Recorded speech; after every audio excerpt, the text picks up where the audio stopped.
Cyrus's Empire of Tolerance.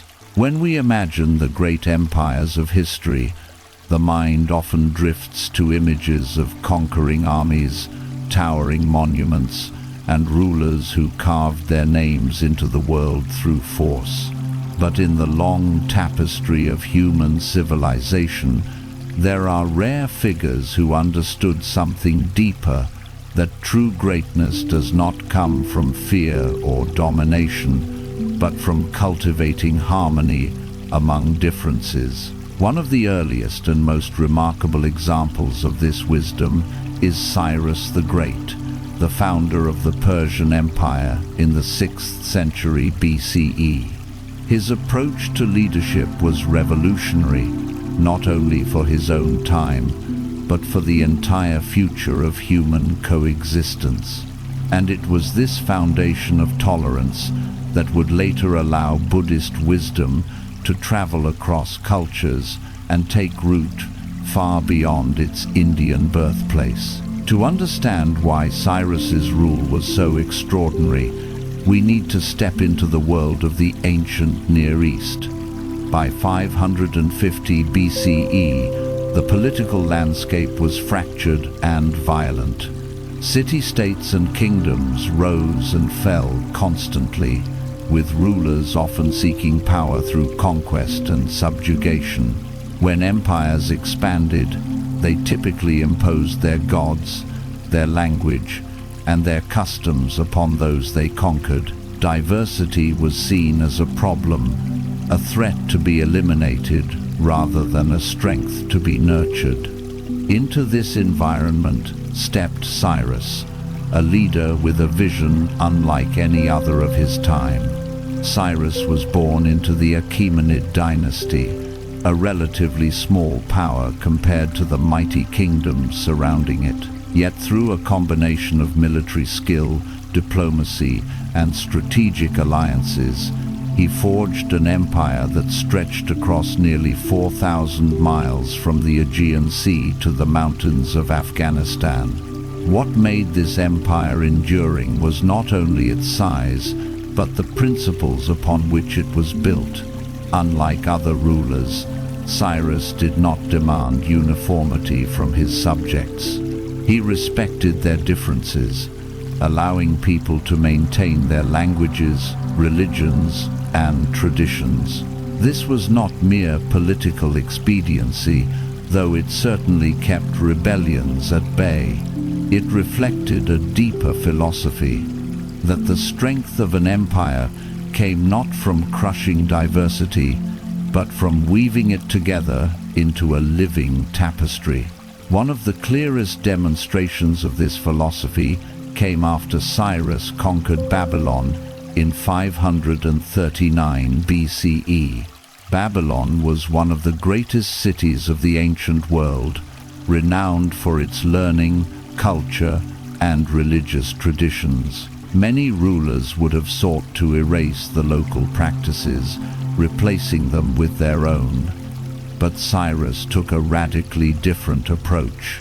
Historical records, including the famous Cyrus Cylinder, often regarded as the world's first charter of human rights, describe how he entered Babylon peacefully, respected its gods, and restored sacred traditions. Most famously, he issued what became known as the Edict of Restoration. At the time, the Jewish people had been living in exile in Babylon for decades, their temple in Jerusalem destroyed, and their identity under threat. Rather than keeping them as subjugated subjects, Cyrus allowed them to return to their homeland and rebuild their sacred temple. This act of compassion and respect was so extraordinary that Cyrus is remembered in the Hebrew Bible as a divinely inspired figure, one of the only non-Jews to be praised in such a way. To this day, Jewish tradition regards him with deep gratitude, not because he converted to their faith, but because he protected their right to practice it freely. This decision was more than a gesture of goodwill.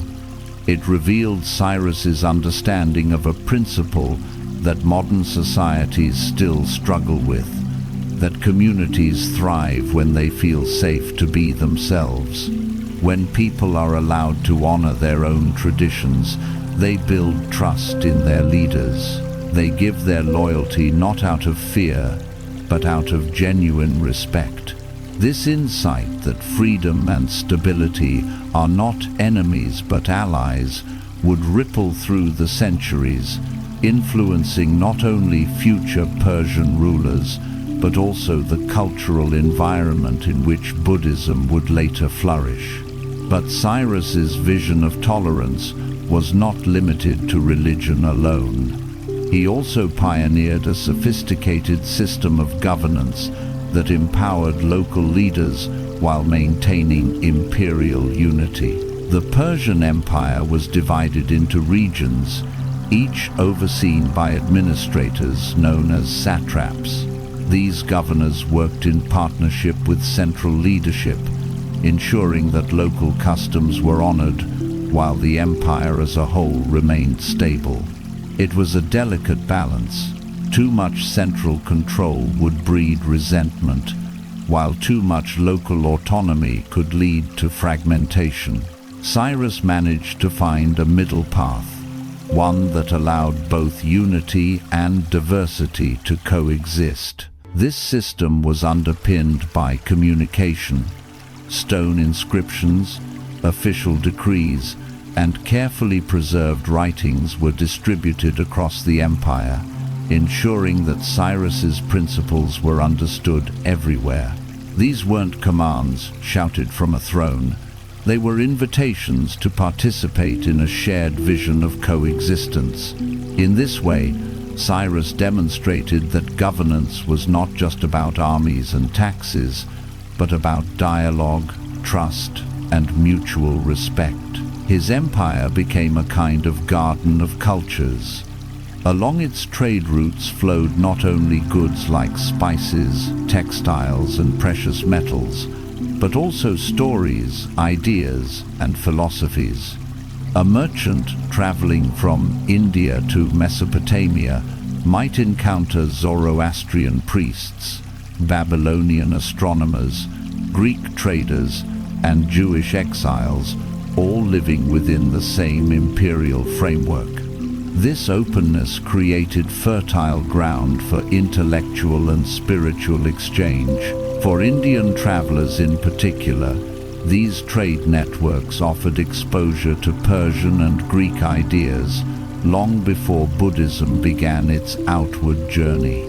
Indian soldiers who fought alongside Persians returned home with stories of distant lands. Merchants brought not just wealth, but tales of foreign customs, philosophies, and governance. The respect Cyrus had shown for cultural diversity became a model of possibility, that civilizations did not have to conquer each other's spirits in order to flourish together. This lesson is crucial when we consider the later spread of Buddhist teachings. Buddhism would emerge in India around the 5th century BCE, shortly after Cyrus's time. Its core message that all beings can find freedom from suffering, regardless of status, birth, or background, resonated with the same spirit of openness that Cyrus had nurtured. When Buddhism eventually traveled beyond India, it did so along the very trade routes that the Persians had built and protected, and when it encountered Greek rationality in Gandhara centuries later, the precedent of cross-cultural respect established by Cyrus helped make that meeting fruitful rather than hostile. In other words, Cyrus's empire of tolerance was not just a political achievement, it was a cultural seedbed. By protecting diversity rather than suppressing it, he created a world in which ideas could move freely, where curiosity could flourish, and where wisdom traditions could encounter each other without fear. The fact that the names of early Greek Buddhist monks are still preserved in inscriptions from Ashoka's time centuries later can be traced, in part, to the soil that Cyrus first tended, a soil rich with respect, openness, and trust. Today, when we think about how to live peacefully in a world of difference, Cyrus's example still feels astonishingly modern.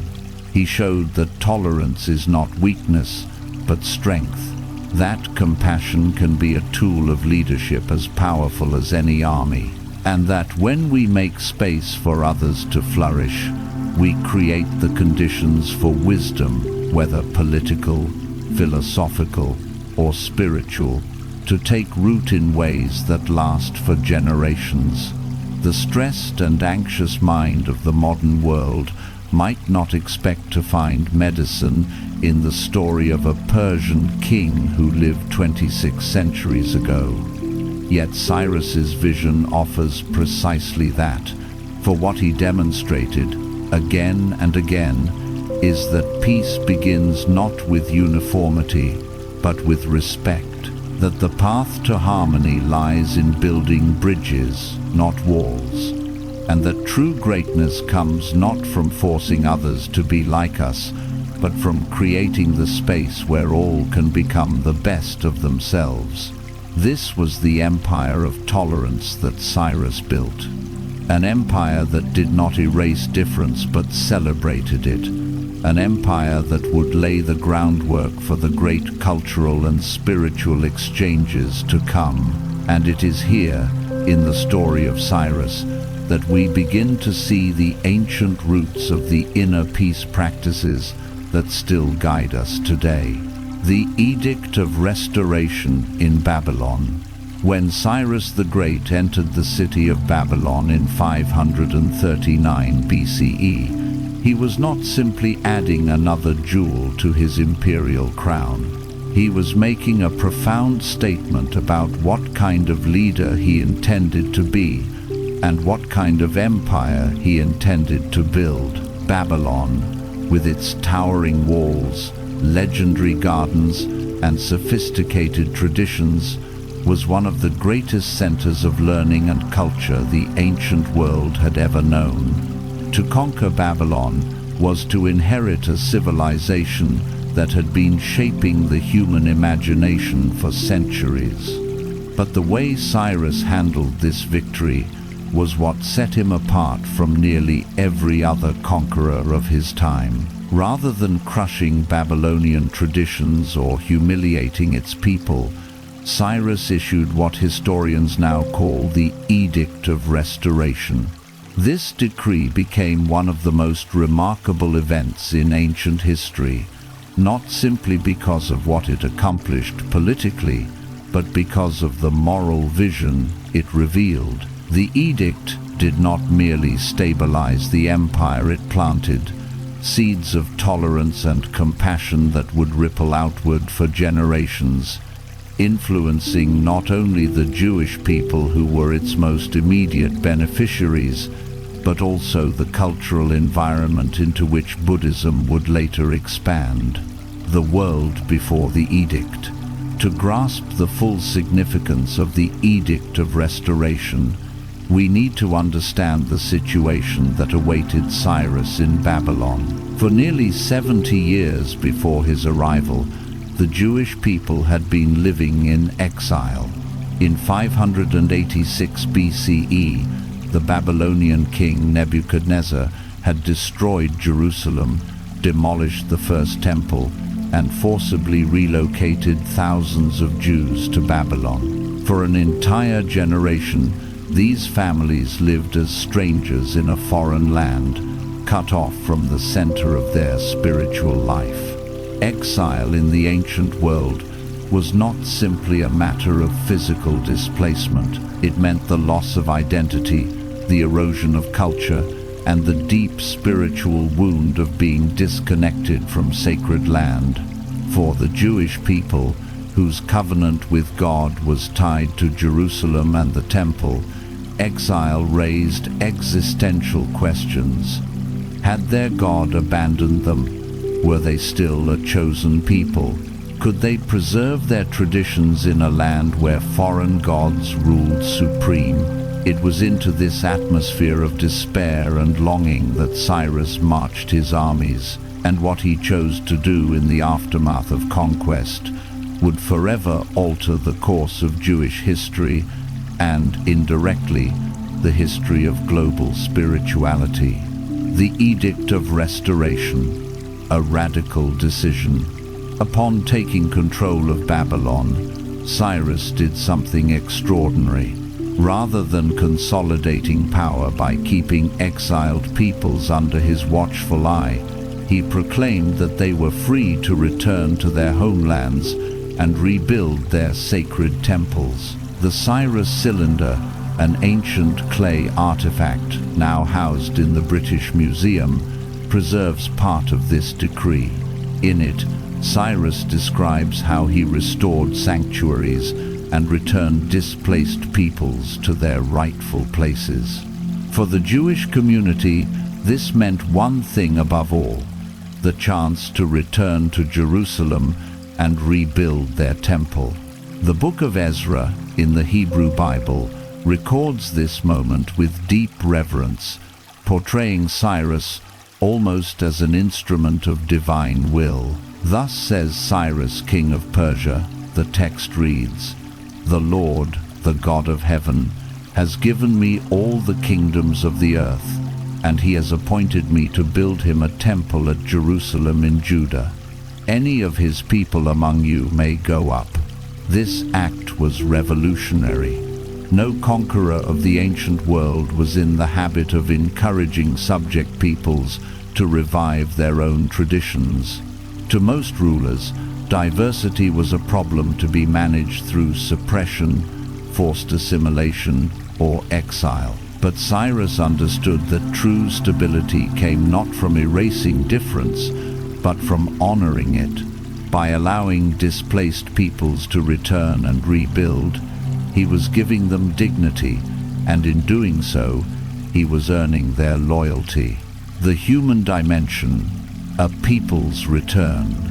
It is easy to discuss the Edict of Restoration in terms of politics and policy, but to truly appreciate its significance, we must imagine the human dimension. Picture families who had lived in Babylon for generations, grandparents who had been born in exile, parents who had never seen their homeland, children who knew Jerusalem only through stories whispered at night. Suddenly, the impossible had become reality. They were free to return. For some, this meant the fulfillment of long-deferred dreams. Imagine elderly men and women weeping as they prepared for a journey they thought they would never take, their hands trembling as they packed belongings for the long road home. Imagine young children listening in awe as their parents described the temple they would soon rebuild, a sacred space they had only ever heard of in the songs and prayers of exile. This was not just a political act, it was a moment of spiritual rebirth. Communities that had felt powerless and forgotten now had the chance to restore their most sacred place of worship. The joy, relief, and gratitude that filled their hearts cannot be overstated. Small wonder, then, that the Hebrew Bible remembers Cyrus not as a foreign conqueror, but as a liberator. To this day, Jewish tradition honors him as a figure chosen by God to enact deliverance. The broader vision, tolerance as policy. While the Jewish restoration is the most famous result of Cyrus's decree, it was not unique.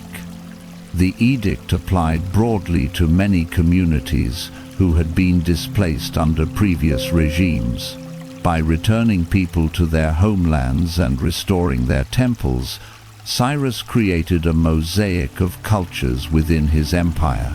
Each community was allowed to maintain its traditions, and each had reason to see the Persian king not as an oppressor, but as a protector. This approach was brilliant in its simplicity. Where other empires ruled through fear, Cyrus ruled through trust. Where others sought to erase difference, he wove difference into the very fabric of his empire. This not only prevented rebellion, but also created a culture of exchange. Trade routes flourished, ideas moved freely, and tolerance became a hallmark of Persian governance. It is worth pausing to consider just how unusual this was. In an age when most rulers demanded conformity to their gods and customs, Cyrus embraced pluralism. He did not see diversity as weakness. He saw it as a source of strength, resilience, and creativity. This insight, so radical in its time, would later provide fertile soil for the cross-cultural exchanges that gave birth to Buddhist expansion into Central Asia and beyond. The spiritual echoes of the edict. The Edict of Restoration was not merely a political maneuver. It was also a profound recognition of a universal truth, that human beings need the freedom to connect with the sacred on their own terms. By allowing displaced peoples to return to their holy places, Cyrus affirmed something that echoes across spiritual traditions, that authentic worship cannot be forced, and that genuine peace comes only when people are allowed to honor their deepest values. This insight resonates strongly with Buddhist principles that would emerge a century later. The Buddha, like Cyrus, rejected rigid hierarchies and emphasized the importance of direct experience. Just as Cyrus understood that communities flourished when they were free to practice their traditions, the Buddha taught that individuals flourish when they are free to cultivate wisdom and compassion without being bound by birth or ritual status. Both pointed toward a deeper principle, that peace is built not on coercion, but on respect. Legacy and lessons for today. The Edict of Restoration continues to speak powerfully across the centuries. It reminds us that leadership grounded in compassion can transform not only empires, but the lives of ordinary people.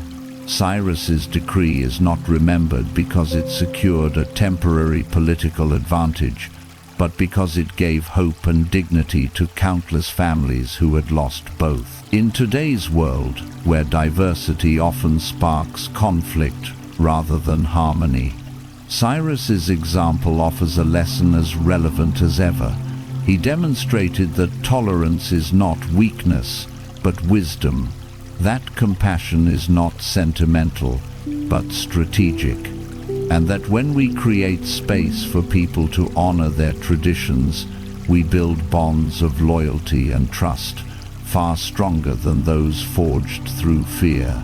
This was the essence of the Edict of Restoration in Babylon. More than a royal proclamation, it was a declaration of a philosophy, a belief that leadership means stewardship, that power can be expressed through protection rather than domination, and that true greatness lies in the ability to create peace among differences. As we move forward in this journey, tracing the currents of influence that connected Persia, Greece, and Buddhism, the Edict of Restoration stands as one of the first and most luminous examples of how wisdom can flow through history. It is here, in the return of exiles and the rebuilding of sacred spaces, that we glimpse the possibility of a world where tolerance is not the exception, but the foundation. And it is here, in Babylon's restored joy, that the seeds of future spiritual synthesis were quietly planted. Persian governance methods. When we think of empires, the mind often leaps to the image of armies, palaces, and the sheer force required to hold vast lands together. But the Persian Empire especially under Cyrus the Great and his successors, thrived not merely because of its military might, but because of the extraordinary system of governance it pioneered. In fact, the Persian administrative system was one of the most sophisticated of the ancient world, laying the foundation for principles of organization, communication, and respect for local customs that would echo far into the future, even into the Buddhist traditions that spread across Central Asia. The genius of the Persian model was simple. Rather than trying to force uniformity across a sprawling empire of diverse peoples, it built a framework that allowed diversity to flourish while still maintaining cohesion. This balance between unity and diversity was not accidental. It was carefully crafted, tested in practice, and refined over centuries. And it is this system of governance that reveals how an empire could be both vast and stable, both powerful and humane. The satrapy system, governing through partnership. At the heart of Persian governance was the satrapy system. The empire was divided into regions, each governed by a satrap, essentially a governor who reported to the central authority but retained significant local power. These satraps were often drawn from the local population, or at least familiar with local customs. This ensured that governance was not an alien imposition, but something that felt rooted in the traditions of the region. Unlike other empires, which often installed foreign overseers to crush resistance, Persia's approach allowed communities to feel a sense of continuity. Local laws, languages, and practices were preserved. Taxes were collected, but they were collected by people who understood the rhythms and needs of the local economy. Military service was expected, but again, it was organized in ways that respected the social structures already in place.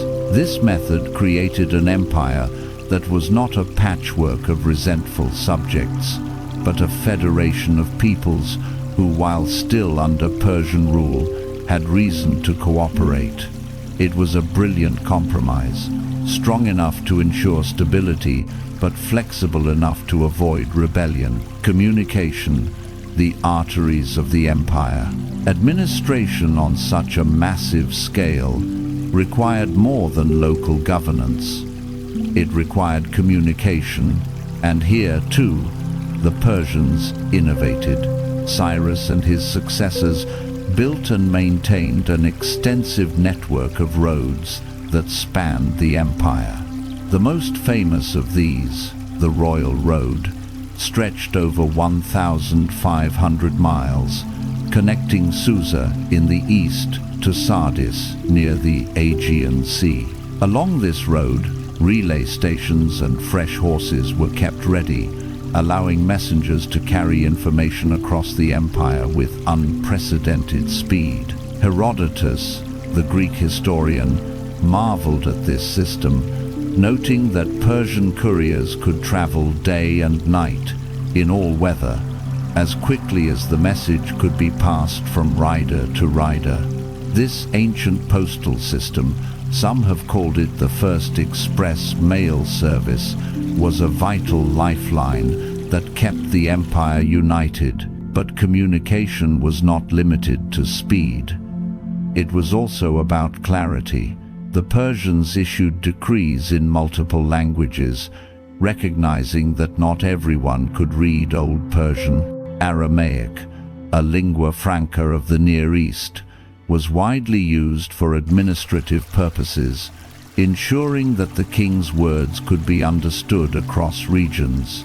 Later, Greek inscriptions appeared in areas where Greek communities had taken root.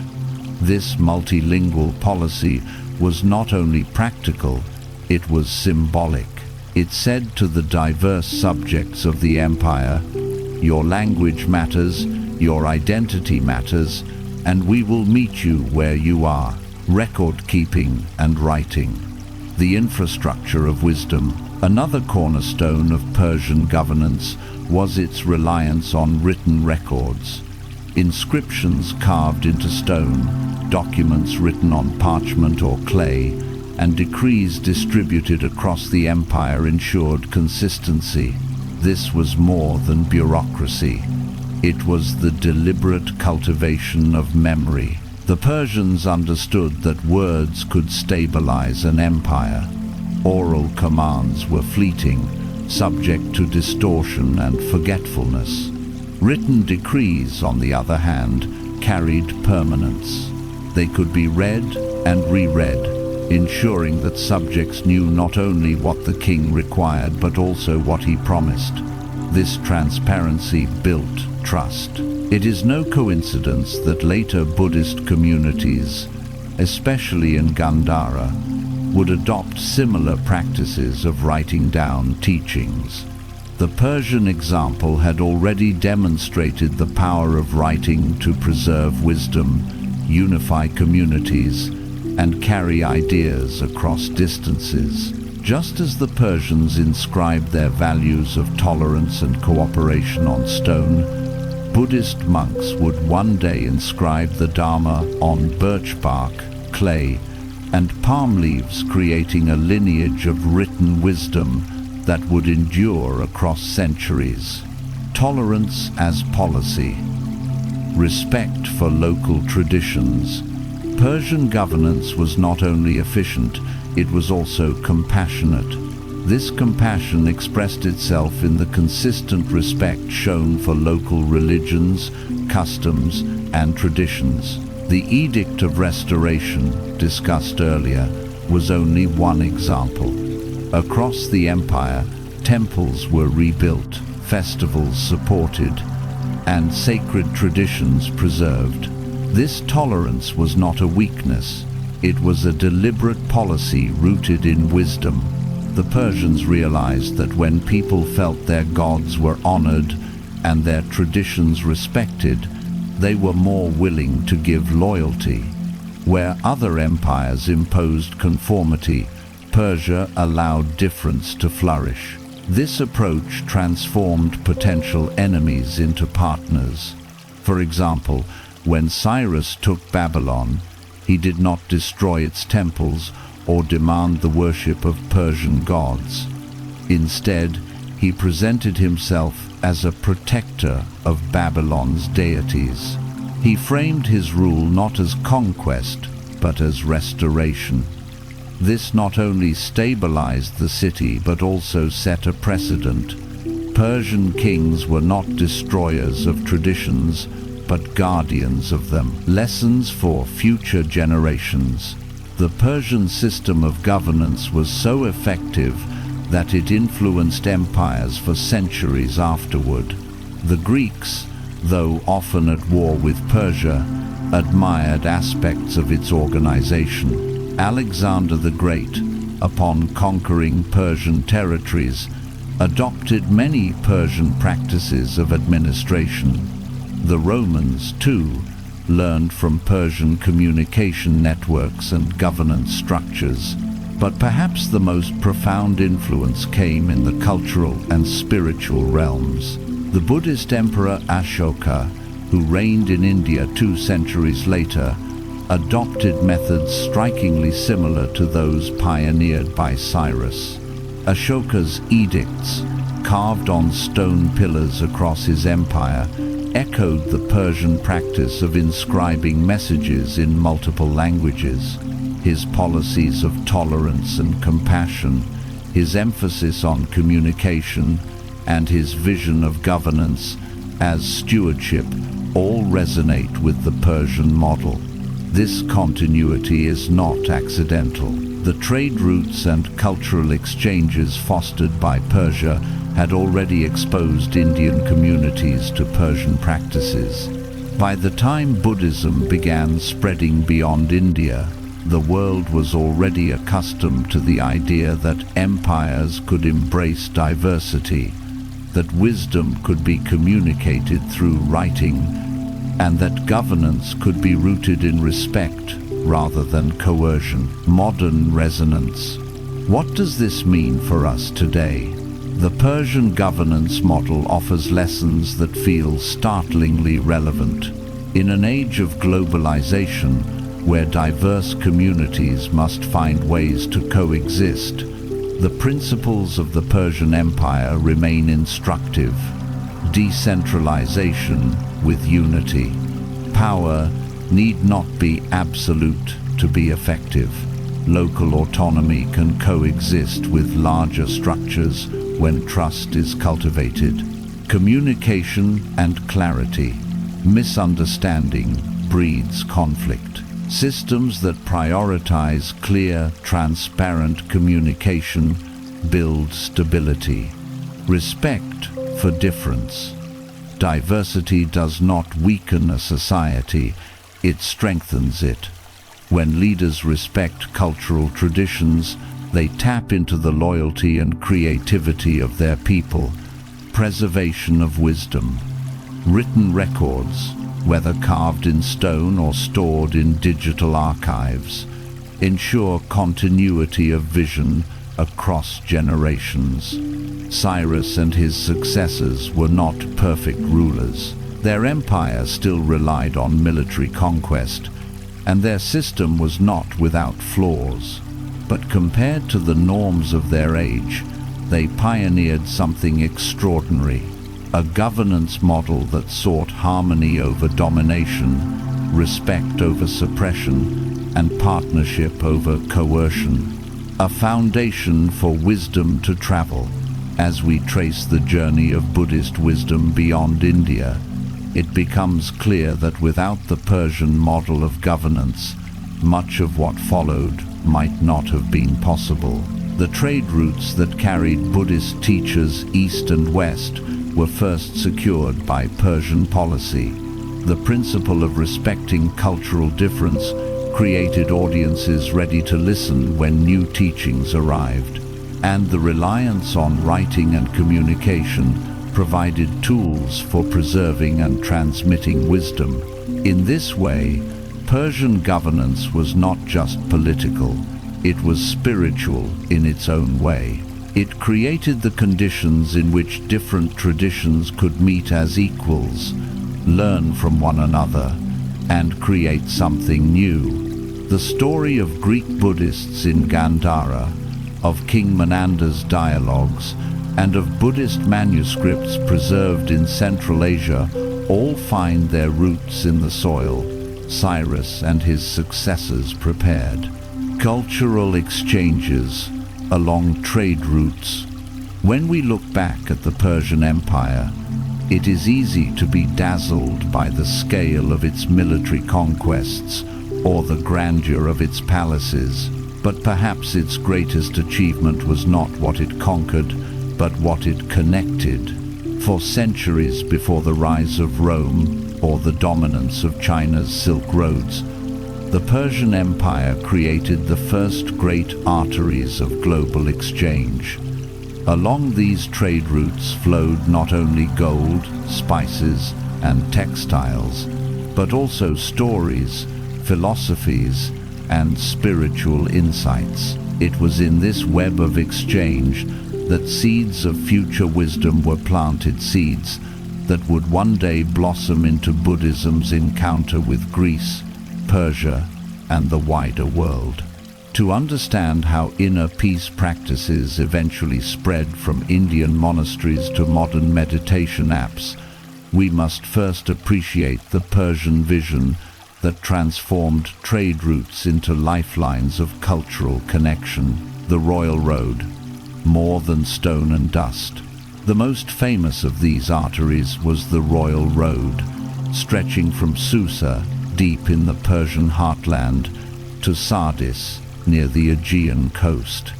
Covering more than 1,500 miles, it was a marvel of engineering for its time. Relay stations were placed at intervals, fresh horses kept ready for couriers, and garrisons protected travelers from bandits. Herodotus, the Greek historian, was astonished by its efficiency. Messages that might otherwise take weeks could travel in a matter of days through the courier system. This was not just a logistical innovation, it was the beating heart of the empire.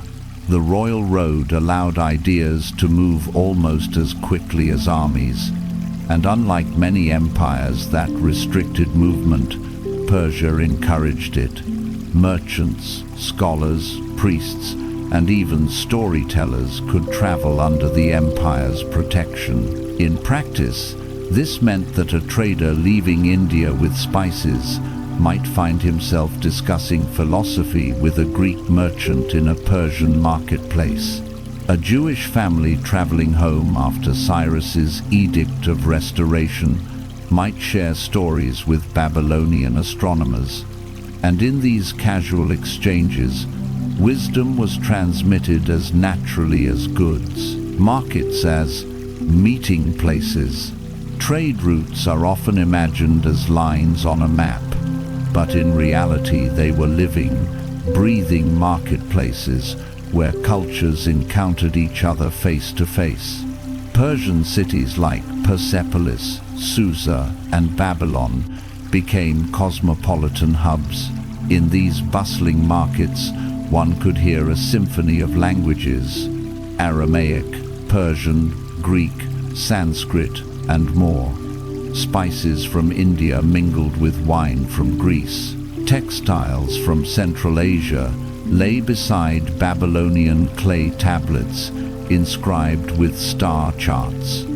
But the most valuable exchanges were not material. They were intellectual and spiritual. Merchants were not just traders, they were storytellers.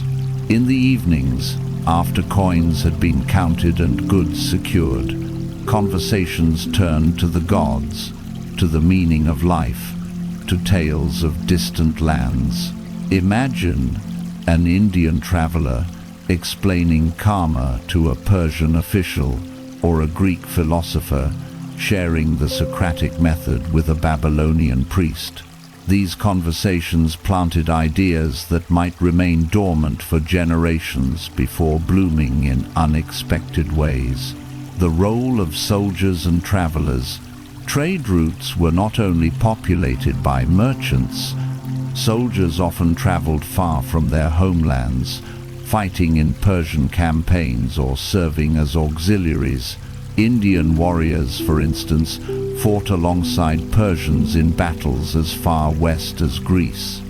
Greek communities, relocated by Persian rulers to the eastern frontier, carried their traditions into Central Asia.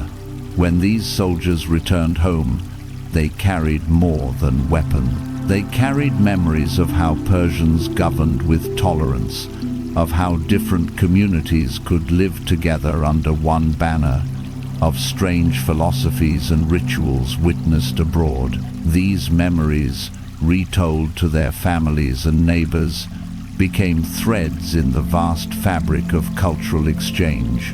Ideas, traveling with goods. It is easy to underestimate how much wisdom can travel with trade. A caravan of merchants might set out with textiles and jewels, but what they brought back were often new ways of thinking. A Greek merchant might adopt Persian accounting methods. An Indian scholar might bring home stories of Greek astronomy. A Persian administrator might learn from Indian approaches to ritual or law. Through these exchanges, communities began to realize that wisdom was not the monopoly of any single culture.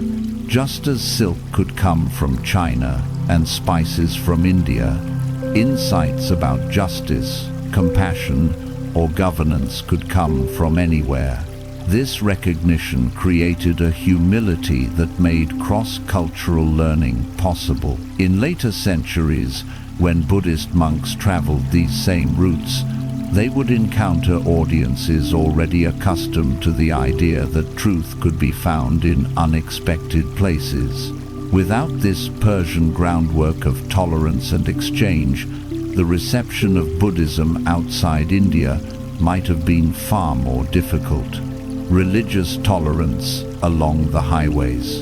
Another crucial factor was Persia's policy of religious tolerance. Unlike other empires that demanded worship of a single god or emperor, Persia allowed multiple traditions to coexist. This meant that as pilgrims and priests traveled along the roads, they could establish shrines, build temples, and share their practices without fear. Imagine a traveler leaving India and encountering Zoroastrian fire temples, Babylonian ziggurats, and Jewish synagogues, all within the same empire. For seekers, this diversity was a living classroom. Each stop along the road offered a glimpse of how different peoples approached the sacred. This environment of openness created audiences ready to listen. When Buddhist monks later appeared in the region, people were used to hearing new ideas, testing them, and incorporating them into their lives. The flow of knowledge, science and philosophy. It wasn't only religious ideas that moved along Persian trade routes. Scientific and philosophical knowledge also traveled. Babylonian astronomy influenced Greek mathematics. Indian medicine found its way westward. Persian innovations in administration and communication became models for others. This exchange was not one-sided. It was a continuous dialogue. Indian travelers brought back Greek ideas of rational inquiry. Greeks learned from Persian approaches to governance. Persians absorbed elements of Indian spirituality. By the time Buddhism began its expansion, the intellectual soil was already rich with hybrid ideas.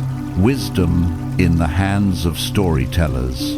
Perhaps the most overlooked carriers of wisdom were storytellers. Human beings have always been captivated by tales of gods, heroes, and distant lands. Traveling bards and entertainers moved along the trade routes, just as merchants did, weaving together fragments of cultures into new narratives. Through stories, abstract ideas became accessible. A merchant who might not sit through a philosophical lecture could still be moved by a tale about justice or compassion. In this way, the values of tolerance, curiosity, and humility spread across communities long before formal teachers arrived. When Buddhist parables later traveled the same roads, they found audiences primed to listen. The tradition of moral storytelling was already alive, and the Buddhist message fit seamlessly into this tapestry. From goods to Dharma, the Persian trade routes were, in a sense, the world's first great information highways. Goods flowed in one direction, ideas in another, and cultures intertwined in ways no one could have predicted.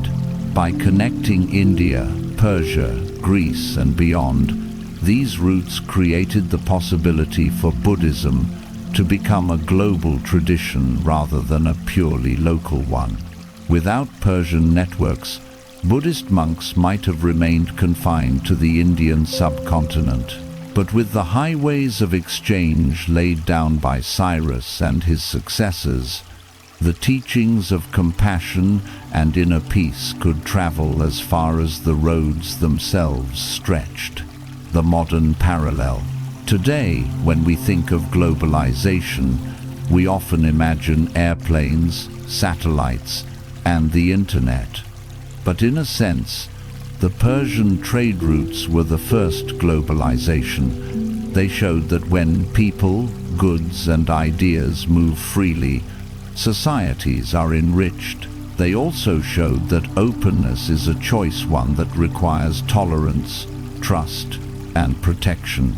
In our own age of anxiety, where cultural differences are sometimes viewed as threats, the Persian model reminds us that diversity is not chaos, but opportunity.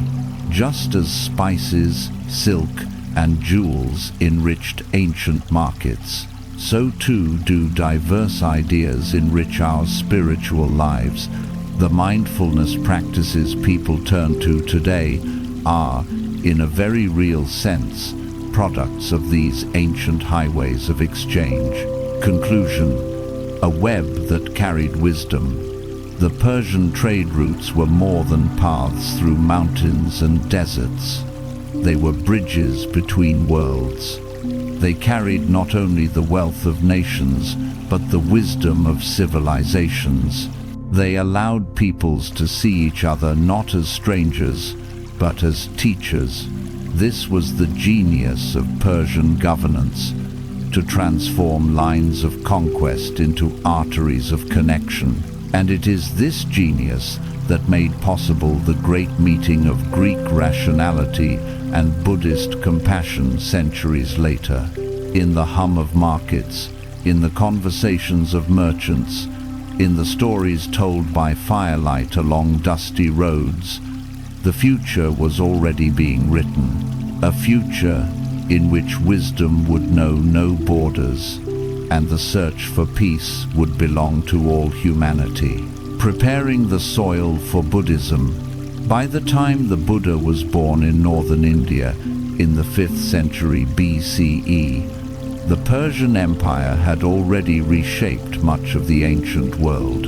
Cyrus the Great and his successors had not only built one of the largest empires in history, but they had also created a cultural and political climate unlike any that had come before. Through tolerance, governance, and the great arteries of trade, Persia had woven together peoples who might otherwise have remained isolated or hostile. What this created was more than an empire. It was a fertile soil in which new ideas could take root and spread. When the Buddha began teaching his path to liberation from suffering, he was not speaking into a closed world. He was speaking into a world already softened and enriched by centuries of exchange, a world that was, in many ways, prepared to hear him.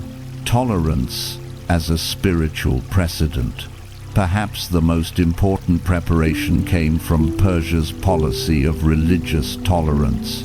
For centuries, rulers had enforced uniformity, often demanding that conquered peoples worship their gods and abandon their traditions.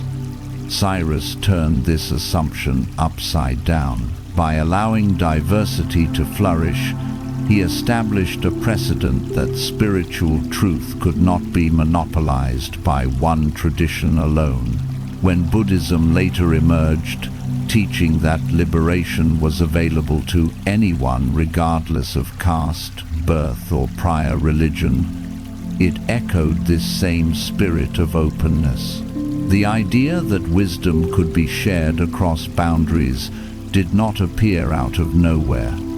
It grew in the soil that Cyrus had nurtured, where difference was not feared, but respected. This spirit of inclusivity became one of Buddhism's great strengths. Just as the Persians saw diversity as a source of resilience, Buddhism taught that the universality of suffering made the quest for peace a shared human endeavor. No matter where one came from, the path of mindfulness and compassion could be walked. Governance as a model for Dharma transmission. The Persian system of governance also played a crucial role in preparing the soil. By decentralizing authority through the satrapy system and relying on communication networks like the Royal Road, Persia showed that unity did not require uniformity. This principle mirrored the way Buddhism would later spread. Buddhist communities were never uniform in practice. They adapted to local cultures, speaking in the languages of the people, adopting their symbols, and respecting their traditions. Yet they remained united by shared principles: the Four Noble Truths, the Eightfold Path, the monastic code. In this sense, Persia provided a political prototype for what Buddhism would become, a network of diverse communities bound together not by coercion but by shared commitments. Just as Persian governors maintained order through partnership, Buddhist teachers maintained cohesion by adapting while preserving core truths. Trade routes as the highways of Dharma. The roads that Persia built were not just political tools, they were the arteries of cultural exchange. By securing these routes and encouraging safe travel, the Persians created a world in which goods and ideas could move freely. These same roads later became the first great highways of Buddhism. When Buddhist monks began traveling beyond India, they followed paths that Persian merchants and administrators had already walked. Without these established networks, the Dharma might have remained confined to its homeland. Instead, it flowed outward like a river, carried by caravans, merchants, and pilgrims. We can imagine the scene: a monk walking alongside a caravan on the royal road. His saffron robes a curious sight to Persian traders. A Greek settler in Gandhara, pausing to listen to a story of the Buddha told by an Indian traveler. A merchant carrying not only silk and spices, but also fragments of wisdom that would later inspire entire communities. All of this was possible because Persia had already done the hard work of building roads, securing them, and fostering trust among diverse peoples. The culture of curiosity. Another crucial preparation was psychological. The Persian Empire fostered a culture of curiosity. When communities are isolated or oppressed, they tend to close in on themselves. But when they are respected and connected, they begin to look outward with interest. Persian tolerance, combined with the constant flow of travelers and merchants, created societies that were accustomed to difference. They had learned that wisdom could come from beyond their borders. A Babylonian might learn from a Greek. A Persian might admire an Indian ritual. A Jew might preserve their tradition with the support of a foreign king.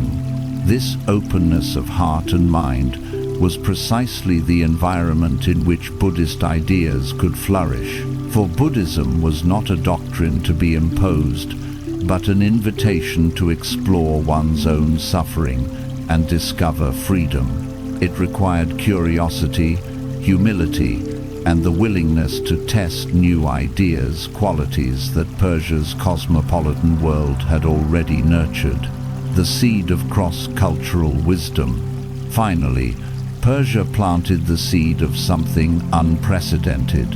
The idea that the best path forward might come from learning across cultures rather than rejecting them. Cyrus learned from Jewish traditions. Greeks relocated to the east learned from Persian administrators and Indian sages. Indian soldiers serving under Persian command returned home with stories of foreign philosophies. This web of exchange created a foundation of trust and respect that would later prove essential when Greek rationality and Buddhist compassion met in the mountains of Gandhara. Without Persia, that meeting might never have happened. Greek settlers might have been destroyed rather than relocated. Trade routes might have been closed rather than secured. Communities might have been hostile rather than curious. Instead, because of Persia, the soil was ready. When the Buddha's teachings eventually arrived in Central Asia, they fell not on barren ground, but on fertile fields prepared by centuries of cultural cultivation. The modern echo. Looking back, it is striking how relevant these lessons remain. Today, we often imagine spiritual practices like meditation or mindfulness as purely Indian in origin. But in truth, their global reach is the result of centuries of cultural preparation. The fact that a meditation app can guide someone in New York or Paris through ancient techniques is possible because long ago Persia built roads, practiced tolerance, and encouraged exchange. We can also see in Persia's legacy a reminder for our own age. Just as the soil of the ancient world had to be prepared before Buddhism could spread, so too must we prepare the soil of our own societies if wisdom is to take root. This means cultivating tolerance, protecting diversity, and keeping our cultural highways open. It means remembering that wisdom is not the property of any one tradition, but a shared inheritance that flourishes when we listen to each other. Conclusion: the soil was ready. When the Buddha began teaching in India, he could not have known how far his words would travel. Yet unknowingly, his voice was entering a world already made ready for him. The Persian Empire had woven together lands and peoples in ways unprecedented in human history.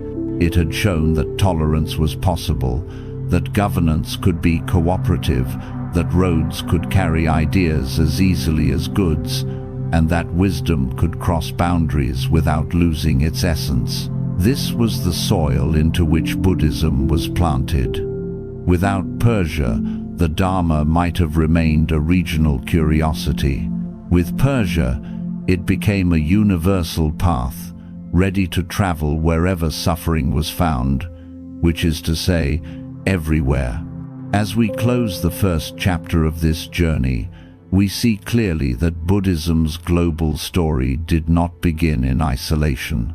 It began in a world already interconnected, already curious, already prepared by centuries of Persian vision. The soil had been tended, the roads had been built, the minds had been opened. All that remained was for the seed of Dharma to fall into this fertile ground and grow. Alexander's philosophers on the road. History remembers Alexander of Macedon as one of the greatest military conquerors the world has ever seen. By the time he was 30, he had carved out an empire stretching from Greece to Egypt and as far east as the mountains of India. His campaigns are legendary. Battles that reshaped maps, sieges that toppled cities, and marches that pushed his army to the very edges of the known world. Yet behind the clash of swords and the thunder of hooves, another story was quietly unfolding, one far less violent, but perhaps even more transformative. For Alexander did not travel eastward alone with his soldiers. He also traveled with philosophers, historians, artists, and seekers of truth. His entourage included men who cared not just about conquest, but about wisdom, men who asked questions as enduring as, "What is the good life?" and "How should one live in harmony with the cosmos?" As Alexander crossed rivers and mountains, these thinkers crossed cultural frontiers. They became the first great mediators between Greek rationality and the spiritual traditions of the East. Their journey, though overshadowed by military campaigns, planted seeds of dialogue that would blossom centuries later in the fusion of Greek and Buddhist wisdom. The teacher behind the king. To understand why philosophers accompanied Alexander, we must first look at his education. Unlike many kings who were trained only in war and politics, Alexander was tutored by one of the greatest minds of his age, Aristotle. The young prince grew up not only learning military strategy, but also studying philosophy, natural sciences, rhetoric, and ethics. Aristotle himself was a student of Plato, who had been a disciple of Socrates. Thus, through his teacher, Alexander carried within him the intellectual legacy of Greece's greatest thinkers.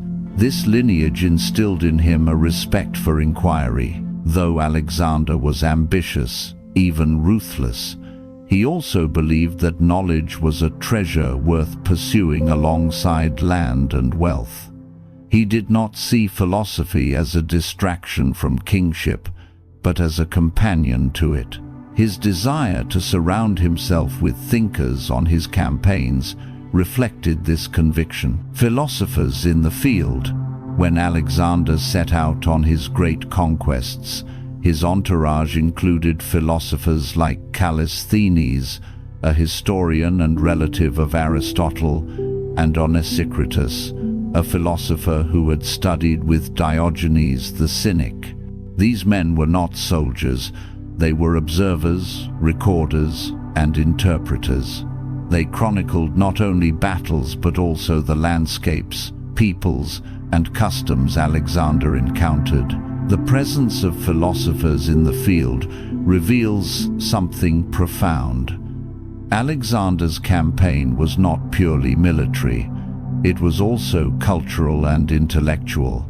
His journeys became opportunities for dialogue, for exposure to new traditions, and for the blending of ideas. The philosophers were often the ones who asked questions of foreign sages, who marveled at different ways of life, and who carried those insights back to the Greek world. The encounter with India. Nowhere was this intellectual curiosity more evident than when Alexander's army reached the frontiers of India.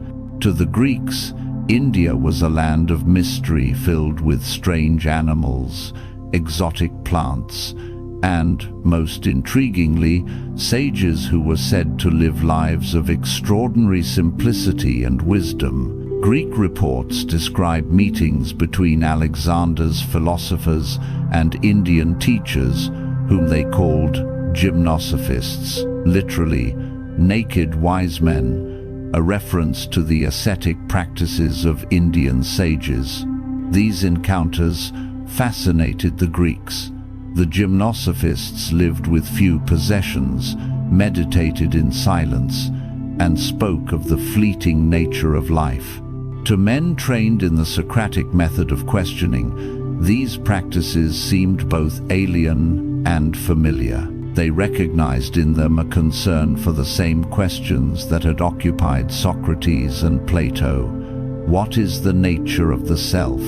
How should one live in accordance with truth? What is freedom, and how can one achieve it? One of Alexander's companions, Pyrrho of Elis, was so deeply influenced by these encounters that he later developed the school of skepticism in Greece. Pyrrho's philosophy emphasized the limits of human knowledge and the cultivation of tranquility in the face of uncertainty, ideas that bear striking similarities to Buddhist insights about impermanence and non-attachment.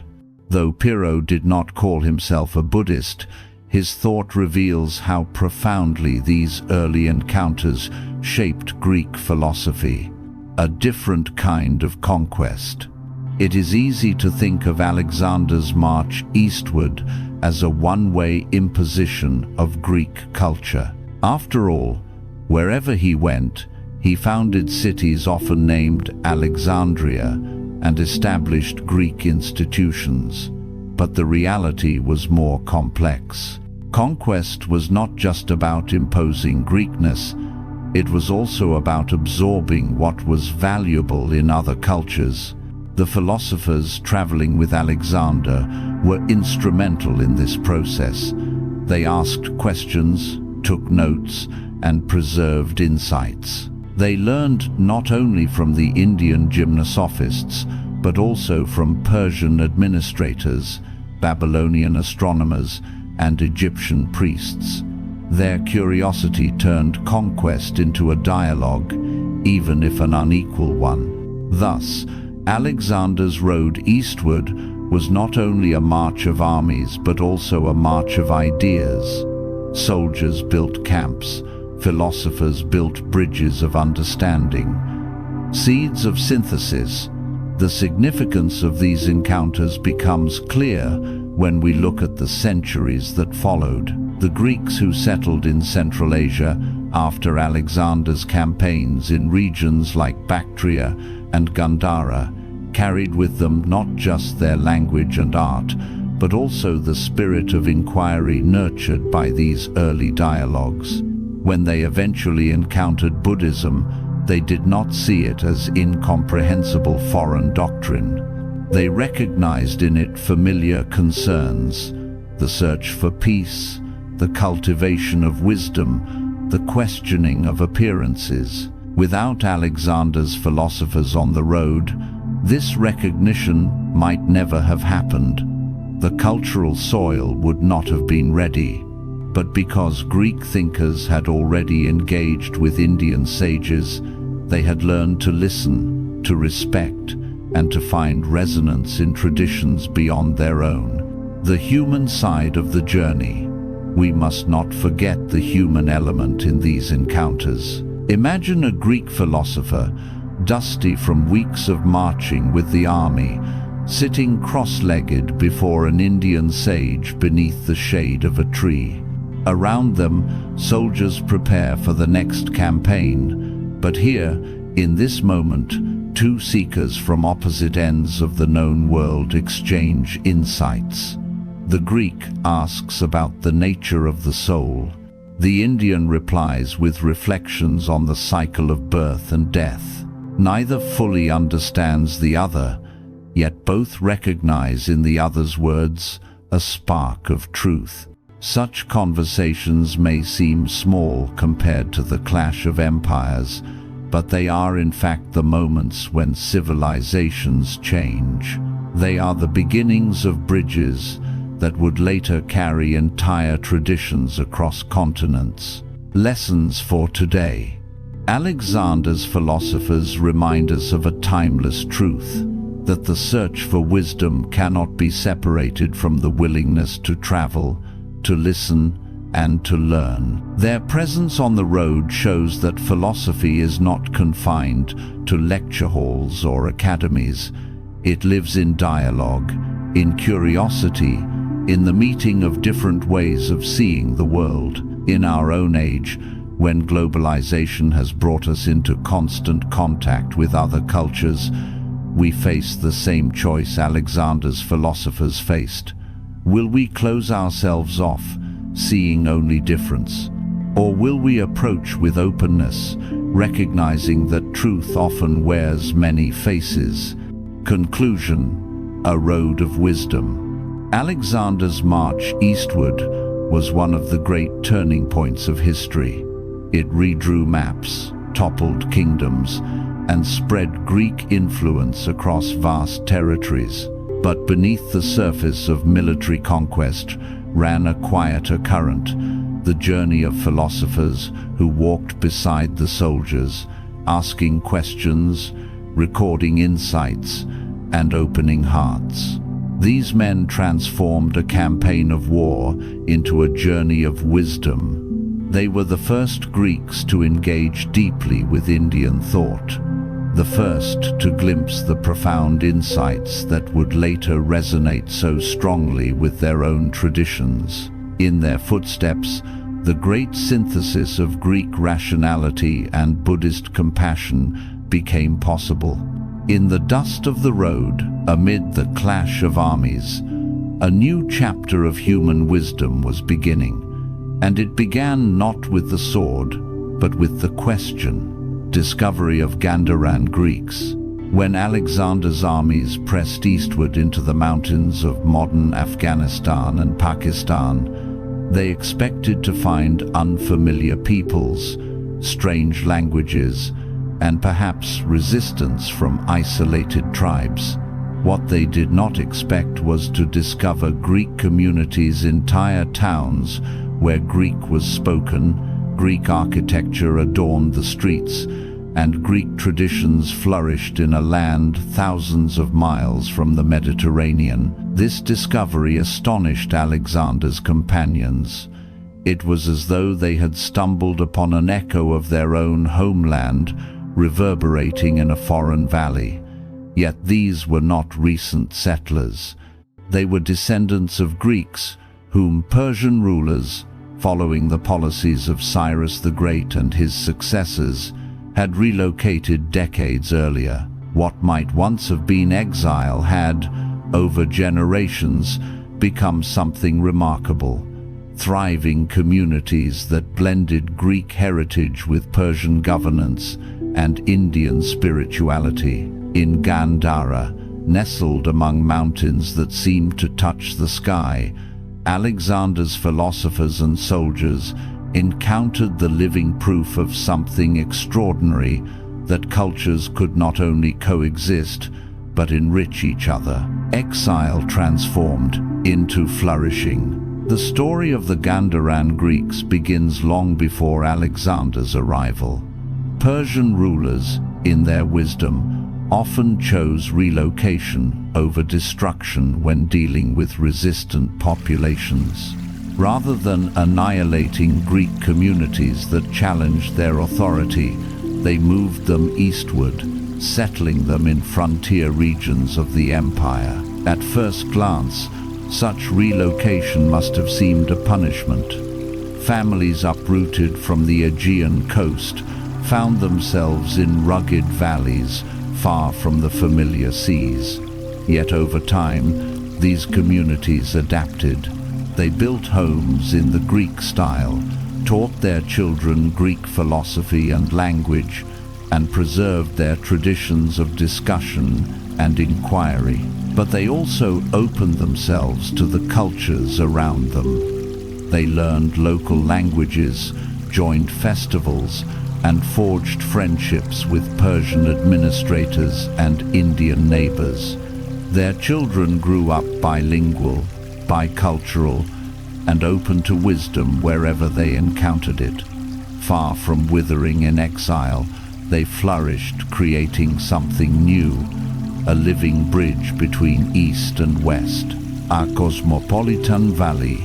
By the time Alexander arrived, Gandhara had become a cultural crossroads. In its markets, Greek merchants bartered with Indian traders, while Persian officials oversaw transactions. Craftsmen blended artistic techniques, producing objects that bore the marks of multiple traditions. A statue might carry the proportions of Greek art, the symbolism of Indian spirituality, and the refinement of Persian design. This fusion extended beyond art and commerce. In Gandharan workshops and academies, ideas themselves were exchanged and transformed. Greek philosophers debated with Indian sages, while Persian scribes recorded and transmitted insights. Storytellers borrowed motifs across traditions, weaving them into narratives that felt at once familiar and novel. The result was not a patchwork, but a true synthesis, a culture where difference was not erased but integrated. Alexander's astonishment. For Alexander and his companions, encountering the Gandharan Greeks was a revelation. These were not isolated exiles who had lost touch with their roots. They were communities that had maintained their Greek intellectual heritage while enriching it with insights from Persia and India. Imagine Alexander walking into a Gandharan town and seeing colonnaded buildings reminiscent of Athens, hearing Greek spoken in the streets, and then witnessing a festival where local deities were honored alongside Hellenic rituals. To his philosophers, this was proof of something profound, that Greek culture could travel, adapt, and thrive far beyond the Mediterranean. But more importantly, it showed them that wisdom could be shared. These Greeks were not clinging rigidly to their past. They had allowed themselves to be transformed by encounter. Their very existence embodied the possibility that ideas from different worlds could meet and harmonize. The philosophers' conversations, It was in Gandhara that Alexander's philosophers began some of their most meaningful conversations. Local Greek settlers, having lived for generations in close contact with Indian communities, had already learned to engage with Eastern traditions. They were natural interpreters, able to translate concepts between Greek rationality and Indian spirituality. When the philosophers asked questions about the soul, suffering, or the cosmos, they were guided by these bilingual, bicultural Greeks who could bridge the gap. Through them, Alexander's companions encountered Indian ideas of karma, meditation, and liberation concepts that would leave lasting marks on Greek thought. One of the most significant figures in this exchange was Pyrrho of Elis, who spent months in the region and later developed a philosophy of skepticism that echoed Buddhist insights. Pyrrho's emphasis on tranquility in the face of uncertainty, the idea that peace comes from letting go of rigid judgments, bears striking parallels to Buddhist notions of equanimity and non-attachment. His philosophy can be seen as one of the first fruits of the Gandharan synthesis, the children of two worlds. What made the Gandharan Greeks so extraordinary was not just their role as intermediaries, but their lived experience as people of two worlds. Their children grew up with Greek logic and Indian mysticism, with Persian principles of governance and local traditions of storytelling. They could analyze an argument with Aristotelian precision, meditate with the focus of Indian sages, and appreciate the tolerance that Persian rulers had fostered. In their minds and hearts, the streams of three great civilizations met and flowed together. When Buddhism began spreading through these regions, it encountered precisely this kind of openness. Greek settlers recognized in Buddhist teachings something that resonated deeply: the rational analysis of consciousness, the ethical focus on how to live well, and the promise of inner peace. To them, Buddhism did not feel foreign. It felt like the next step in a conversation they were already having, a living example of synthesis. The Gandharan Greeks were more than an anomaly of history. They were a living experiment in cultural synthesis. Their towns and cities became prototypes of what a multicultural society could look like. They showed that exile need not mean erasure, that difference need not mean division. Instead, it could mean enrichment, creativity, and the birth of something entirely new. This synthesis was not imposed by conquest or enforced by law. It emerged naturally through daily life, through marriages, friendships, markets, and festivals. It was a grassroots blending of cultures, proving that when people live side by side with curiosity rather than fear, they create new possibilities of wisdom. The foundations for Buddhism's spread. When Buddhist teachers eventually entered Gandhara, they found not resistance but receptivity. Here were communities accustomed to blending traditions, to testing new ideas, and to valuing both reason and spirituality.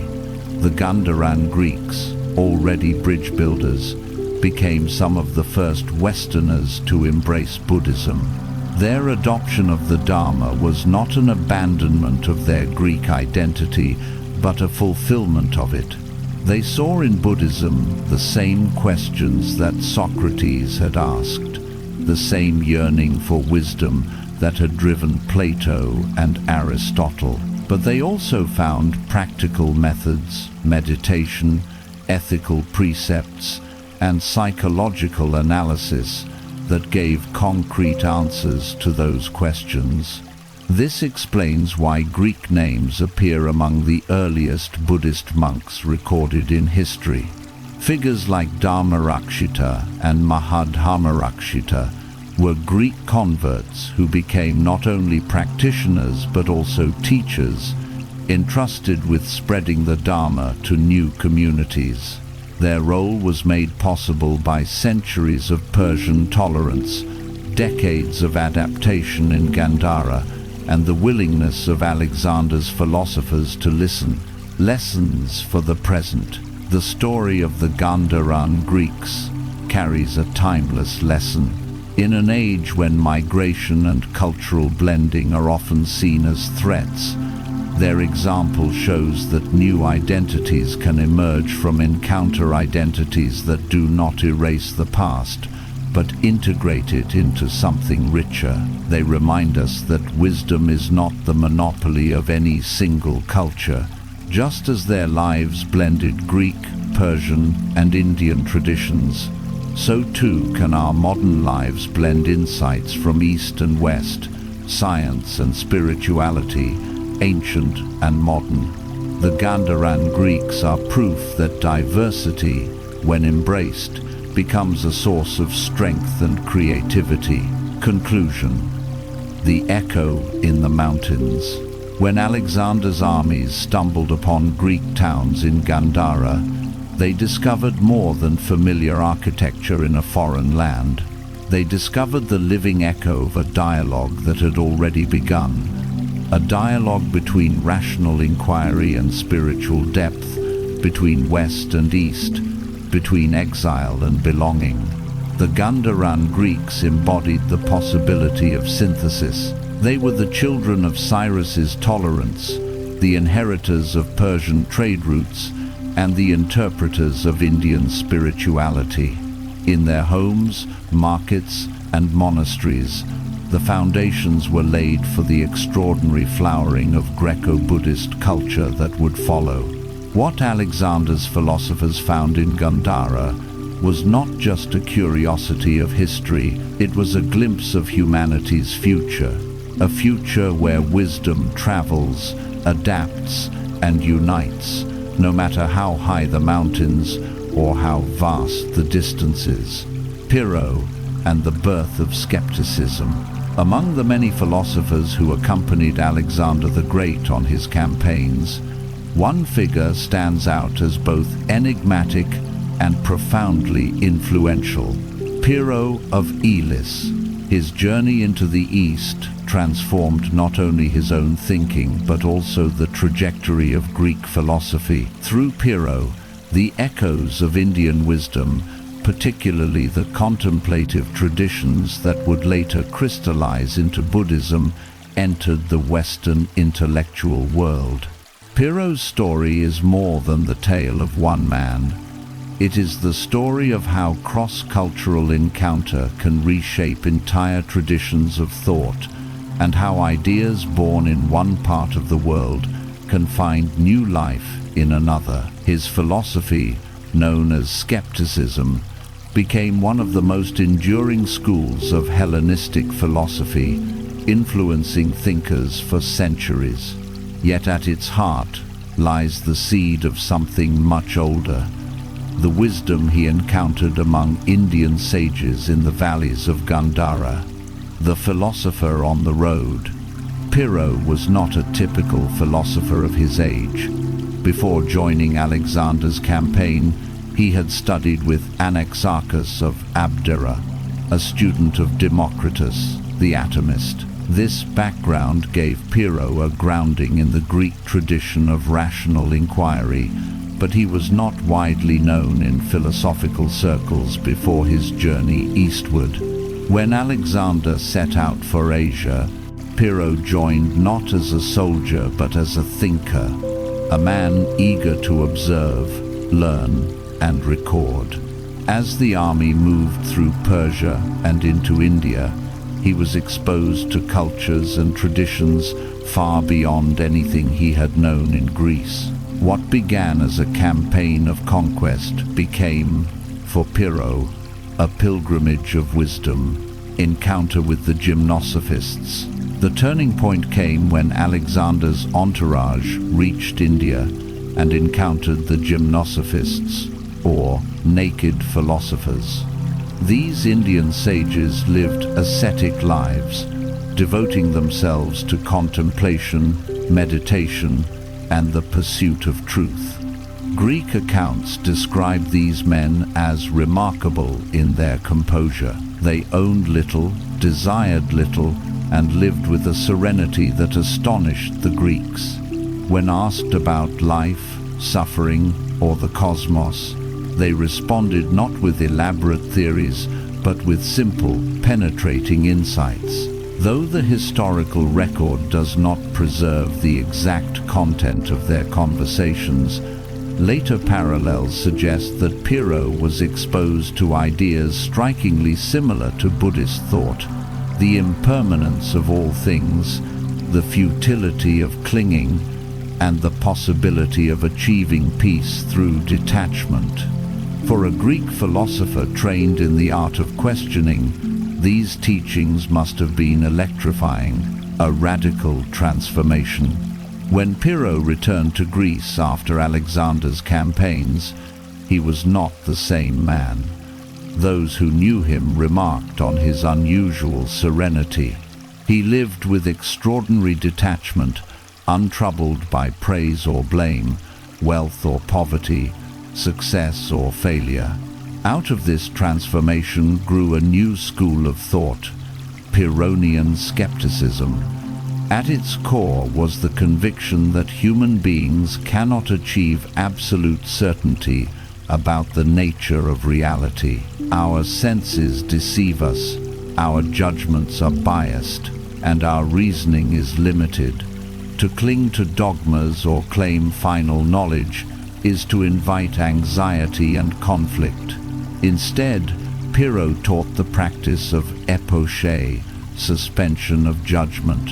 By withholding firm conclusions about things we cannot know for certain, we free ourselves from the turmoil of constant belief and disbelief. What emerges from this suspension is not despair, but tranquility, a state of inner peace. The Greeks called ataraxia, echoes of Buddhism. The parallels between Pyrrho's skepticism and Buddhist thought are striking. Buddhism, too, teaches that suffering arises from attachment not only to pleasures and possessions, but also to views and opinions. To cling rigidly to beliefs is to entangle oneself in suffering. Liberation comes not from grasping at certainty, but from releasing it, observing phenomena without clinging, and cultivating equanimity. Consider the Buddhist concept of anicca, impermanence. Everything is in flux, nothing remains fixed. Pyrrho's emphasis on the uncertainty of all appearances resonates with this insight. Similarly, the Buddhist goal of upekkha, equanimity, mirrors Pyrrho's pursuit of ataraxia. Both traditions point toward the same practical wisdom. Peace arises when we stop clinging to what we cannot hold. While Pyrrho did not become a Buddhist, his philosophy reveals the deep impression that his encounters left on him. It is as if he translated Eastern insights into the language of Greek philosophy, preserving their essence while adapting them to his own tradition. Skepticism as a way of life. For Pyrrho, skepticism was not merely an intellectual position, it was a way of life. He embodied the principles he taught. Ancient accounts describe him as remarkably calm, even in situations that would provoke fear or anger in others. He did not avoid daily responsibilities, but engaged with them without anxiety. This way of life made Pyrrho both admired and puzzling to his contemporaries. Some thought him aloof or impractical. Others saw in him a living example of wisdom. His followers established the school of skepticism in his name, developing his ideas into systematic arguments. But Pyrrho himself remained a model of lived philosophy, demonstrating that tranquility was possible not through possession or power, but through letting go. The ripple effect in Greece. The influence of Pyrrho's skepticism on Greek thought was profound. His ideas challenged the prevailing schools of his time, the Stoics, who emphasized rational certainty, and the Epicureans, who pursued pleasure as the highest good. Against both, Pyrrho insisted that certainty was an illusion and that tranquility could be found only by suspending judgment. This skeptical attitude did not end with Pyrrho. Later, philosophers like Sextus Empiricus carried skepticism forward, shaping debates in philosophy for centuries. Even in modern philosophy, echoes of Pyrrho can be heard in thinkers who question the limits of human knowledge and emphasize the importance of humility in inquiry. Through Pyrrho, the insights of Indian sages filtered through the lens of Greek thought entered the bloodstream of Western philosophy. A meeting of worlds. Pyrrho's life is a testament to the power of encounter. Had he remained in Greece, he might have become just another minor philosopher, lost among the dozens of schools that flourished after Socrates. But because he journeyed eastward, because he listened to voices beyond his tradition, he became a bridge between worlds. His skepticism reveals what can happen when rational inquiry meets contemplative practice. It shows that wisdom is not the property of any one culture, but can emerge wherever human beings confront suffering and seek peace. Pyrrho did not import Buddhism wholesale, but he absorbed its spirit and allowed it to reshape his vision. The human struggle with certainty. At the heart of Pyrrho's philosophy lies a struggle that is deeply human and timeless. The desire for certainty in a world that offers none. We crave answers, cling to dogmas, and fight for beliefs, often at the cost of peace. Pyrrho saw this not only in the Greeks, but in all people. His solution was not to demand better arguments, but to suggest a new orientation. Let go of the need for certainty, and you will find freedom. This is precisely the wisdom Buddhism offers. The Buddha taught that clinging, whether to pleasure, identity, or views, is the root of suffering. Liberation comes not from solving every riddle, but from releasing the need to grasp at what cannot be held. Pyrrho and the Buddha, though separated by language and culture, arrived at remarkably similar insights.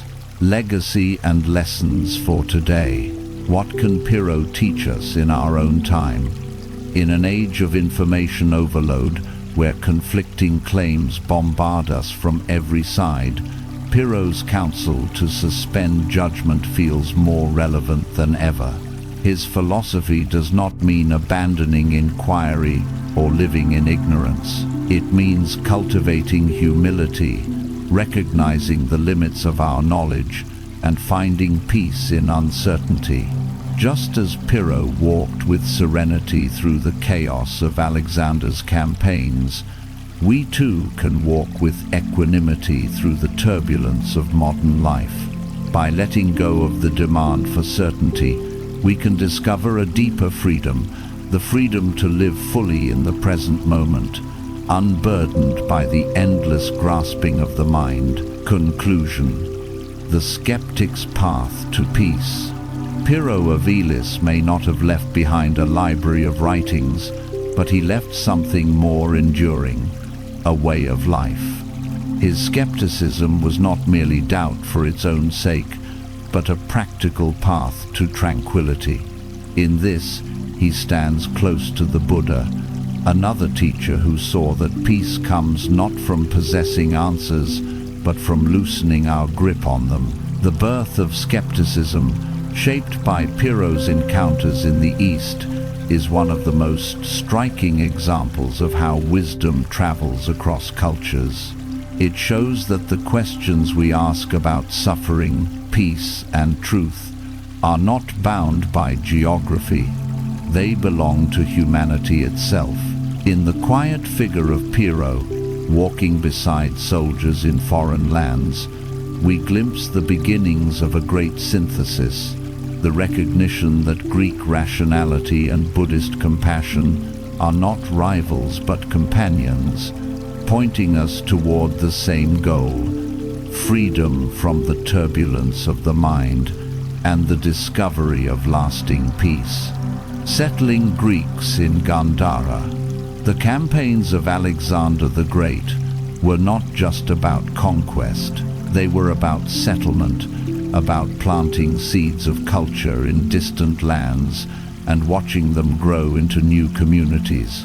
Nowhere was this more evident than in Gandhara, a region nestled between the towering ranges of the Hindu Kush and the fertile valleys of the Indus. Here, Greek settlers, soldiers, merchants, artisans, and philosophers made their homes after Alexander moved on. What began as a pragmatic decision by a young conqueror became one of the most extraordinary cultural experiments in history, a blending of Greek, Persian, and Indian traditions that would eventually shape the development of Buddhism and transform the spiritual map of Asia. Alexander's policy of settlement. Unlike conquerors who stripped lands of resources and retreated, Alexander had a habit of leaving behind permanent colonies. In nearly every major territory he conquered, he founded new cities often called Alexandrias, staffed with veterans of his army and local allies. This was partly strategic. Settlements served as garrisons, supply stations, and symbols of Greek authority. But it was also cultural. Alexander believed in spreading Hellenism, Greek language, art, and governance as a unifying force across his empire. In Gandhara, this policy had unique consequences. The region had already been influenced by Persian governance and Indian spirituality. When Alexander's Greeks settled there, they entered a cultural landscape already accustomed to diversity and dialogue.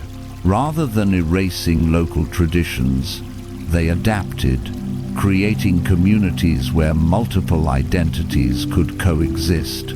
Building cities in a foreign land. The Greeks who stayed in Gandhara built cities that reflected their heritage. Archaeological remains from the region reveal clear traces of Greek urban planning. Grid-like streets, colonnaded buildings, theaters, and marketplaces resembling those of the Mediterranean world. Yet these cities did not remain purely Greek enclaves. They quickly absorbed local influences. The temples combined Greek architectural features, columns, friezes, pediments with Indian and Persian motifs. Public spaces echoed with multiple languages: Greek, Aramaic, Sanskrit, and Prakrit. Markets overflowed with goods from every corner of the empire, turning the cities into living crossroads. The result was a cosmopolitan urban culture, one where Greek settlers could feel at home, while also participating in the wider traditions of their neighbors. Life between worlds. For the settlers themselves, life in Gandhara meant constant negotiation between identities. They remained Greek in their love of debate, drama, and philosophy, but they also became Gandharan, absorbing the rhythms of local festivals, the flavors of Indian food, and the spiritual practices of ascetics and monks. Their children, born in Gandhara, were the true inheritors of this synthesis. They grew up speaking multiple languages, trained in Greek rhetoric and mathematics, but also exposed to Indian teachings about karma and liberation. For them, the boundaries between East and West blurred. They did not see themselves as exiles or foreigners, but as citizens of a new world. This dual identity gave them a unique role in history. They became cultural translators, able to understand Greek rationality and Indian spirituality, Persian governance, and local traditions. When Buddhism spread into Gandhara, these bicultural communities were among the first to recognize its universality. The attraction of Buddhism. The Greek settlers in Gandhara lived in a region where Brahmanical Hinduism dominated, with its rigid caste system and ritual hierarchy. As foreigners, the Greeks were often classified as outcasts, people outside the traditional social structure, denied full acceptance. This exclusion created a spiritual hunger. The Greeks longed for a tradition that welcomed them as equals, that valued their insights, and that offered a path to peace beyond the boundaries of caste. When Buddhist monks arrived in Gandhara, they brought precisely this message. The Buddha had taught that liberation was open to all, regardless of birth or status. Wisdom was not the property of priests or elites. It belonged to anyone willing to walk the path of mindfulness and compassion. For Greek settlers, this was revolutionary. Buddhism gave them not only spiritual guidance but also a sense of belonging. It is no accident that some of the earliest known non-Indian Buddhist monks bore Greek names. Figures like Dharmarakshita and Mahadharmarakshita. These men had found in Buddhism a home for both their reason and their longing, and they became pioneers in carrying the Dharma beyond India. Art as a meeting place. One of the most visible legacies of Greek settlement in Gandhara is its art. The Greco-Buddhist style, born in these communities, transformed how the Buddha was represented. Before Gandhara, Buddhist art was largely symbolic. Footprints, wheels, empty thrones representing the Buddha's presence. But in Gandhara, Greek sculptors applied their skills in naturalistic representation to create the first human images of the Buddha. Modeled on Greek statues of Apollo and other deities, these figures combined classical realism with spiritual symbolism. The Buddha was depicted with flowing robes, wavy hair, and serene features, radiating both human accessibility and divine presence. This artistic synthesis spread across Asia, shaping Buddhist iconography from Central Asia to China, Korea, and Japan. Thus, the Greeks of Gandhara did not merely adopt Buddhism, they helped shape how the world would visualize it for centuries. The role of writing and preservation. Another key contribution of the Gandharan Greeks was their appreciation for written records. The Greek tradition had long emphasized literacy, philosophy, and systematic categorization. When combined with Buddhist teachings, this emphasis helped preserve the Dharma in durable form. The earliest surviving Buddhist manuscripts written on birch bark scrolls in the Gandhari language, using scripts influenced by Greek and Aramaic, come from this very region. Without the Greek settlers' reverence for writing, much of early Buddhist wisdom might have remained vulnerable to the fragility of oral transmission. This practice of writing down teachings later spread to Sri Lanka and beyond, ensuring that Buddhism could survive the upheavals of history. In this way, the Greeks of Gandhara became guardians of the Dharma's memory, a new kind of identity. The settlers of Gandhara did not remain Greeks in the strict sense, nor did they fully assimilate into Indian society. They became something new, Greco-Buddhists, people whose lives embodied the meeting of rational inquiry and contemplative practice. Their identity was not a compromise, but a fusion. They carried forward the Greek love of logic and analysis, while embracing the Buddhist path of mindfulness and compassion. They honored their heritage, even as they opened themselves to transformation. This identity would ripple outward through their art, their teachings, and their writings, influencing Buddhist traditions far beyond Gandhara. It demonstrated that spiritual truth is not bound by ethnicity or language, but can be embraced by anyone who seeks it sincerely. The long shadow of Gandhara. The settlement of Greeks in Gandhara was more than a historical curiosity. It was a turning point in human culture. From this meeting of peoples came the first Greek Buddhist monks who carried the Dharma to new lands. The Greco-Buddhist art style, which shaped global images of the Buddha. The written preservation of Buddhist texts, ensuring their survival. A living example of cultural synthesis that proved wisdom could cross boundaries. Even after the decline of Greek political power in the region, the legacy of Gandhara endured. For centuries, Buddhist pilgrims traveling through Central Asia marveled at the statues, manuscripts, and monasteries left by these early Greco-Buddhists. Their influence reached China and Japan, leaving marks on traditions far from their mountain homeland. Lessons for our age. The story of the Greeks in Gandhara resonates today in a world grappling with migration, diversity, and cultural blending. It shows that when people settle in new lands, they need not lose their identity or impose it on others. They can create something new, something that honors all traditions while transcending them. It also reminds us that the search for wisdom is universal. Just as the Greeks found in Buddhism a home for their restless hearts, so too can we find across cultures the resources we need for peace. The boundaries of nation, language, or religion are not barriers to truth.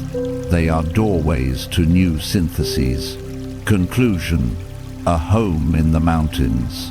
When Alexander's soldiers first settled in Gandhara, they could not have known that their descendants would become part of one of the most extraordinary cultural transformations in history. Yet by opening their lives to the traditions around them, they created a new kind of community, one that would carry Buddhist wisdom across Asia and reshape the spiritual destiny of countless people. In the mountain valleys of Gandhara, exile became belonging, conquest became dialogue, and strangers became bridge builders. Here, Greek rationality met Buddhist compassion, not as rivals but as partners. And from their meeting, a new chapter of human wisdom began. Seeds of Greco-Buddhist synthesis. By the time the Greeks had settled into Gandhara, something subtle but revolutionary was taking shape. It was not merely a matter of Greek settlers adopting Buddhism or Indian sages tolerating foreign neighbors. What emerged in these valleys was a true synthesis, a fusion of rational Greek inquiry with the contemplative depth of Buddhist practice. From this blending grew traditions that would not only transform Buddhism itself, but also leave an imprint on the intellectual and spiritual heritage of the world. This chapter closes with an exploration of how those first encounters planted seeds that would grow into the art, philosophy, and practices of Greco-Buddhism, one of the most remarkable cultural convergences in history. A meeting of minds. The Greeks of Gandhara were not passive recipients of Indian spirituality. They were active participants, bringing their love of dialogue, logic, and systematic thought to the table. When they encountered Buddhist monks, they asked questions not unlike those that Socrates had asked in the marketplaces of Athens. What is the self? Can happiness be achieved? What does it mean to live a good life? Is truth something we can know, or must we learn to live without certainty? For the Buddhist teachers, these questions were not unfamiliar. They resonated deeply with the Buddha's own explorations of suffering, impermanence, and liberation. The conversations between Greek settlers and Indian monks did not feel like clashes of incompatible traditions.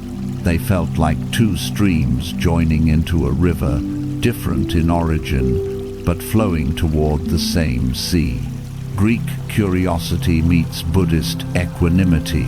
Greek philosophy was characterized by relentless questioning, a drive to understand the nature of reality through reason and debate. Buddhism, by contrast, emphasized direct experience, the observation of the mind, the cultivation of mindfulness, and the practice of compassion. When these approaches met, something remarkable occurred. Greek curiosity found in Buddhism a discipline that grounded its questions in lived practice. Buddhist equanimity found in Greek rationality a partner that could sharpen and articulate its insights with logical clarity. The result was a philosophy that was not content with abstract speculation, but sought practical methods for achieving peace, a marriage of logos and praxis, of inquiry and meditation. The first Greek Buddhists. The presence of Greek names among early Buddhist monks demonstrates that this synthesis was not theoretical, but lived. Inscriptions from Ashoka's reign list, Dharmarakshita and Mahadharmarakshita, both clearly Greek converts, as respected teachers and missionaries. For these men, becoming monks was no small step. It meant renouncing family ties, wealth, and social status to dedicate their lives to the Dharma. Their decision shows that Buddhism had penetrated not just the intellectual curiosity of the Greeks, but their very hearts. Even more striking, these Greek monks were entrusted with spreading Buddhism to other Greek-speaking communities. This was not tokenism. It was recognition that they had fully understood the Dharma and could carry it across cultural lines. In them, the synthesis of Greek and Buddhist wisdom became embodied reality, art as a universal language. Perhaps the most visible seed of Greco-Buddhist synthesis lay in art. As Greek sculptors turned their chisels toward Buddhist themes, they created a new visual language for spiritual ideas. Before this period, the Buddha had been represented only symbolically, a wheel, a tree, or an empty throne. But Greek artists, trained in naturalistic representation, gave the Buddha a human face. Drawing on their traditions of depicting gods like Apollo, they created serene, compassionate figures, clothed in robes that echoed both Indian monastic garb and Greek drapery. This was more than art, it was theology in stone. By depicting the Buddha in human form, the Greeks expressed the idea that enlightenment was not distant or abstract, but embodied, lived, attainable. This imagery spread along trade routes into Central Asia, China, and beyond, shaping Buddhist iconography across Asia for centuries. In this way, Greek settlers helped Buddhism speak a universal visual language, one that transcended words and reached directly into the human imagination. Writing as preservation. Another seed planted by Greco-Buddhist synthesis was the written preservation of Buddhist teachings. The Greeks, heirs to a long tradition of literacy and record-keeping, valued the written word as a safeguard of wisdom. In Gandhara, this reverence for writing intersected with the Buddhist commitment to preserving the Dharma. The result was the creation of some of the earliest Buddhist manuscripts known to history, birch bark scrolls written in the Gandhari language, using scripts influenced by both Greek and Aramaic. These manuscripts were not casual notes. They were carefully copied, stored in sealed pots, and preserved as sacred relics. Through them, Buddhist teachings could survive upheavals, ensuring continuity across centuries. Without this Greek-influenced culture of writing, much of the Dharma might have been lost to time.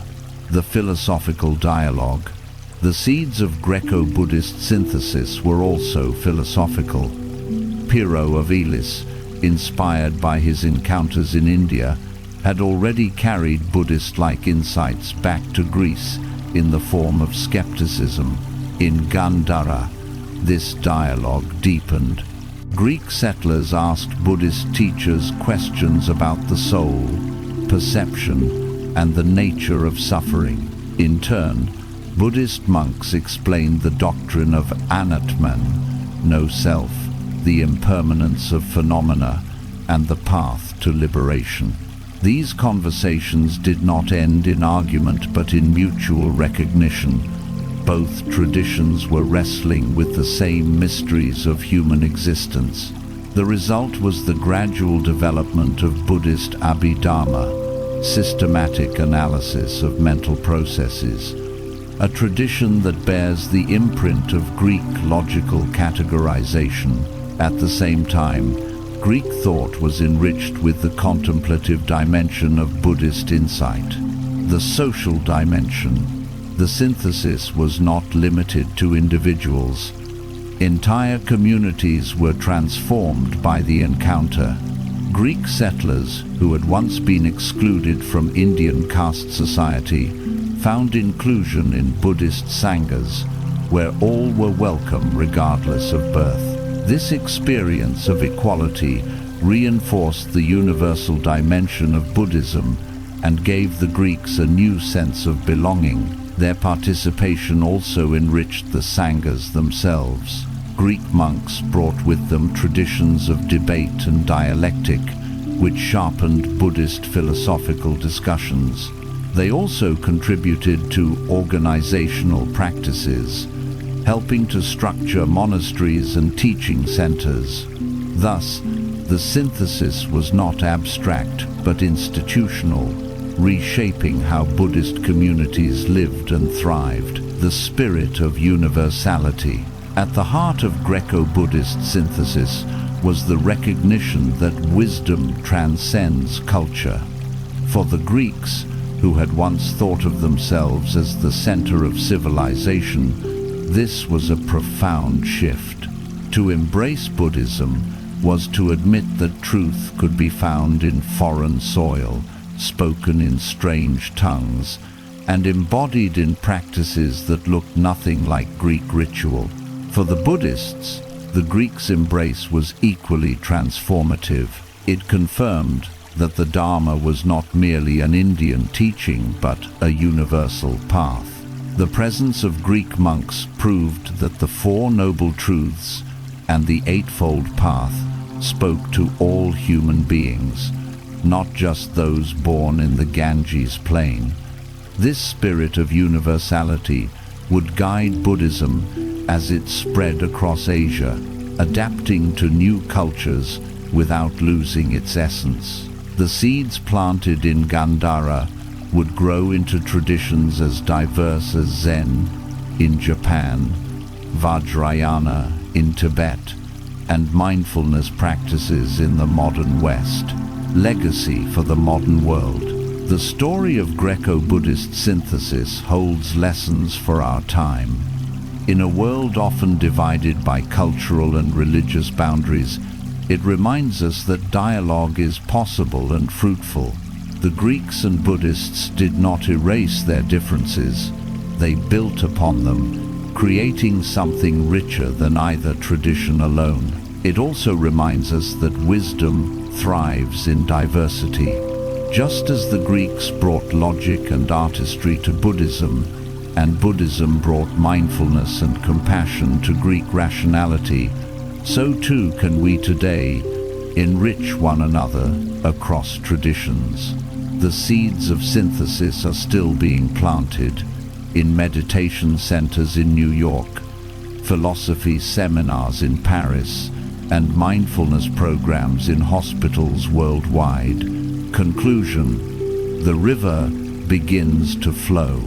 In Gandhara, the seeds of Greco-Buddhist synthesis were planted in soil prepared by centuries of Persian tolerance and fertilized by the encounters of Alexander's philosophers.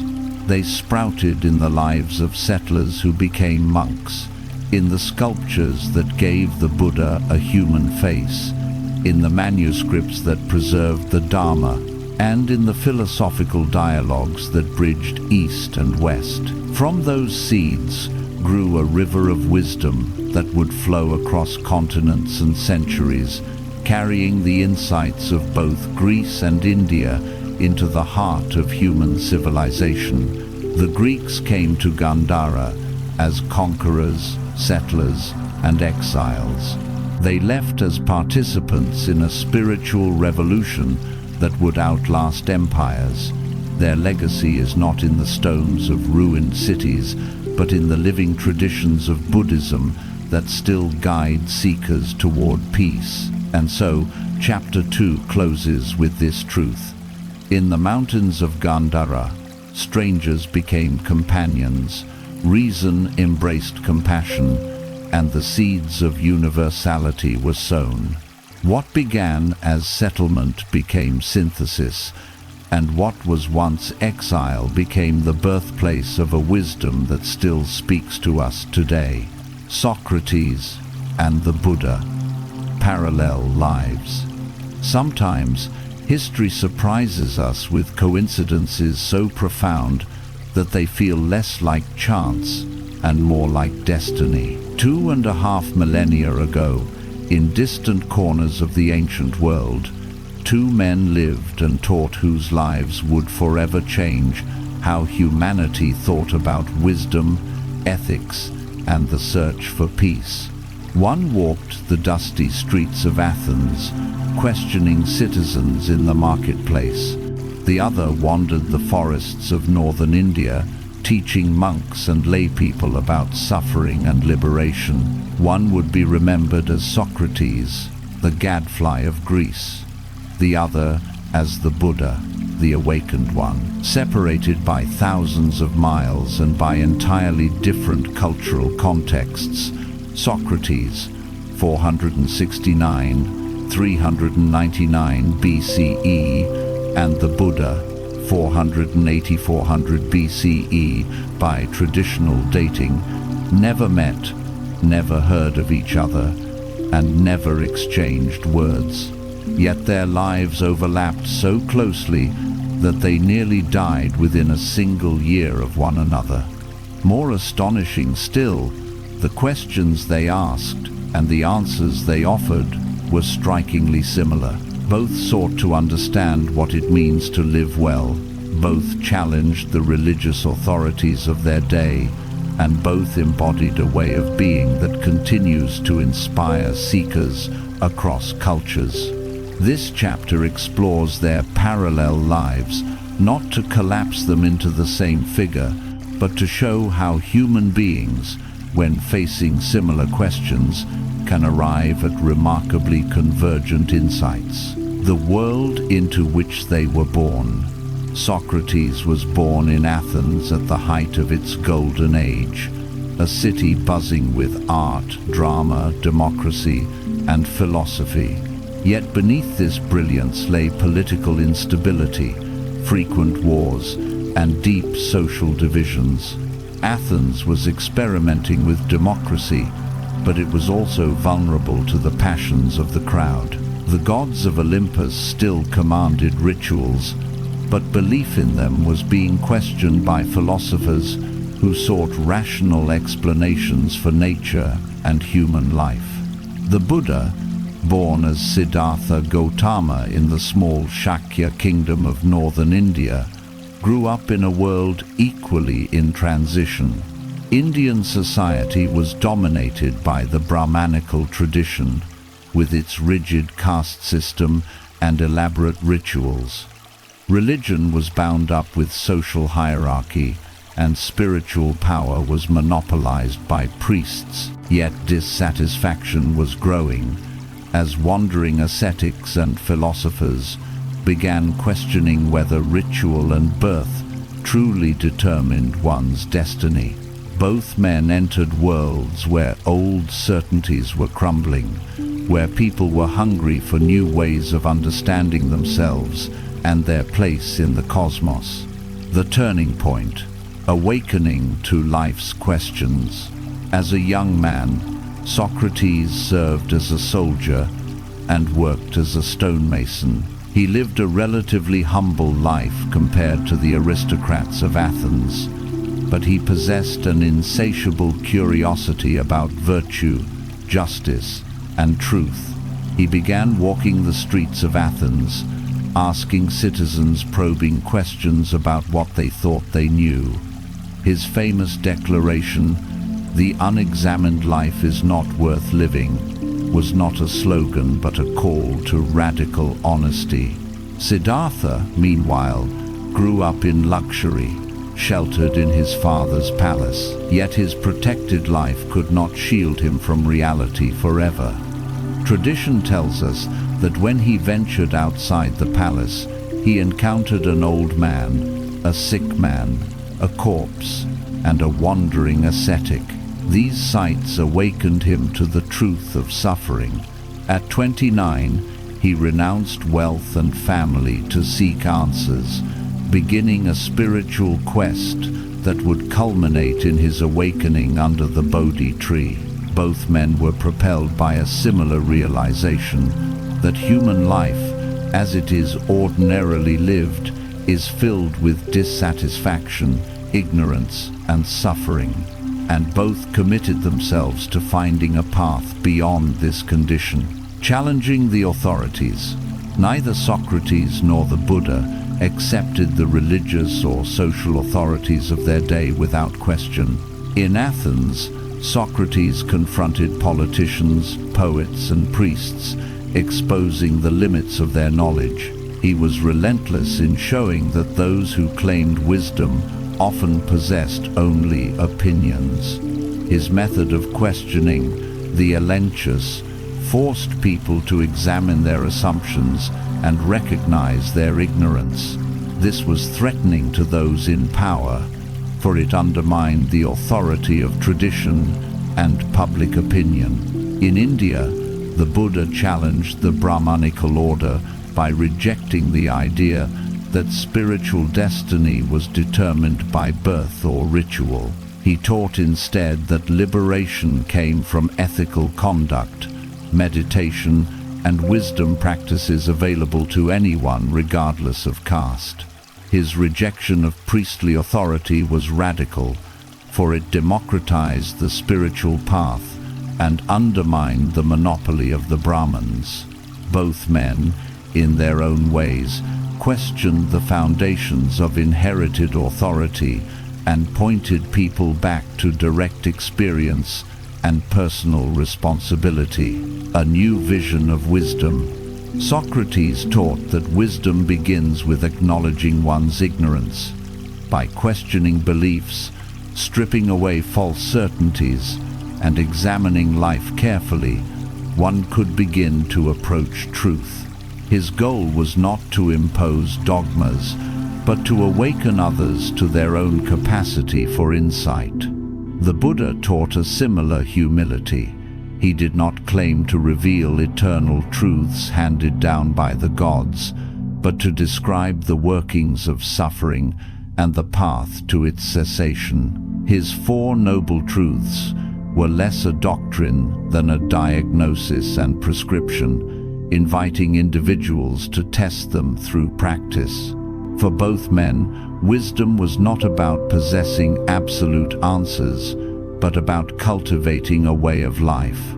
It was practical, ethical, and transformative, living the teaching. What made both figures unforgettable was not just what they said, but how they lived. Socrates lived simply, often walking barefoot, wearing the same cloak in winter and summer, and refusing payment for his teaching. He remained calm under insult, patient in debate, and courageous in the face of danger. When condemned to death, he refused to flee, accepting his sentence with composure and continuing to discuss philosophy even as the hemlock approached his lips. The Buddha lived as a wandering monk, owning little more than a robe and a bowl. He spent his life teaching, meditating, and guiding others on the path. His serenity in the face of sickness, slander, and aging embodied the liberation he described. When he died at the age of 80, he entered parinirvana peacefully, leaving his disciples with the instruction to be lamps unto themselves. In both cases, the teacher's life was the teaching. Philosophy and spirituality were not abstract theories, but embodied practices of peace, courage, and compassion, resistance and condemnation. The very qualities that made Socrates and the Buddha transformative also made them dangerous to established powers. Socrates was accused of corrupting the youth and disrespecting the gods. His relentless questioning unsettled the political order, particularly in a city still recovering from war and instability. His trial and execution were intended as a warning against those who challenged authority too directly. The Buddha, though not executed, also faced resistance. The Brahmanical elite saw his teachings as undermining the social hierarchy that supported their power. His monks were mocked, his ideas criticized, and at times he was accused of destabilizing society. Yet neither man responded with bitterness. Both accepted opposition as part of the path, embodying resilience and patience in the face of rejection. Parallel insights. When we place their teachings side by side, the parallels are striking. On ignorance, Socrates insisted that recognizing ignorance is the first step to wisdom. The Buddha taught that ignorance, avidya, is the root of suffering. On ethics, Socrates emphasized living justly and caring for the soul. The Buddha emphasized right speech, right action, and right livelihood as part of the Eightfold Path. On inner freedom, Socrates sought ataraxia, tranquility in the face of uncertainty. The Buddha taught upekkha, equanimity in the face of impermanence. On examination, Socrates demanded constant questioning of life. The Buddha urged mindful observation of thoughts and actions. Though their vocabularies differed, the underlying concern was the same: how to free the human mind from delusion and cultivate a life of genuine peace. Why parallel lives matter.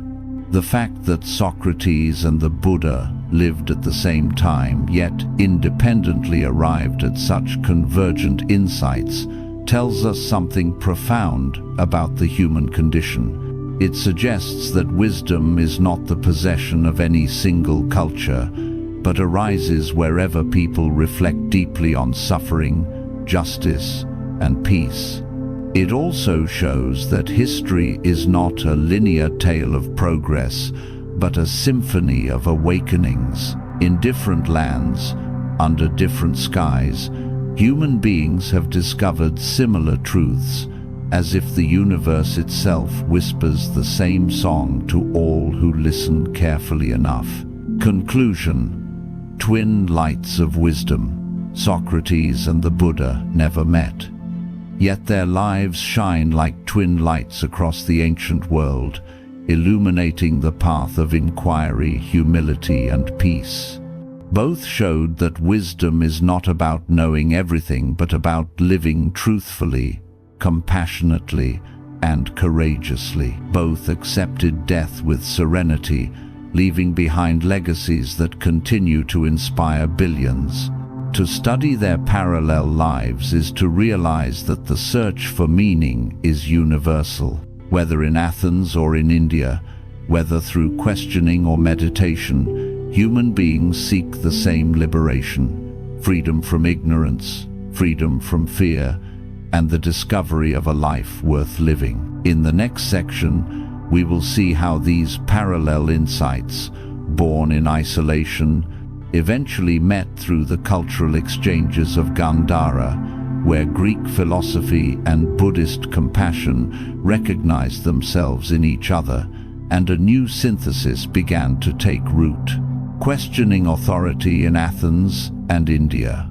Every age has its authorities: religious leaders, political rulers, cultural arbiters, who claim to speak with certainty about truth and order. Yet in the 5th century BCE, two voices arose in different parts of the world that dared to question these authorities. In Athens, it was Socrates, the gadfly who unsettled citizens with relentless inquiry. In India, it was the Buddha, the renunciate who challenged the Brahmanical priests and their monopoly on spiritual power.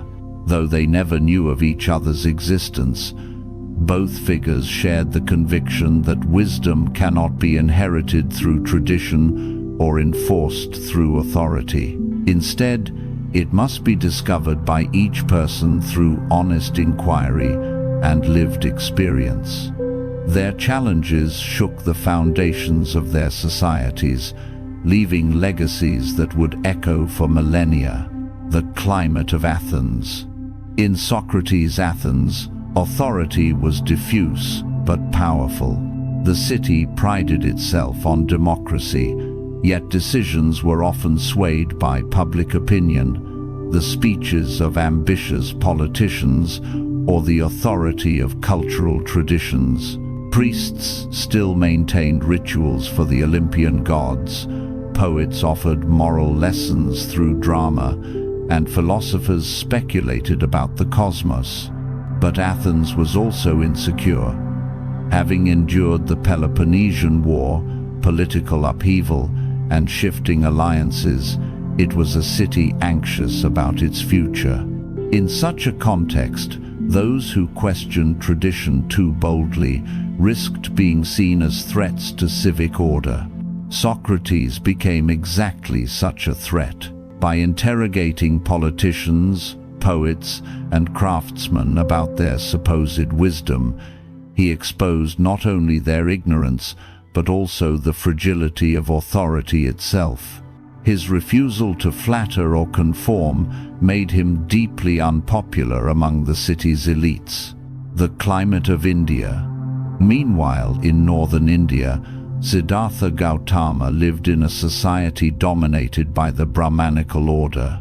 The Brahmins, as priests, claimed unique access to divine truth through the Vedas and elaborate rituals. They taught that a person's spiritual destiny was determined by caste, with liberation, moksha, attainable only through ritual performance and priestly mediation. This system created stability but also exclusion. Entire segments of society, women, outcasts, and non-Brahmins, were effectively denied access to spiritual liberation. It was into this environment that Siddhartha introduced his revolutionary teaching, that freedom from suffering was not dependent on ritual or birth, but on ethical conduct, mindfulness, and insight.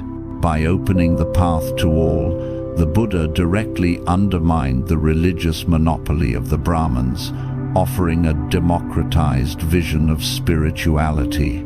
Socrates' method. The elenchus.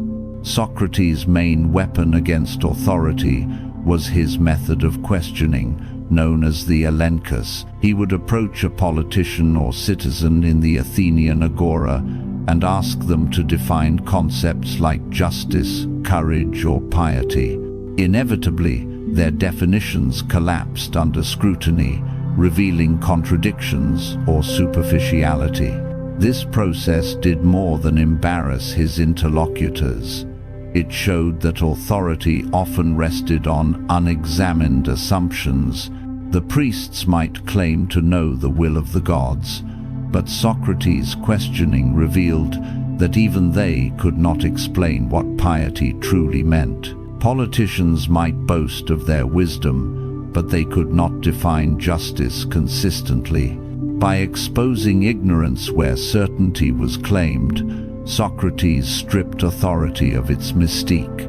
He insisted that true wisdom begins with recognizing one's ignorance, a direct challenge to any figure who claimed infallibility. The Buddha's method, direct experience. The Buddha's method of challenging authority was different but equally radical. Rather than debating priests in public squares, he invited people to examine their own experience. His famous instruction to the Kalamas, "Do not believe something simply because it is tradition or taught by authorities. Test it for yourself," cut to the heart of Brahmanical power. Instead of relying on rituals or priestly mediation, the Buddha urged people to observe their minds, to notice how craving and aversion create suffering, and to test the Eightfold Path as a practical remedy. This emphasis on direct experience bypassed the need for ritual specialists. Anyone, regardless of caste or status, could verify the truth of the Buddha's teachings in their own life. This was an act of spiritual rebellion, not loud or confrontational, but transformative in its implications. Clashes with authority.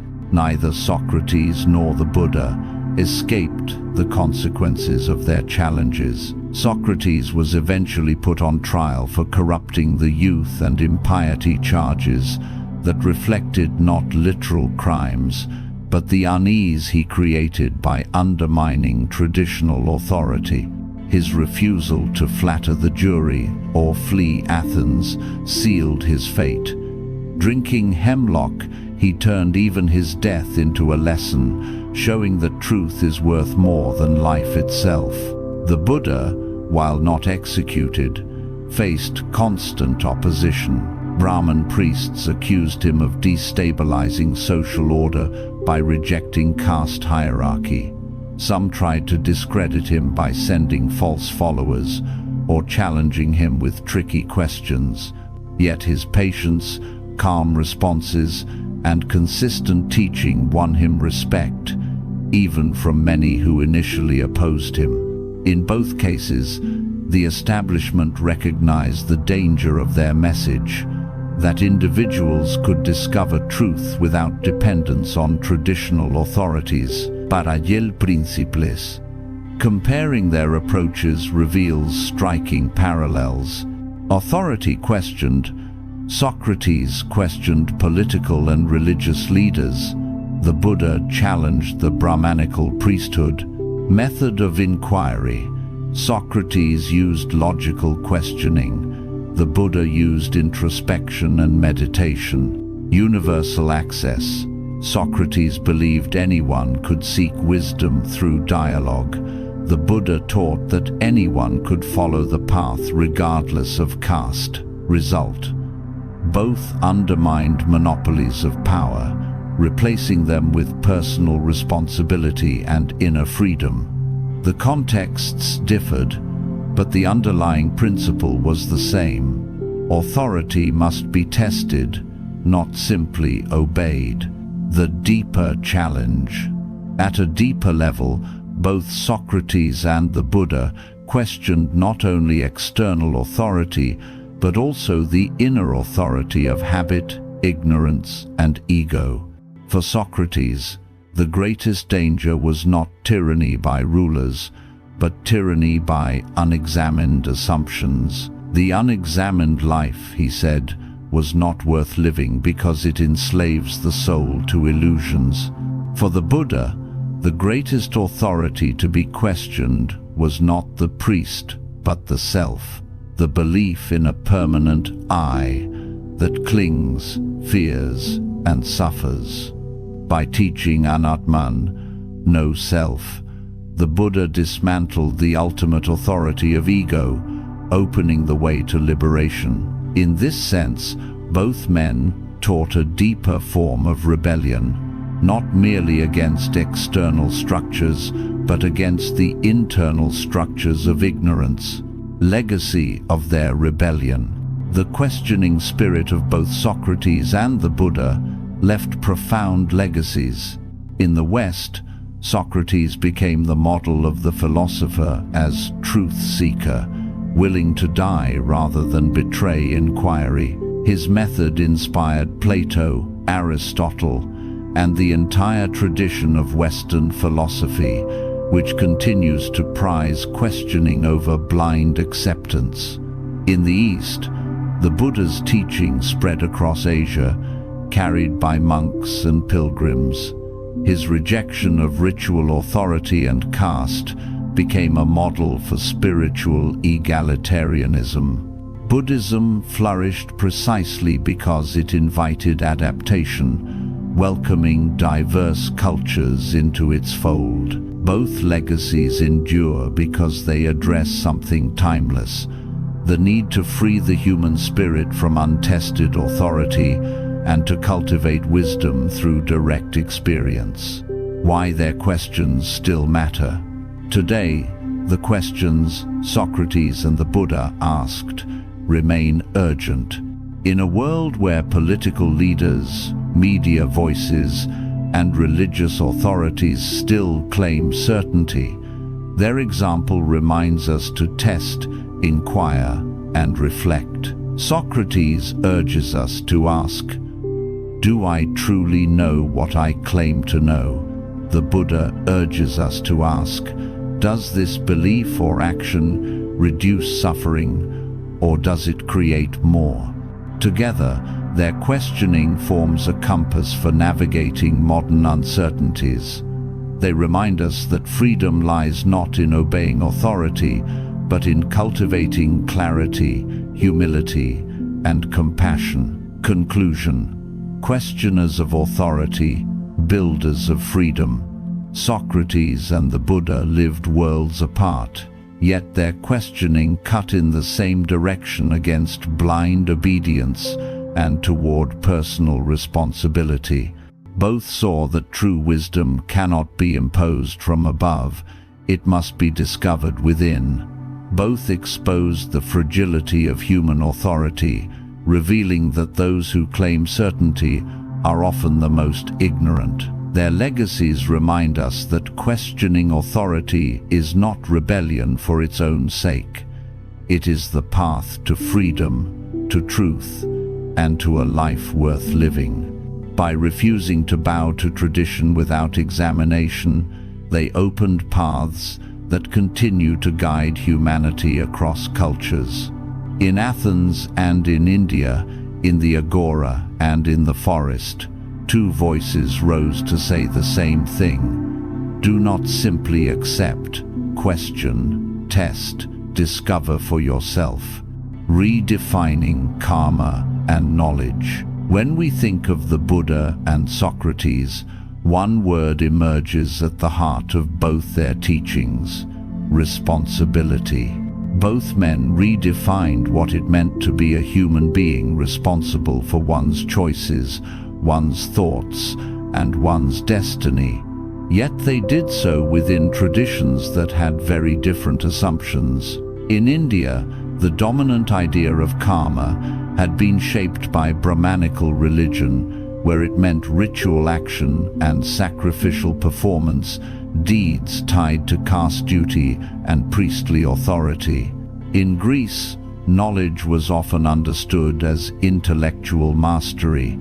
the possession of rational explanations about the cosmos, or the ability to argue persuasively in public. The Buddha and Socrates reimagined both concepts. The Buddha transformed karma from ritual performance into ethical intention. Socrates shifted knowledge from a matter of memorizing doctrines into a way of living truthfully. Both tore down established meanings and replaced them with definitions that placed responsibility directly on the individual. In this transformation, they laid the groundwork for spiritual and philosophical revolutions that continue to shape the human quest for wisdom today. Karma before the Buddha. To understand the Buddha's redefinition, we must first see what karma meant in his cultural setting.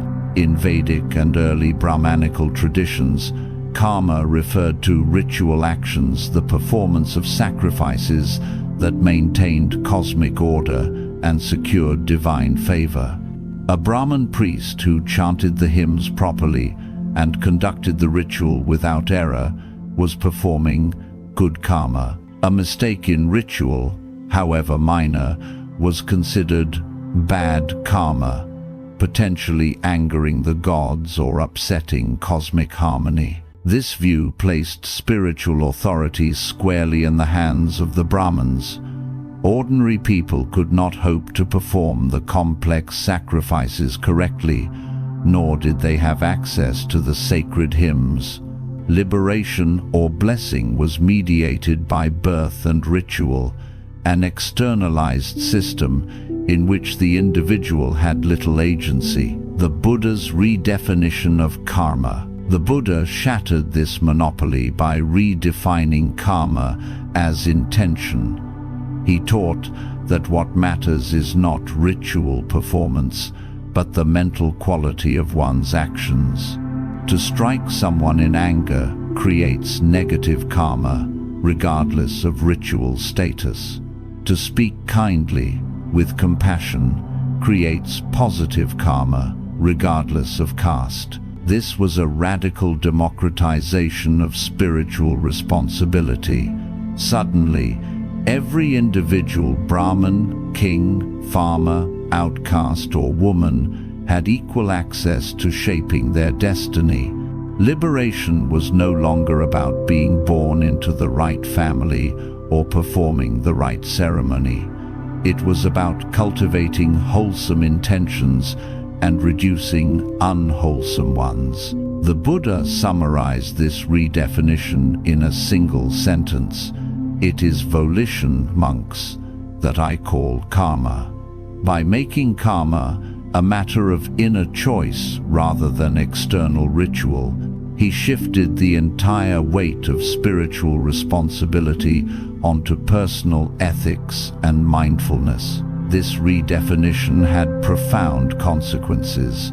It undermined caste hierarchy by making ethical intention more important than birth. It replaced ritual performance with ethical practice as the true path to liberation. It gave each person direct responsibility for their own future, rather than dependence on priests or external powers. In a single move, the Buddha transformed karma from ritual bondage into a path of freedom. Knowledge before Socrates. In Greece, the word episteme, knowledge, carried multiple meanings. For some philosophers, like the early naturalists, it meant understanding the fundamental elements of the cosmos: air, fire, water, or atoms. For the sophists, knowledge meant rhetorical skill, the ability to persuade and win arguments. In daily life, knowledge was often equated with possessing information or technical expertise. In this environment, knowledge was something to possess, a set of truths, facts, or skills that could be accumulated like wealth. To claim knowledge was to claim authority. Those who spoke confidently about the gods, justice, or virtue were assumed to know what they were talking about. Socrates' redefinition of knowledge. Socrates turned this assumption upside down.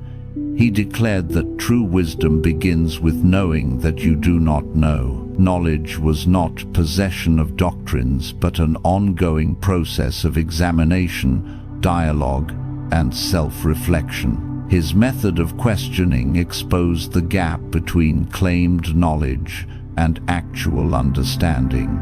A politician might boast of knowing justice, but when pressed to define it consistently, his answers collapsed. For Socrates, this revealed a deeper truth. Real knowledge is not about having ready-made answers, but about recognizing ignorance and remaining open to inquiry. This redefinition shifted knowledge from the realm of certainty to the realm of humility. It made philosophy less about winning arguments and more about living honestly with the recognition of human limitation. For Socrates, then, knowledge was not intellectual property but a way of life. It meant cultivating the courage to question assumptions, to accept uncertainty, and to continue seeking truth in dialogue with others. The Buddha and Socrates, compared, placed side by side, the Buddha's redefinition of karma and Socrates' redefinition of knowledge share profound similarities. From external to internal, the Buddha moved karma from ritual performance to intention. Socrates moved knowledge from external possession to internal recognition of ignorance, from hierarchy to equality. The Buddha freed karma from priestly monopoly, making ethical practice open to all. Socrates freed knowledge from experts and sophists, making inquiry possible for anyone, from dogma to practice. Both shifted emphasis from static doctrines to lived practice. Karma became about daily ethical choices. Knowledge became about daily questioning, from certainty to responsibility. Both demanded personal responsibility. The Buddha asked individuals to observe their intentions. Socrates asked individuals to examine their beliefs. Though their vocabularies differed, the underlying revolution was the same, shifting authority from external structures to the individual's own moral and intellectual integrity. The cost of redefinition. Such redefinitions were not without cost. By undermining established meanings, both men unsettled the foundations of authority. In India, the Brahmins resisted the Buddha's teaching, accusing him of destabilizing society. His refusal to validate caste hierarchy was seen as a threat to social order. Though he gained many followers, he also made powerful enemies. In Athens, Socrates' relentless questioning eroded the credibility of politicians, poets, and priests. His exposure of ignorance made him a nuisance, even dangerous. The charge of corrupting the youth reflected fear that his redefinition of knowledge was contagious, that if young Athenians stopped believing in the old authorities, the entire city might lose cohesion. Both men paid the price. Socrates with his life, the Buddha with lifelong opposition. Yet their willingness to challenge definitions that no longer serve truth is precisely what gave their teachings enduring power. Implications for humanity. By redefining karma and knowledge, the Buddha and Socrates did more than alter philosophical vocabulary. They shifted humanity's orientation toward responsibility. For the Buddha, the question was no longer, which ritual must I perform to please the gods, but what intention am I cultivating in this moment? For Socrates, the question was no longer, what truths can I claim to know, but Have I examined my life honestly enough to live with integrity? Both shifts freed human beings from passivity. They invited active engagement, daily reflection, and personal transformation. Modern resonance.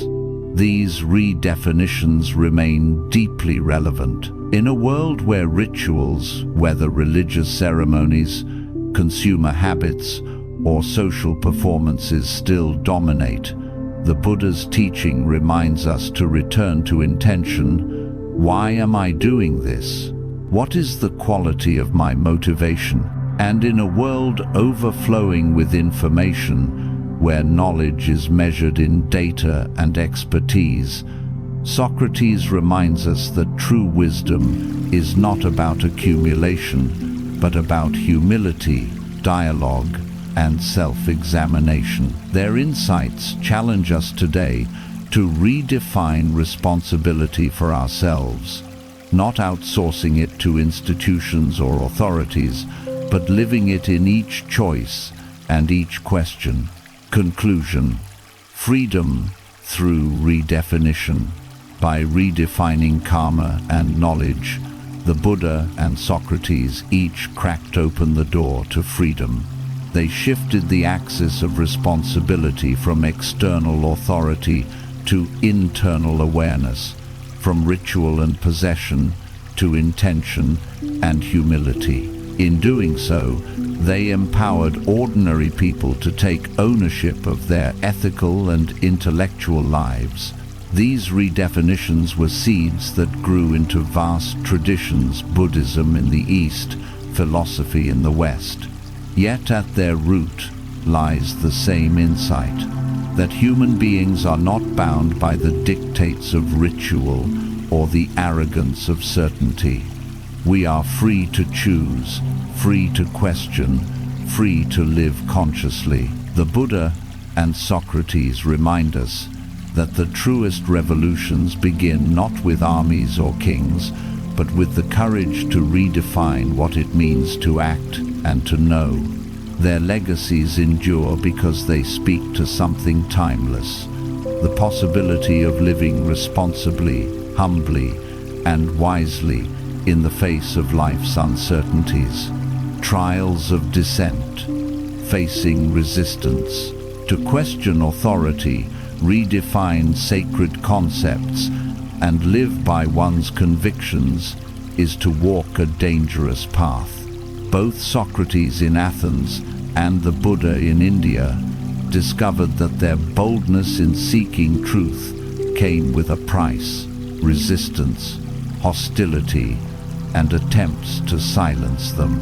Their experiences reveal a timeless truth: that societies often resist those who disrupt comfortable certainties, even when those disruptions open the door to greater wisdom. In this section, we explore how Socrates and the Buddha each faced trials of dissent, how they responded, and what their resistance teaches us about courage and the human struggle for freedom. The trial of Socrates. In 399 BCE, Athens brought Socrates to trial on charges of impiety and corrupting the youth. On the surface, these charges may sound absurd. Socrates had never urged violence, plotted against the state, or sought personal gain. Yet beneath the formal accusations lay deeper fears. Socrates had made enemies among the city's most powerful men. He had publicly exposed the ignorance of politicians, mocked the empty pride of poets, and deflated the arrogance of generals. His method of questioning, relentless, unflinching, was like holding a mirror before Athens and forcing it to see its contradictions. For a city recovering from war and internal strife, this was intolerable. At his trial, Socrates was offered the chance to save himself by flattering the jury, begging for mercy, or going into exile, but he refused. He insisted that his mission was given by the divine to awaken Athenians from complacency. His defense speech, preserved in Plato's Apology, stands as one of history's great declarations of intellectual freedom. I shall obey the god rather than you, and as long as I draw breath, I shall not cease to practice philosophy. The jury condemned him to death. Given a final chance to escape, he chose instead to drink the hemlock, calmly discussing philosophy with his friends until his last breath. His dissent cost him his life, but it also immortalized him as the philosopher who proved by his death that truth is worth more than survival. The opposition to the Buddha's resistance took a different form. Unlike Socrates, he was not put on trial or executed. Yet he too faced continual opposition from those threatened by his teachings. The Brahmanical elite saw him as a direct challenge to their authority. By rejecting caste hierarchy and ritual sacrifice, the Buddha undermined the entire foundation of their power. Stories in the Pali Canon describe Brahmin priests attempting to discredit him, sending followers to spread false accusations, or confronting him with tricky questions designed to trap him. At times, rival ascetics also opposed him. Some resented his growing popularity, seeing his monastic community as competition for patronage and respect. Others accused him of destabilizing social order by teaching outcasts and women. One famous episode tells of Devadatta, the Buddha's own cousin, who sought to take over leadership of the community. Devadatta criticized the Buddha for being too lenient and tried to split the Sangha by proposing extreme ascetic practices. When that failed, tradition holds that he even plotted to kill the Buddha, setting loose a wild elephant to trample him and hiring assassins. Each attempt failed, and the Buddha continued to meet resistance with calm, patience, and equanimity. Though the Buddha was never formally condemned, he lived his entire life in the shadow of opposition, walking a path that challenged some of the most entrenched powers of his world. Different forms of trial. While Socrates faced a literal courtroom and death sentence, the Buddha endured a subtler, prolonged trial. The trial of constant discredit, rejection, and attempted sabotage. Socrates' trial was short but final. His confrontation with authority climaxed in a single event that sealed his fate. The Buddha's trials were ongoing. He navigated decades of criticism, often responding not with confrontation, but with teaching, dialogue, or silence. Despite their differences, both situations reveal a universal pattern. When truth challenges established order, the establishment strikes back. Responses to resistance. What makes their stories remarkable is not that they faced resistance, but how they responded. Socrates chose courage over compromise. He could have saved his life by abandoning his questioning or retreating into silence. Instead, he remained faithful to his mission, even unto death. His calm acceptance of the hemlock turned his trial into a testimony, showing that philosophy is not merely words, but a way of life that demands integrity. The Buddha chose compassion over retaliation. When faced with insults, he refused to respond with anger. When rivals plotted against him, he met them with patience. In one story, when Devadatta tried to kill him, the Buddha responded not with punishment, but with forgiveness, continuing to see him as a misguided relative rather than an enemy. His refusal to retaliate reinforced his teaching that hatred cannot be overcome by hatred, only by love. Both men embodied their teachings in the face of trial. Socrates showing courage, the Buddha showing compassion. Both revealed that dissent is not only about words, but about living in a way that refuses to be broken by resistance. Why societies resist? Why did Athens kill its philosopher, and why did Brahmanical India oppose its renunciate? The answer lies in fear. Fear of destabilization. Socrates' questioning made Athenians fear that young people would lose respect for tradition, undermining democracy itself. The Buddha's teaching made Brahmins fear that society would collapse if caste order were rejected, fear of exposure. Socrates exposed the ignorance of those who claimed wisdom. The Buddha exposed the emptiness of rituals that claimed spiritual power. Both revealed truths that embarrassed and delegitimized the authorities of their time. Fear of change. Both men demanded transformation. Socrates urged Athenians to live examined lives. The Buddha urged Indians to abandon attachment and ego.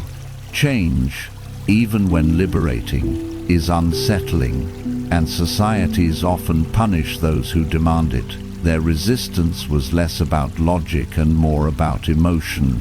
Power clings to itself, even when confronted with truth. The deeper trial. Beyond their external opposition, both men also faced inner trials. Socrates had to resist the temptation of self-preservation. To save his life, he could have chosen silence or exile. His trial was not only before the Athenian jury, but before his own conscience. By choosing integrity over survival, he passed the deeper trial of remaining true to himself. The Buddha had to resist the temptation of bitterness. Constant opposition could have hardened his heart, making him resentful or vengeful.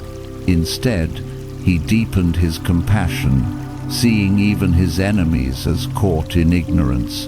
His trial was not only against rivals, but against the lure of hatred. By responding with love, he passed the deeper trial of embodying his teaching.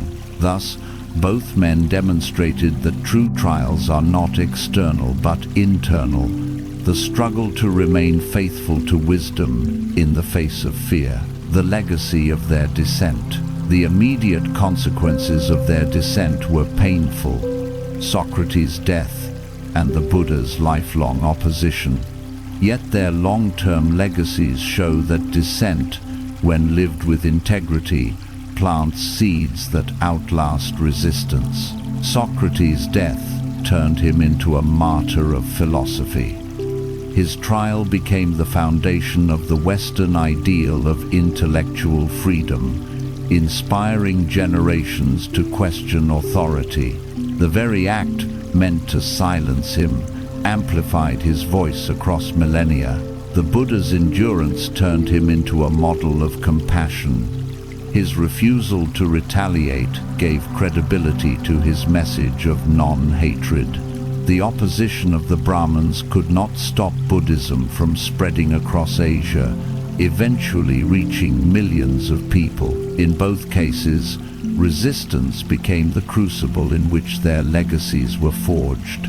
Without their trials, their teachings might not have shone so brightly. Modern echoes. Their trials echo today. Whistleblowers, activists, and truth-tellers continue to face persecution for challenging authority. The courage of Socrates reminds us that there are truths worth dying for. The compassion of the Buddha reminds us that how we respond to resistance matters as much as the resistance itself. Together, they teach us that dissent is not rebellion for its own sake.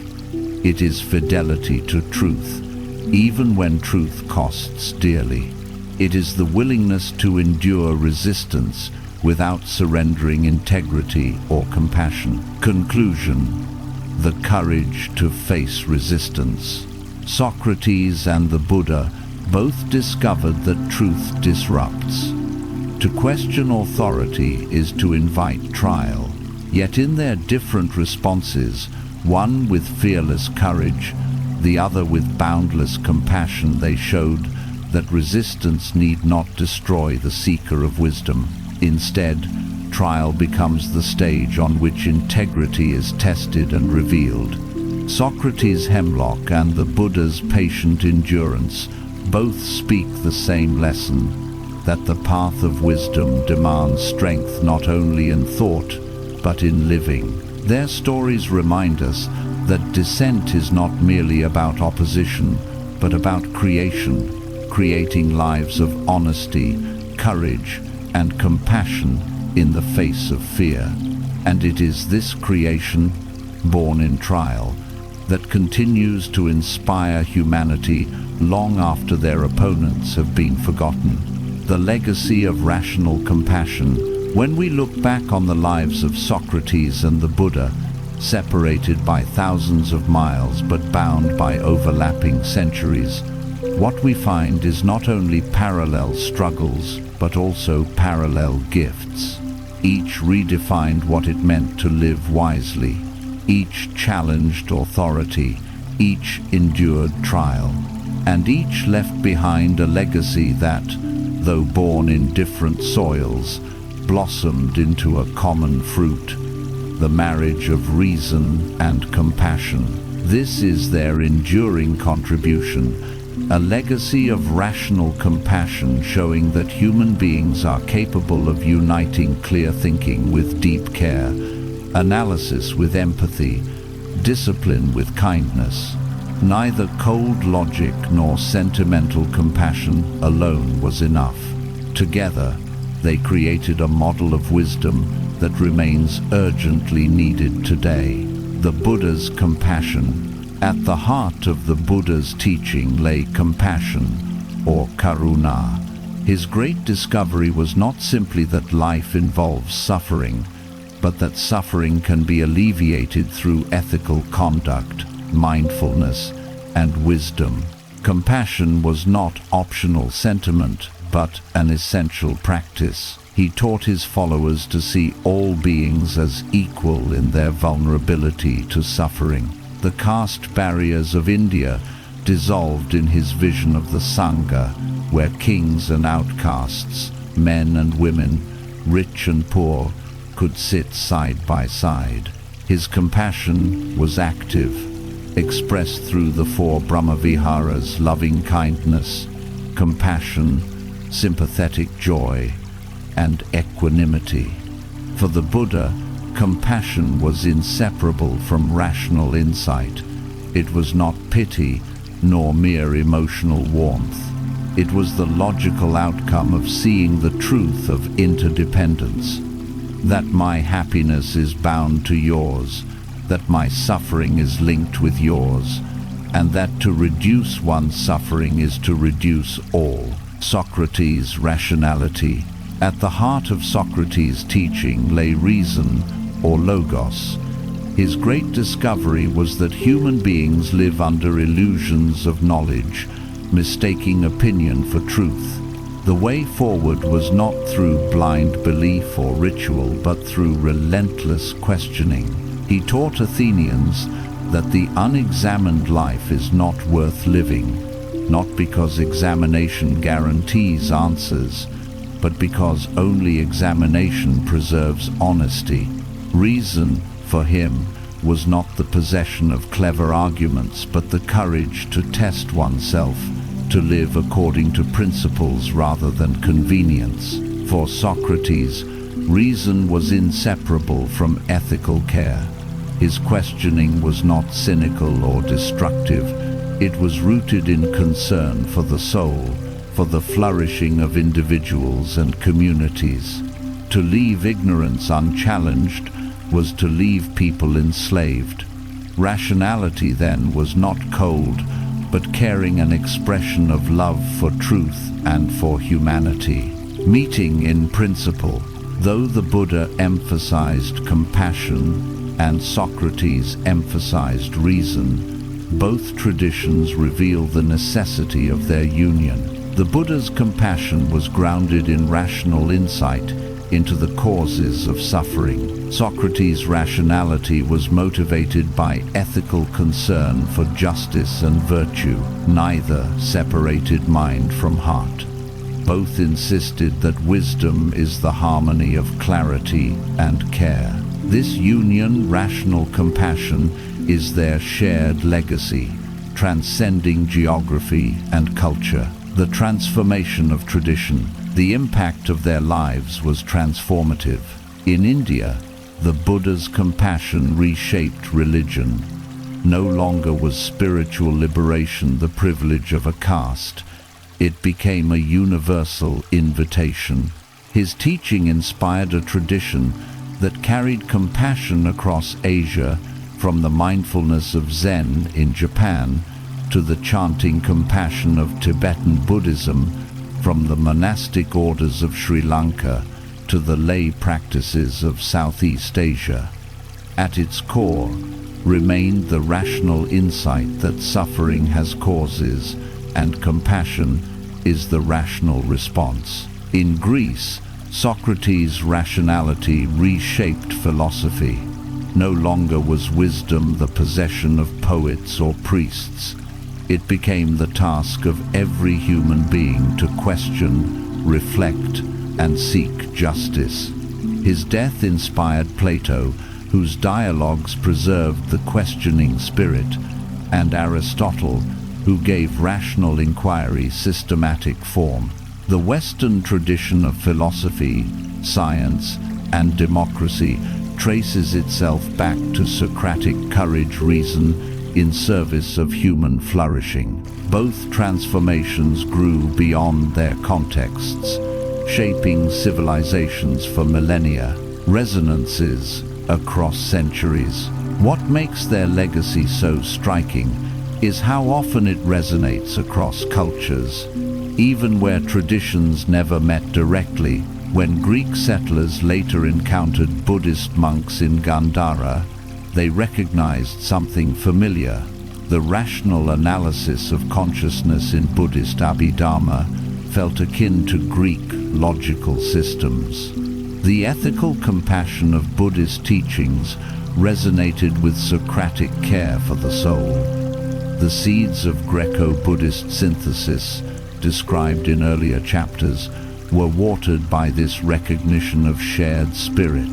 The fact that parallels existed before any contact shows that reason and compassion are not cultural accidents but universal possibilities of the human mind and heart. The model of the teacher, Socrates and the Buddha, also left a legacy through their example as teachers. Neither wrote books, neither left codified systems of doctrine. Instead, they taught through dialogue, through presence, through lives that embodied their message. The Buddha sat under trees and walked among villages, responding to questions with calm clarity. His compassion was his teaching. Socrates walked barefoot through the marketplace, stopping passers-by to probe their assumptions. His questioning was his teaching. Both revealed that the teacher is not merely a transmitter of information, but a model of how to live. They taught less by what they said than by who they were, facing death as a final lesson. Their deaths, too, carried lessons. Socrates drank hemlock calmly, showing that philosophy provides a freedom greater than fear of death. The Buddha passed into parinirvana, serene and composed, showing that awakening is possible even in life's final moments. Both deaths taught that wisdom is not abstract theory, but lived practice, a way of being that can face life and death with equanimity. Their legacies endure not because of doctrines alone, but because they demonstrated what it looks like to live and die wisely. Why rational compassion matters today. The legacy of rational compassion is not a relic of the past. It is a living challenge for the present. In an age of information overload, Socratic reason calls us to examine, to test, to question, rather than blindly accept. In an age of division, the Buddha's compassion calls us to care, to connect, to see our shared vulnerability, but it is their union that we most need. Reason without compassion becomes cold, rigid, even destructive.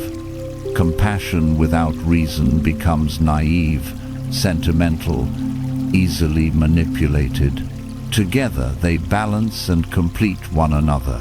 Imagine politics infused with both clear reasoning and deep compassion. Imagine education that trained not only sharp minds, but kind hearts. Imagine personal lives where self-examination leads not to despair, but to empathy. This is the vision their legacies offer. The universal human heritage. Socrates and the Buddha remind us that wisdom belongs to no single culture. Rational compassion is not Western or Eastern, Greek or Indian. It is human. Their parallel lives show that different civilizations, when faced with the same existential questions, can arrive at convergent truths. Their legacy is an invitation to see wisdom not as cultural property but as universal heritage, a gift entrusted to humanity as a whole. Conclusion: the enduring synthesis. As we close this chapter, we can see clearly what the Buddha and Socrates left us. They did not give us systems to memorize, but paths to walk. They taught that wisdom arises when clarity and care, reason and compassion come together. Their legacies still shape the world. Each time a student questions assumptions in pursuit of truth, Socrates lives. Each time a person acts with compassion to reduce suffering, the Buddha lives. And each time reason and compassion unite in a teacher, a leader, a seeker, their legacies converge. This is the enduring synthesis. The legacy of rational compassion, a legacy born of dissent, trial, and courage. A legacy that reminds us, across centuries, that to be human is to seek truth with clarity and live it with compassion. Greek converts to Buddhism, Dharma-Rakshita, and beyond. History rarely records the names of those who crossed cultural boundaries in pursuit of wisdom. Conquerors, kings, and generals leave monuments, but the quiet seekers, the ones who allow themselves to be transformed by new traditions, often vanish into silence. Yet sometimes, a few names endure, etched into stone, carried in chronicles, whispered through centuries. Among the most extraordinary of these are the names of the first known Greek converts to Buddhism, men who walked away from the legacy of Socrates and Aristotle and into the teachings of the Buddha. Their names, Dharma-Rakshita and Mahadharma-Rakshita, are not Greek at all, but Sanskrit titles given in recognition of their spiritual devotion. They stand as testimony to a remarkable truth. The very first non-Indians to take Buddhism into their hearts and lives were Greeks.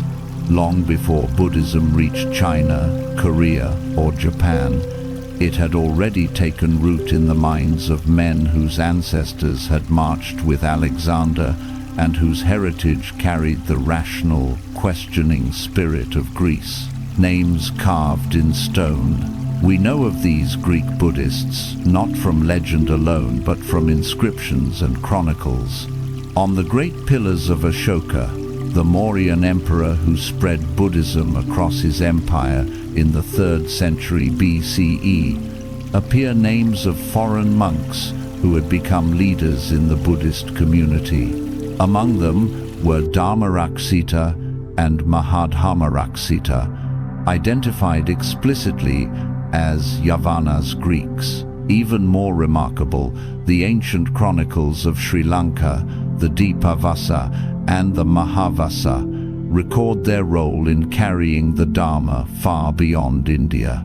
These texts describe Dharmarakshita as a missionary dispatched by Ashoka himself to spread Buddhism into regions populated by Greeks. Mahadharmaraksita, the chronicles tell us, once arrived in Sri Lanka with a delegation of monks so large, tens of thousands, according to the text, that even if symbolic, it conveys the immense size of the Greek Buddhist community. The very survival of these names, carved into stone and recorded in chronicles, suggests that the contributions of Greek Buddhists were not marginal. They were central, formative, essential. Why Greeks turned to Buddhism? What drew Greeks, heirs to Socrates and Aristotle, toward Buddhism? Several factors converged in the mountain valleys of Gandhara and Bactria. First, the Greeks who settled there after Alexander's campaigns often found themselves treated as outsiders in the rigid caste system of India. Classified as mlekas, foreigners, outcasts, they were denied full social belonging. Buddhism, by contrast, welcomed all, regardless of birth, status, or ethnicity. To Greeks, accustomed to civic participation and philosophical dialogue, this inclusivity must have felt like fresh air. Second, Buddhism resonated deeply with the Greek love of rational inquiry. Its systematic analysis of the mind in texts like the Abhidharma echoed Greek philosophical traditions of logic and categorization. For Greeks trained in rational thought, Buddhism offered not myth or dogma, but an empirical path of self-investigation. Finally, Buddhism provided something many Greeks longed for after generations of upheaval: a path to inner peace. Life on the frontier of empires was uncertain, full of shifting rulers and cultural tensions. The Buddha's promise of liberation from suffering spoke directly to that instability, offering a stability deeper than politics or power. Dharmaraksita, the teacher of kings, of the Greek Buddhists remembered by name, Dharmarakshita stands out as especially influential. According to tradition, he became not merely a monk, but a renowned teacher, entrusted with spreading the Dharma beyond India. Some texts associate him with the composition of works on the Abhidharma, the systematic study of consciousness. This would have fit perfectly with Greek intellectual inclinations, the detailed mapping of mental processes, categorizing phenomena with the precision of a philosopher. His reputation was so great that Sri Lankan sources recall monks traveling north to study with him, carrying his insights back to their own communities. Later, Buddhist traditions even claim that Dharmarakshita was one of the teachers of Nagarjuna, the great philosopher who articulated the Mahayana doctrine of emptiness. If true, this would mean that the rational, analytic spirit of a Greek convert helped shape the very foundations of Mahayana thought, one of the great streams of Buddhism that would flow into China, Tibet, and beyond. Mahadharmaraksita, the missionary elder. Even more dramatic is the story of Mahadharmaraksita, remembered for leading a vast delegation of monks to Sri Lanka during the dedication of the great Mahathupa at Anuradhapura. The chronicles report that he came from the city of the Jonas, almost certainly one of the Alexandrias founded by Alexander the Great in the eastern satrapies. The figure of 30,000 monks may be symbolic, but even a fraction of that number suggests a thriving Greek Buddhist community large enough to send impressive delegations abroad. The arrival of such monks in Sri Lanka testifies that by the 2nd century BCE, Greeks were not only participants in Buddhism, but leaders of missionary efforts, spreading the Dharma across oceans. Mahadharmaraksita thus stands as an early example of how Buddhism became cosmopolitan, carried not only by Indians, but by Greeks, adapted and explained in terms that bridged cultures. Beyond Dharmarakshita, other Greeks in the Sangha. Though Dharmarakshita and Mahadharmaraksita are the most famous, they were not the only Greeks who embraced Buddhism. Archaeological evidence, inscriptions, coins, art shows that Greek Buddhists were widespread in Gandhara and Bactria. Some became monks, others lay followers, and still others patrons who sponsored monasteries and stupas. Coins from Indo-Greek kings like Menander, Milinda display Buddhist symbols alongside Greek deities, suggesting rulers themselves may have embraced the Dharma.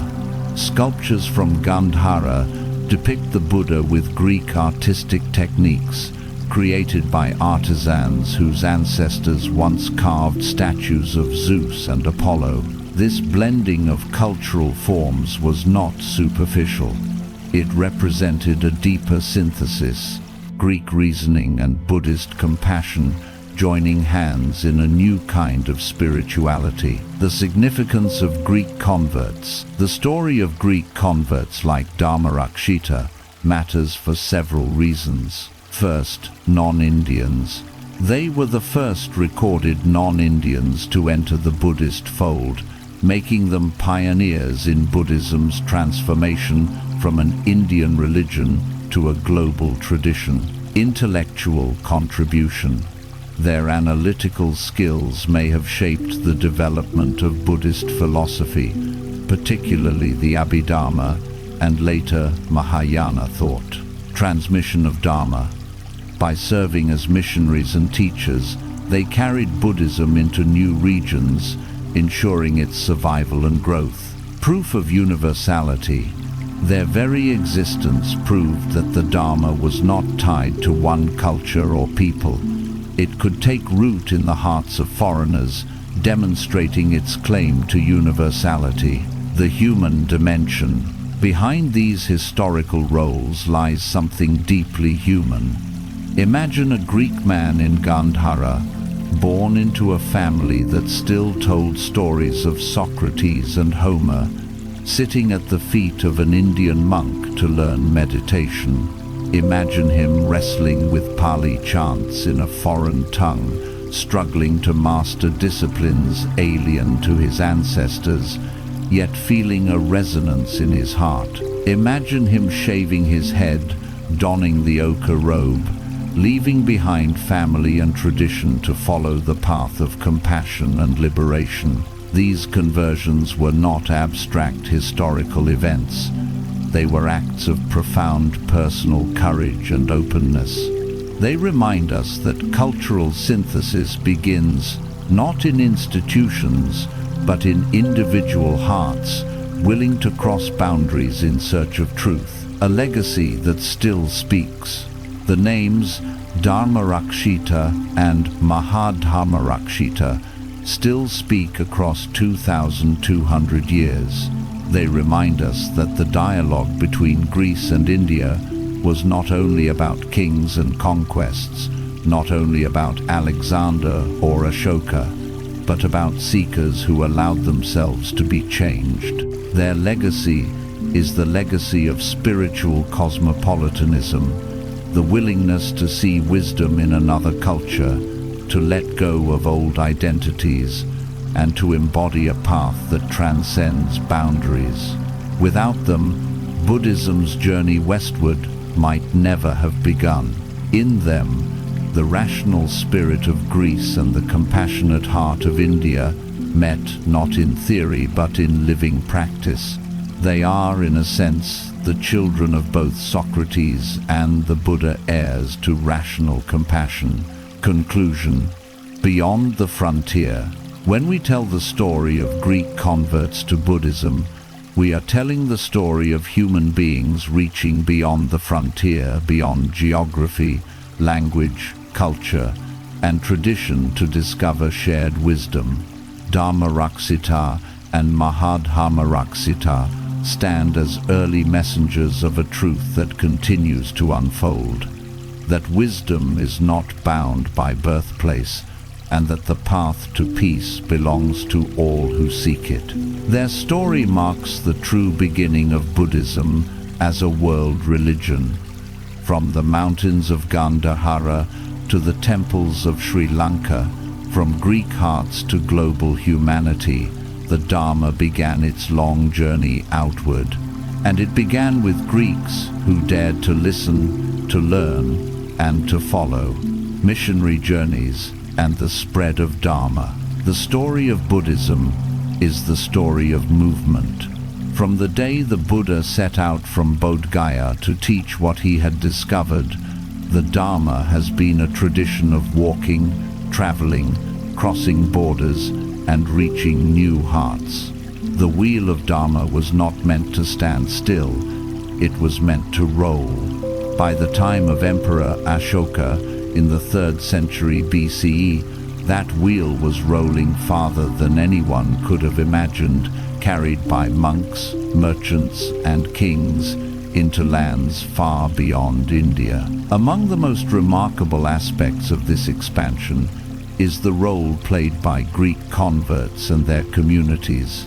The journeys of men like Dharmaraksita and Mahadharmaraksita reveal how missionary activity was not a one-directional movement from India outward, but a cultural dialogue, with Greeks themselves becoming ambassadors of the Dharma. Their travels, recorded in chronicles and echoed in archaeological finds, helped set the stage for Buddhism's emergence as a truly global tradition. Ashoka's vision of a universal Dharma. The starting point for this missionary movement lies with Emperor Ashoka. After his bloody conquest of Kalinga, Ashoka underwent a profound transformation. He embraced the Dharma not only as personal consolation, but as a principle for governing his vast empire. Through his famous edicts, carved in stone pillars and rock faces across India, Ashoka declared his commitment to compassion, non-violence, and respect for all religions. But he went further. He sent out missions to spread Buddhist teachings across and beyond his empire to Sri Lanka, to the Himalayan regions, to Southeast Asia, and crucially, to the northwest where Greek communities lived. For Ashoka, spreading the Dharma was not about conquest but about healing. He envisioned a world where people of all cultures might learn the path of peace. It is here that Greek converts played a pivotal role, embodying the universal potential of the Buddha's teaching. Dharmarakshita's mission to the Yavanas. The Sri Lankan chronicle Dipavasa tells us that Ashoka appointed Dharmarakshita, a Greek Buddhist elder, to lead a mission to the Yavanas, the Greeks. This was no small task. To entrust such responsibility to a foreign-born monk demonstrates both Dharmaraksita's mastery of the Dharma and the respect he commanded within the Sangha. We can imagine the journey, Dharmaraksita traveling westward through Gandhara and Bactria, regions where Greek communities had flourished since Alexander's time. His task was not to introduce Buddhism to strangers, but to bring it more deeply into communities already familiar with Indian thought, communities where Greeks had begun to take interest in the Dharma. As a Greek himself, Dhammarakshita would have been uniquely equipped to bridge cultural gaps.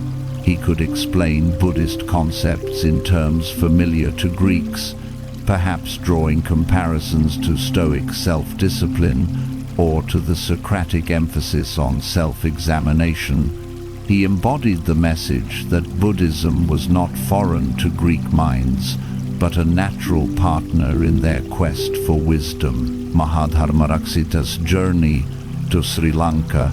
Even more dramatic is the account of Mahadharmarakshita, who, according to the Mahavasa, travelled to Sri Lanka at the head of a vast delegation of monks to attend the dedication of the Mahathupa at Anuradhapura. The chronicles say he came from the city of the Yonas, almost certainly one of the Alexandrias established in Central Asia.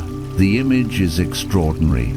A caravan of Greek monks making their way south, crossing rivers and jungles, boarding ships to sail across the ocean to Sri Lanka, carrying with them the chants, disciplines, and insights of the Dharma.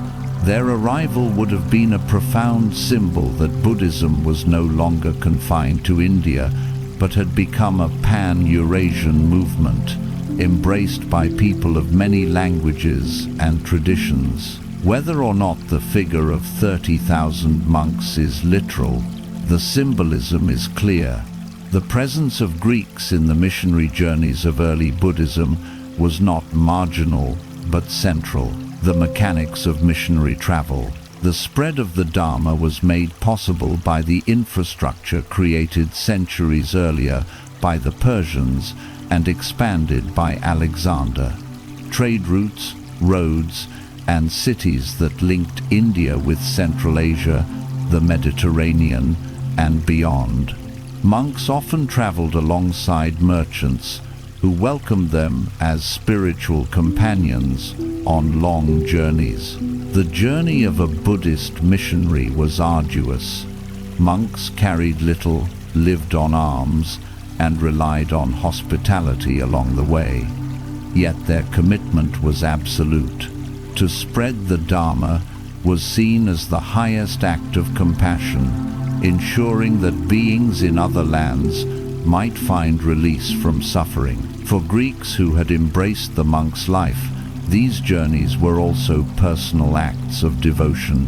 Having crossed the cultural boundary into Buddhism, they now crossed physical boundaries to share the treasure they had discovered. Encounters along the routes. Missionary journeys were not one-way deliveries of doctrine. They were encounters where dialogue and adaptation occurred. In Bactria, Buddhist monks encountered Greek settlers who still debated in the traditions of Aristotle and Epicurus. In Gandhara, Indian and Greek artisans worked side by side to carve stupas, blending styles into the unique Greco-Buddhist art that depicted the Buddha in human form for the first time. In Sri Lanka, the arrival of Greek monks demonstrated to local communities that the Dharma was not only Indian but embraced by distant peoples, reinforcing its universal appeal. Every encounter deepened the Dharma's ability to adapt and expand. Missionary journeys thus became engines of creativity, shaping Buddhism into a tradition that could travel anywhere. The role of writing and translation. One of the most lasting contributions of these missionary movements was the introduction of writing into Buddhist preservation. Greeks brought with them a strong tradition of literacy, accustomed to recording philosophy and history in written form. In Gandhara, Buddhist texts were inscribed on birch bark scrolls in the Kharoshthi script, itself influenced by Aramaic and Greek models. These scrolls, some of the oldest surviving Buddhist manuscripts, reveal how missionary encounters inspired the preservation of teachings in written form. Without this innovation, much of the Dharma might have been lost in times of upheaval. Thus, missionary journeys did more than spread teachings geographically. They transformed how those teachings were remembered, laying the groundwork for Buddhism's survival across centuries. The symbolism of crossing seas and borders. Every missionary journey carried profound symbolism.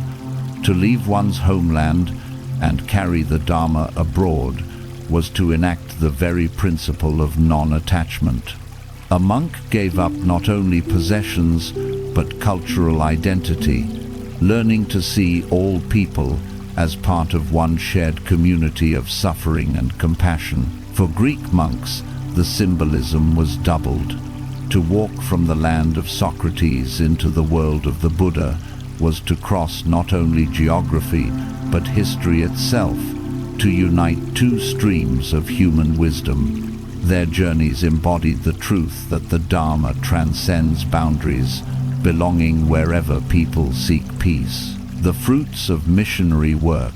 The results of these journeys were immense. In Sri Lanka, Buddhism took root so deeply that it became the island's defining religion, preserved in texts like the Pali Canon and shaping culture for 2 millennia. In Gandhara and Bactria, Buddhism flourished for centuries, producing art, philosophy, and communities that influenced both Central Asia and China. Among the Greeks, Buddhism demonstrated its universality, proving that even those far from India's soil could find resonance in its truths. Missionary journeys thus ensured that Buddhism would not remain a regional tradition, but become one of the great religions of the world. Conclusion. The Dharma in motion. The journeys of Dhammarakshita, Mahadhammarakshita, and countless unnamed monks remind us that wisdom is never static. It moves. It travels with those who carry it in their hearts. It adapts to new languages, new landscapes, and new lives. The spread of Buddhism was not achieved by armies but by travelers with begging bowls, by teachers willing to walk across deserts and seas, and among them were Greeks men whose ancestors once debated in Athens and marched with Alexander, now carrying the Dharma to distant lands. Their journeys testify to the power of missionary compassion, the willingness to endure hardship so that others might know peace. And they remind us that the story of Buddhism is the story of a wheel that keeps turning, rolling across borders, carried by those who see suffering and cannot rest until they share the path to its end. Abhidharma and Greek analytical influence. When the Greek converts to Buddhism first shaved their heads, donned ochre robes, and entered the Sangha, they brought more than bodies into monasteries. They carried with them centuries of intellectual habits, habits of analysis, debate, and logical categorization. Their ancestors had sat at the feet of Socrates, listened to Aristotle's lessons on logic, and argued in marketplaces about the nature of truth. These habits did not vanish when they entered Buddhist life.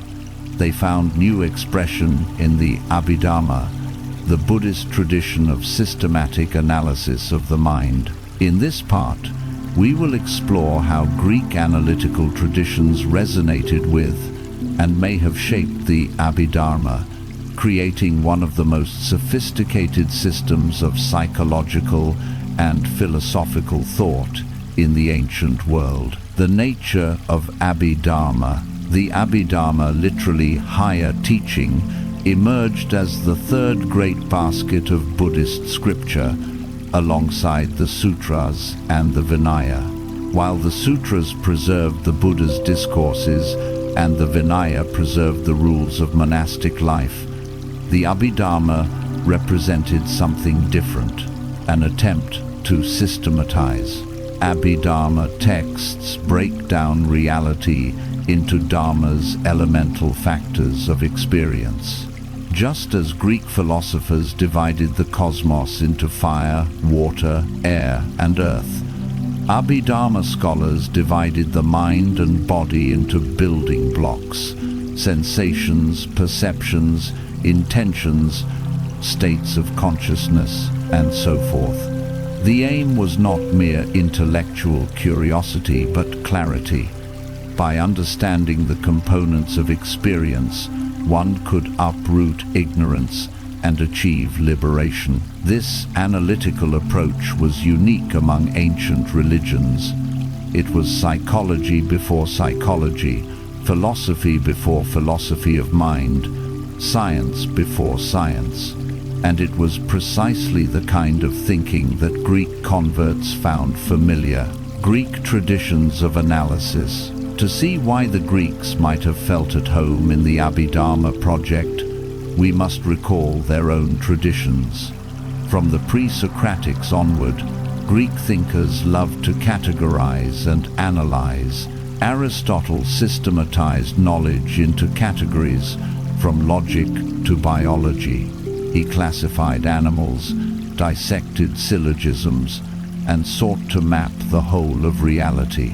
Plato distinguished levels of reality: appearances, forms, ideals, in a way that echoed the Buddhist search for what lies beyond illusion. The Stoics developed theories of perception and inner discipline that paralleled Buddhist reflections on mindfulness. This passion for taxonomy and clarity created a deep resonance with the Abhidharma's project. When Greeks entered Buddhism, they found not a mystical fog, but a familiar drive toward analysis, one that could channel their rational instincts into spiritual practice. Dharmarakshita and Abhidharma specialization.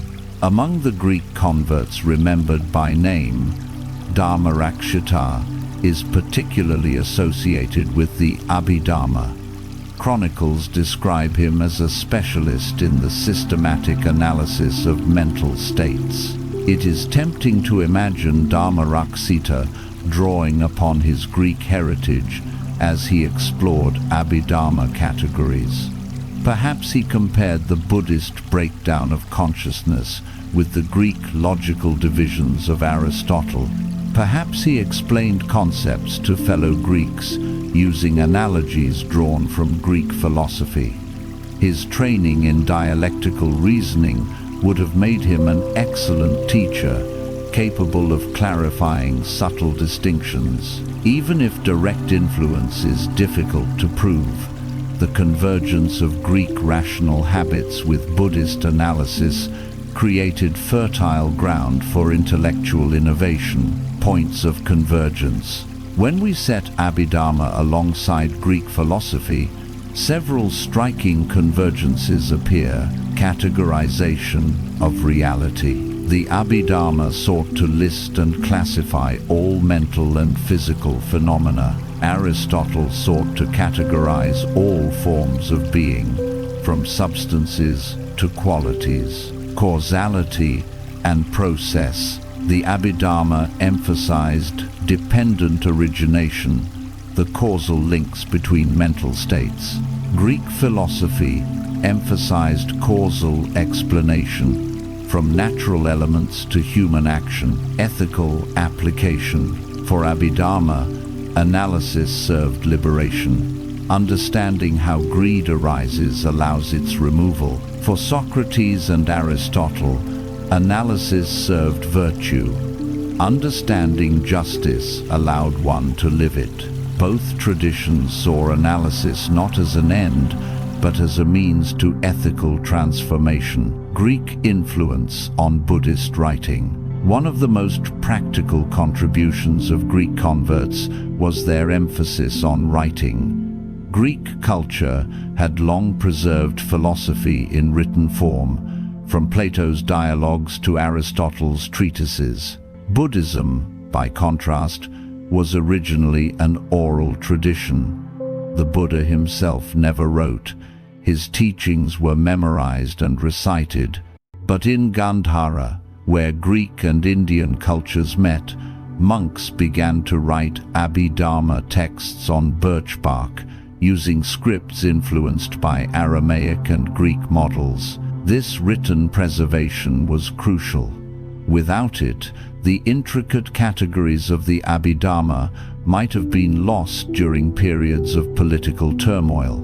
The very act of recording Buddhist analysis in durable form reflects Greek habits of systematic thought and preservation, a meeting of rational traditions. The fusion of Greek and Buddhist analytical traditions did not create a hybrid system overnight. But in Gandhara, Bactria, and beyond, the two traditions reinforced each other. Greek converts brought with them a culture of debate, dialogue, and logical clarity. Buddhist monks offered them a system that analyzed not the cosmos, but the mind. Together, they created a context where rational compassion could flourish, compassion guided by clear analysis, reason guided by ethical purpose. The Abhidharma thus became not only an Indian development, but a cross-cultural project shaped by encounters with Greek minds willing to adapt their intellectual inheritance to new spiritual horizons. The wider impact. The analytical spirit of the Abhidharma, strengthened by Greek influence, spread widely. In Sri Lanka, the Pali Abhidhamma became central to Theravada Buddhism, shaping meditation practices that remain alive today. In Mahayana traditions, later philosophers like Nagarjuna and Vasubandhu built on Abhidharma foundations, refining ideas of emptiness and consciousness. In China, Abhidharma texts translated into Chinese-influenced schools like the Faxiang, Yogacara. In modern times, Buddhist psychology has been studied alongside Western psychology, with clear echoes of both Greek analysis and Buddhist insight. In all these developments, the legacy of Greek-Buddhist dialogue is present, even if unacknowledged. The shared conviction that analysis can serve liberation, the human dimension, a Greek monk with a birch bark scroll. Let us pause to imagine the scene. A Greek monk in Gandhara, perhaps Dharmarakshita himself, sits in a small monastery. Before him lies a birch bark scroll. In one hand, he holds a stylus. In the other, the memory of his ancestors, the philosophers of Athens. He writes carefully, lists of mental states, their causes, their effects, their classifications. Outside, merchants speak in Greek, Sanskrit, Aramaic. Children play, speaking languages that blend cultures. Inside, the monk records a system that will outlast empires. His work is not for pride or conquest, but for compassion to preserve the Dharma for generations who might otherwise forget. In that moment, the analytical habits of Greece and the spiritual insights of India fuse into a single act of devotion. Conclusion: rationality in service of liberation. The Abhidharma represents one of humanity's earliest attempts to map the mind with scientific precision. That Greek converts like Dharmarakshita embraced this project is no accident. It resonated with their intellectual heritage, and in turn, their habits of analysis helped preserve and expand the Abhidharma tradition. This was not dry philosophy but living wisdom. The Abhidharma taught that to know the mind's workings is to free it from delusion. The Greeks brought tools of reason. Buddhism provided the compass of compassion. Together, they forged a legacy of rational compassion that continues to influence psychology, philosophy, and spirituality today. In the quiet work of monks classifying mental states, we glimpse the union of two civilizations. And in that union, we see the birth of a wisdom that belongs not to Greece or India alone, but to humanity itself.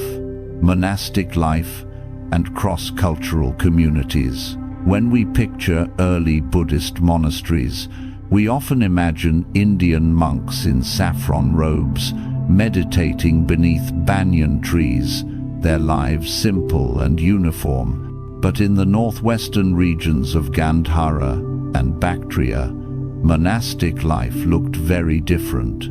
Here, where Greek settlers had lived for generations alongside Persians and Indians, the Buddhist Sangha became a living experiment in cross-cultural community. The arrival of Greek converts like Dharmarakshita and Mahadharmarakshita did not create an isolated subgroup within the Sangha. Instead, their presence shaped the monasteries themselves, turning these communities into laboratories of cultural synthesis, places where Indian, Greek, Persian, and Central Asian traditions blended into something new. The Sangha as a universal community. From its beginning, the Buddha had envisioned the Sangha as a community without barriers. Men and women, kings and servants, Brahmins and outcasts, all were welcome, provided they took the vows of renunciation. This radical inclusivity was one of the most disruptive features of early Buddhism in India. In Gandhara and Bactria, the principle of inclusivity took on an even more dramatic form. For the first time, the Sangha welcomed large numbers of foreigners, Greeks who spoke different languages, carried different cultural symbols, and came from traditions that once seemed worlds apart. The monasteries of this region became multi-ethnic communities where chants might be recited in Prakrit or Pali, while conversations among monks included Greek, Bactrian, or Aramaic. The shared commitment to the Dharma created unity in the midst of diversity. Daily life in a cross-cultural monastery. Archaeological evidence from Gandhara gives us glimpses into daily monastic life. Monasteries were often built near trade routes, with courtyards, meditation halls, and small cells for monks. Some were decorated with sculptures that blended Indian and Greek styles, Buddhas carved with Hellenistic realism, guardians resembling Hercules, stupas adorned with Corinthian-style columns. Life in such a monastery would have been a tapestry of cultures, morning rituals, monks chanted together, the sound of Indian meters merging with Greek accents, meditation practice. The methods were Indian, but the questions raised in discussion might carry echoes of Greek dialectical habits. Alms rounds. Monks walked into towns populated by merchants speaking multiple languages, receiving food from both Indian villagers and Greek artisans. Teaching sessions. Elders like Dharmarakshita might explain the Abhidharma with analogies familiar to Greeks, comparing mental states to categories of being. For many monks, this was their first experience of living with foreigners, not as conquerors or subjects, but as equals in a shared spiritual quest. Shared meals, shared stories. One of the most powerful aspects of monastic life was its simplicity. Monks owned little: a robe, a bowl, a few essentials. This meant that status and heritage mattered far less than in the outside world.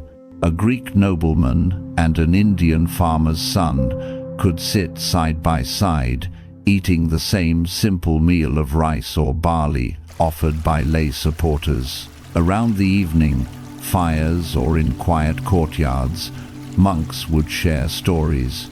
Greeks might recount tales of Socrates, Plato, or Alexander. Indians might retell Jataka stories of the Buddha's past lives.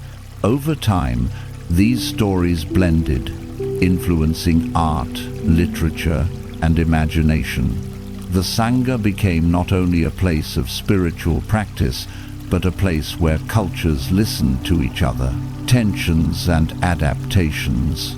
Of course, cross-cultural communities were not without tension. Language barriers could create misunderstandings. Some Indian monks may have been wary of foreigners, just as some Greeks may have struggled to adapt to Indian customs. Yet the structure of the Sangha helped resolve these tensions. The Vinaya, the monastic code, emphasized harmony, consensus, and respect for elders. When disputes arose, they were addressed in council, with monks gathering to deliberate and decide together. This practice created a framework for cultural negotiation, one that allowed diversity without chaos. The adaptability of Buddhism was crucial. The Dharma was not tied to one language or symbol. Its essence could be expressed through Indian metaphors or Greek analogies, through Sanskrit chants or inscriptions in Greek script. This flexibility made it possible for truly cross-cultural monasteries to thrive. Art as a meeting ground. Perhaps the clearest evidence of these communities lies in their art. The monasteries of Gandhara are famous for their Greco-Buddhist sculptures, images of the Buddha carved in Hellenistic style, with flowing robes, naturalistic faces, and serene expressions. These were not simply artistic choices, they reflected the cultural life of the monasteries. Greek artisans, trained in carving images of Apollo or Zeus, now turned their skills toward depicting the Buddha. Indian monks guided them in iconography, while Greek aesthetics gave form to a figure that had rarely been represented in human shape before. The result was art that could speak across cultures, instantly recognizable to Greeks as embodying dignity and divinity, yet faithful to Buddhist symbolism. This art was devotional, but it was also dialogue in stone. Lay communities and monastic support. The monasteries did not exist in isolation.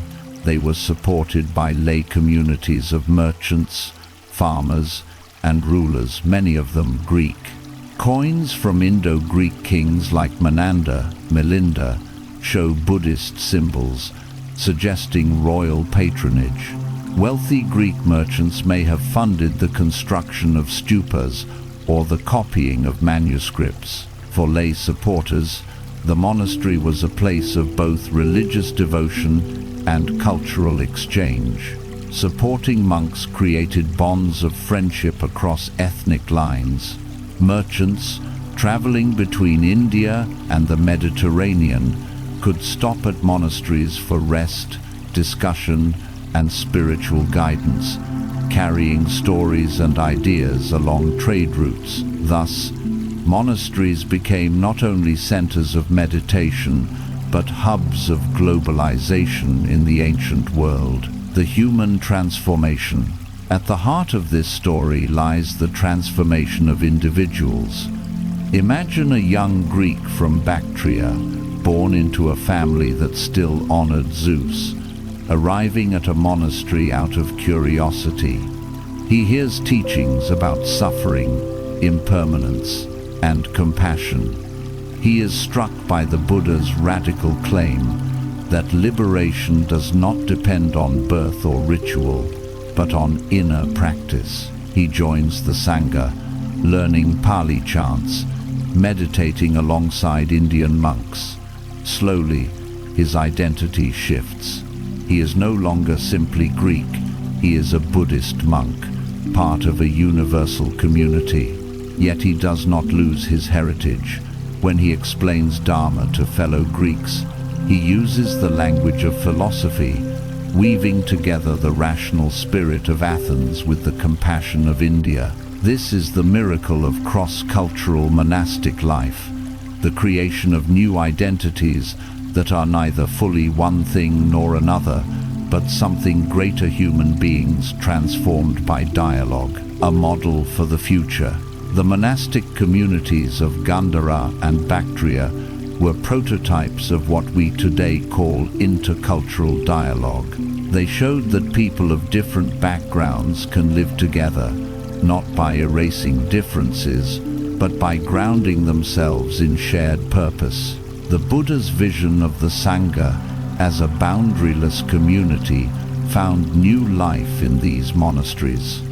For the Greeks, they were places where exclusion and caste barriers were replaced by welcome. For Indians, they were places where foreignness became friendship.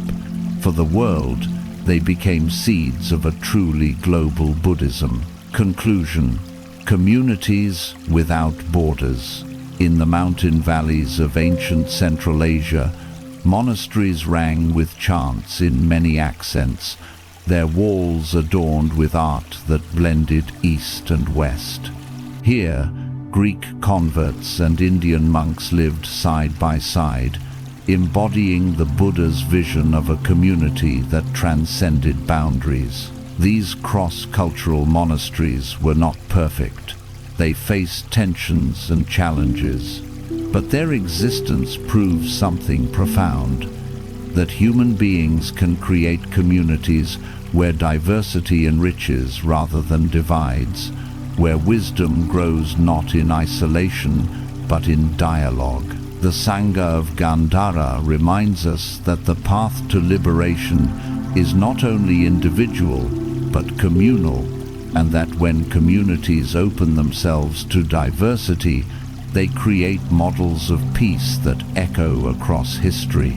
In these monasteries, the Buddha's compassion and the Greek love of reason found a home together, and from them, the Dharma spread outward, carried by monks who embodied a new truth, that wisdom knows no borders. Part 5. The universality of the Dharma. When we trace the lives of the first Greek Buddhists, the missionary journeys of Dharmarakshita and Mahadharmarakshita, the rise of Abhidharma analysis, and the cross-cultural monasteries of Gandhara, a single truth shines through.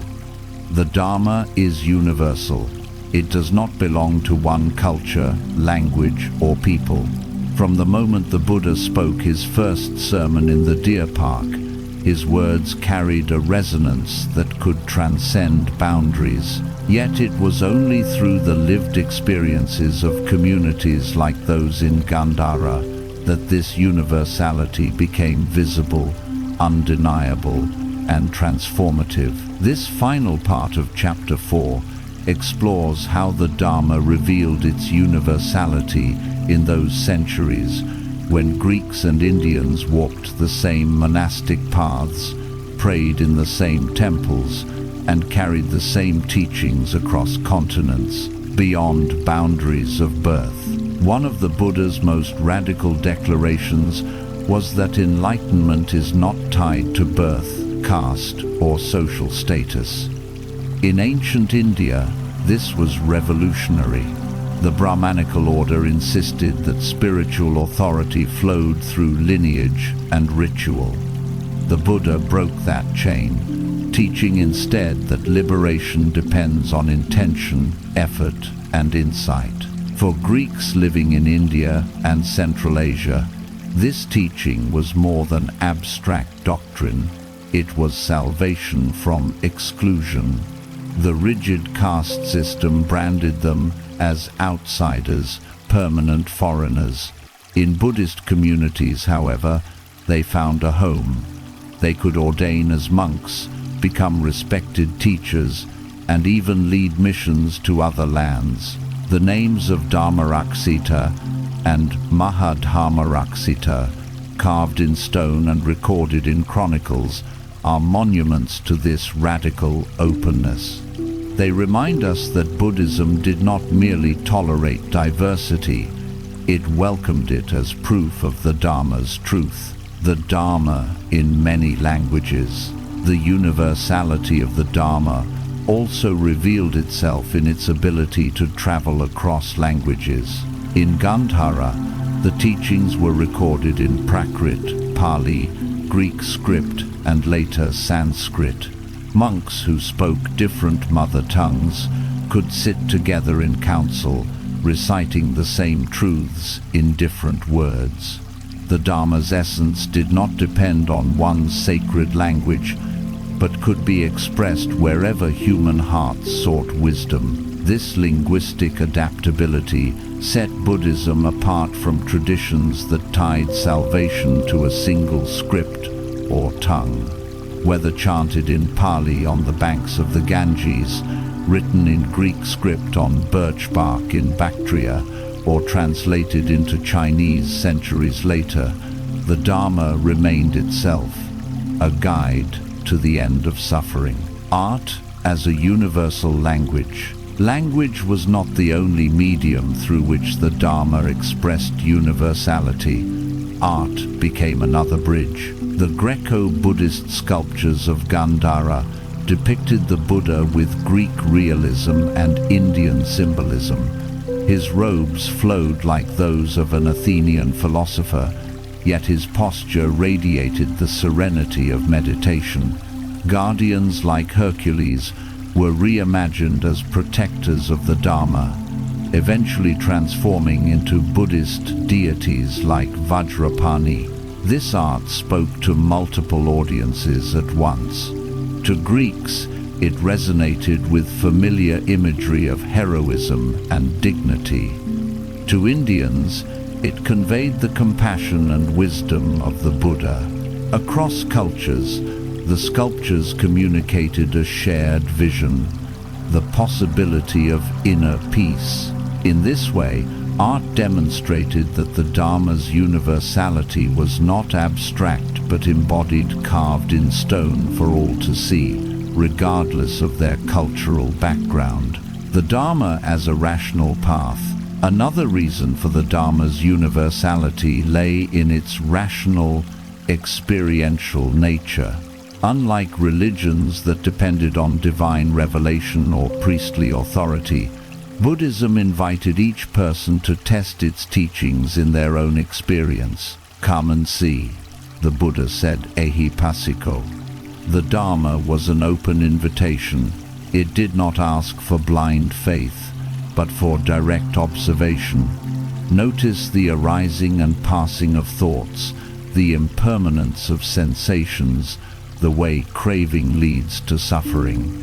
This spirit resonated deeply with Greeks, heirs of Socratic questioning and Aristotelian logic. They found in Buddhism not dogma but method, not myth but practice. It was a philosophy one could live. Because the Dharma appealed to universal human faculties of reason and experience, it could cross cultures without losing its essence. Wherever suffering existed, the Dharma could be recognized as its remedy. Monastic communities as universal spaces. The monasteries of Gandhara and Bactria embodied universality in practice. They were spaces without borders, where men from different continents lived under the same code, ate from the same bowls, and shared the same chants. Unlike kingdoms, which divided people by ethnicity and allegiance, monasteries united them by shared vows.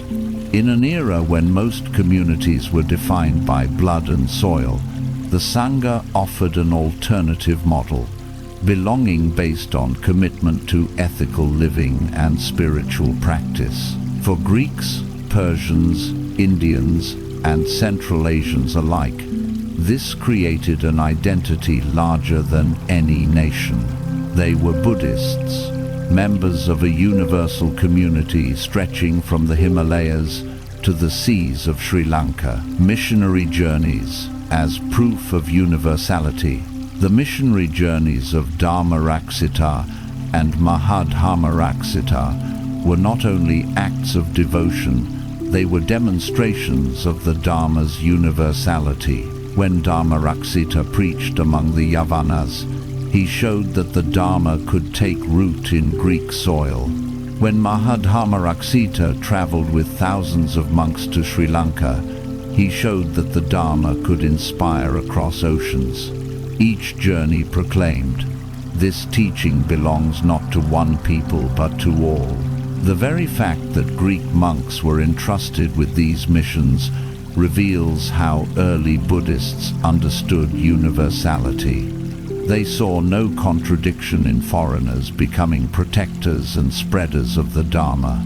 Instead, they saw confirmation that wisdom recognizes no boundaries, universality through compassion. At its heart, the Dharma's universality comes from compassion. Suffering is not Indian or Greek, it is human. The Four Noble Truths describe realities that transcend geography. All beings experience suffering. Suffering has causes. Suffering can end. There is a path to that end. Because these truths apply to all, the Dharma is for all. Compassion makes no distinctions. A hungry child in Bactria deserves food as much as one in Magadha. A grieving widow in Athens feels the same pain as one in Sri Lanka. The Dharma's power lies in its ability to meet this shared human condition with a shared human remedy. Challenges to universality. Of course, universality was not always easy. Monks faced language barriers, cultural misunderstandings, and political upheavals. Some communities resisted foreign influence, others clung tightly to local traditions. Yet, again and again, the Dharma adapted. When confronted with the Greek love of rational argument, it offered the Abhidharma's analysis. When meeting Greek artistic traditions, it offered the image of the Buddha in human form. When facing the needs of diverse lay communities, it welcomed all without distinction. Universality did not mean uniformity. It meant adaptability without loss of essence. The universality that endures. The legacy of these early centuries is visible even today. Buddhism thrives in Sri Lanka, Myanmar, Thailand, Tibet, China, Japan, Europe, and the Americas.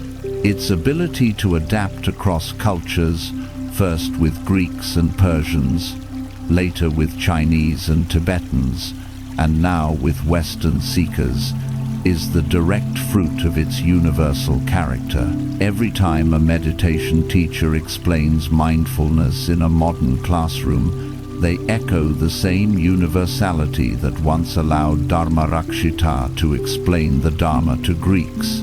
Every time a person in New York or London chants verses in Pali or Sanskrit, they participate in the same cross-cultural heritage born in Gandhara.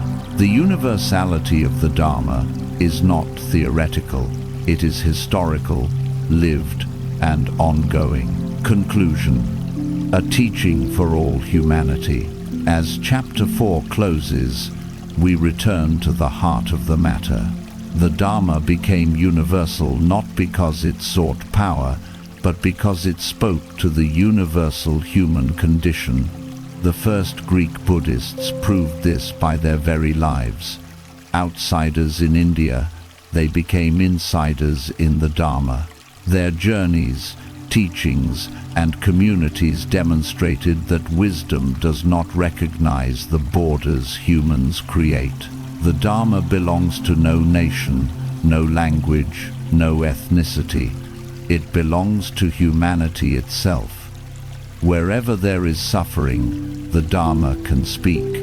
Wherever there is longing for peace, it can guide. From the stone pillars of Ashoka to the birch bark scrolls of Gandhara, from Greek monks in Sri Lanka to modern meditation apps on smartphones, the message remains the same. Wisdom knows no boundaries. Compassion recognizes no strangers.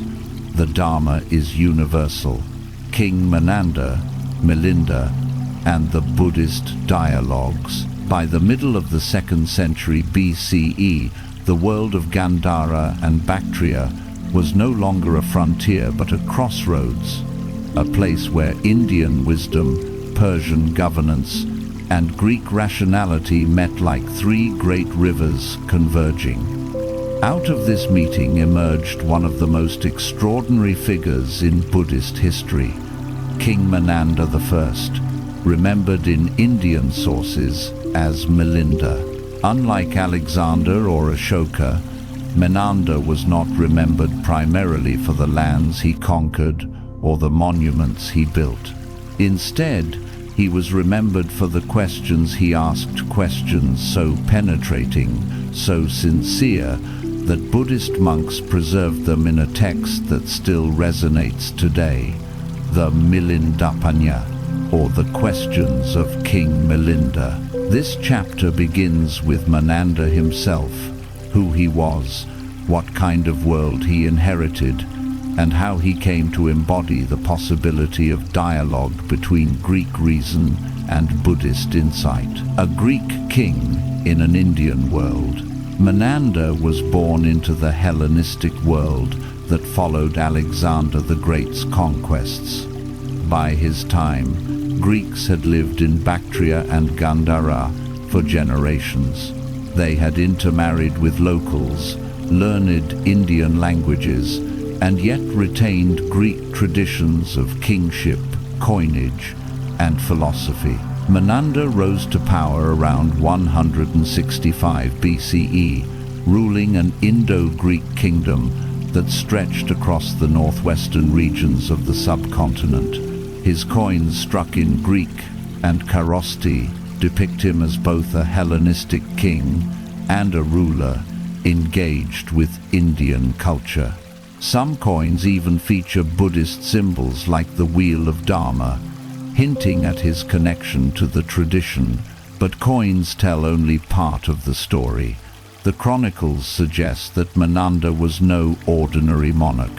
He was remembered not for wealth or battles, but for his philosophical spirit, a ruler who sought dialogue with monks, questioned deeply about the nature of reality, and perhaps even embraced the Dharma himself. A world ripe for dialogue. The Gandharan world of Menander's time was a world already prepared for intellectual and spiritual synthesis. Trade routes connected Greek cities to Indian heartlands.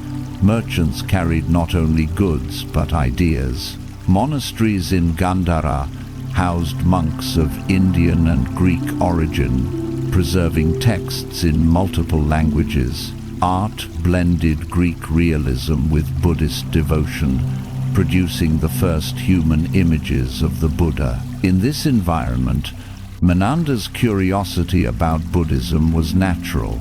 As a Greek, he had inherited the tradition of questioning, of dialectic, of reasoned debate. As a ruler in India, he encountered the Dharma daily in monasteries his subjects supported, in monks who walked his roads, in symbols carved into stupas and coins. It was only a matter of time before these worlds collided in dialogue. The meeting with Nagasena. The Milindapanya tells us that Menander sought out Buddhist monks for conversation, but many could not answer his questions to his satisfaction. Eventually, he met Nagasena, a monk trained in both Abhidharma analysis and meditation practice. Nagasena was said to have studied under the Greek Buddhist elder Dharmarakshita, which made him uniquely prepared for dialogue with a Hellenistic king. Their encounter was not a confrontation but a meeting of minds. Menander brought sharp, logical questions. Nagasena responded with clarity, patience, and depth. The result was a dialogue that has been compared to the Socratic conversations of Athens, a blend of reason, wit, and profound inquiry. The spirit of the questions. The Milindapanya, preserves dozens of questions posed by Menander. They reveal both the Greek love of analysis and the universal human longing for truth, identity, and the self. Menander asked, "If there is no permanent self, who is it that acts? Who is it that experiences the results of action? Rebirth without a soul." He pressed further, "If there is no soul, how can rebirth occur?" Ethics and continuity. He wondered how karma works if there is no enduring person to receive its fruits. These questions cut to the heart of Buddhist teaching. They were not hostile challenges, but sincere inquiries, the kind of questions any thoughtful seeker might ask when first encountering the Dharma. Nagasena's responses.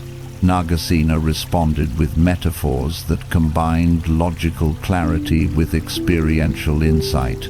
He compared the self to a chariot made of parts, dependent on causes, yet lacking a permanent essence. He explained rebirth as the passing of a flame from one lamp to another, continuity without permanence. He described karma as shaping the stream of consciousness, guiding the next moment without requiring a fixed soul.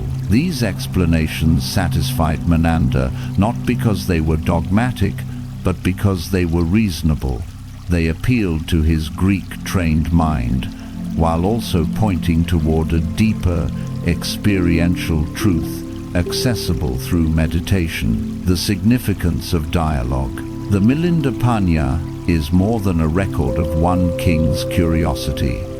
It represents something revolutionary, a cross-cultural dialogue about the deepest questions of existence. From the Greek side came the habits of dialectic, the willingness to probe, to challenge, to seek clarity. From the Buddhist side came the insights of meditation, the analysis of mind, and the path to liberation. Together, they demonstrated that wisdom is not the property of any one tradition. Truth can be recognized across cultures, and reason and compassion can meet as allies rather than rivals. Did Menander become a Buddhist? The chronicles suggest that Menander may have gone further than questioning. Some accounts claim that he formally converted, perhaps even renouncing his throne to live as a monk. Others say that when he died, his ashes were divided among Buddhist stupas, a practice usually reserved for great teachers. Whether or not these details are literal, the symbolism is clear. Menander was remembered not as a conqueror but as a seeker, a king whose legacy was measured in questions and wisdom rather than in territory. This alone sets him apart in history. Few rulers are remembered for humility before truth. Menander's memory stands as a beacon. Power can bow to wisdom. The legacy of the Milinda. The dialogue between Menander and Nagasena lived on long after their deaths. The Milinda became one of the most studied texts in Buddhist history, revered not only in Sri Lanka but across Southeast Asia. For Buddhists, it was proof that the Dharma could satisfy even the sharpest of Greek intellects. For Greeks, it was evidence that their tradition of questioning found a partner in Buddhist compassion. For the world, it remains a model of dialogue, how two cultures can meet not in conquest, but in conversation. A king of questions. At the heart of Menander's legacy is a simple truth. He was a king defined not by the answers he imposed, but by the questions he asked. In this, he was more Socratic than imperial. Like Socrates, he recognized that wisdom begins in recognizing one's ignorance. Like the Buddha, he saw that questioning can open the path to liberation. The Milinda is, in this sense, a text for all seekers. It reminds us that no question is too sharp for wisdom, no culture too foreign for truth. The Dharma invites inquiry, and inquiry deepens the Dharma. Conclusion. A meeting that still speaks. King Menander's dialogue with Nagasena was more than a historical episode. It was a turning point in the global story of wisdom. It showed that Greek rationality and Buddhist insight were not destined to remain strangers.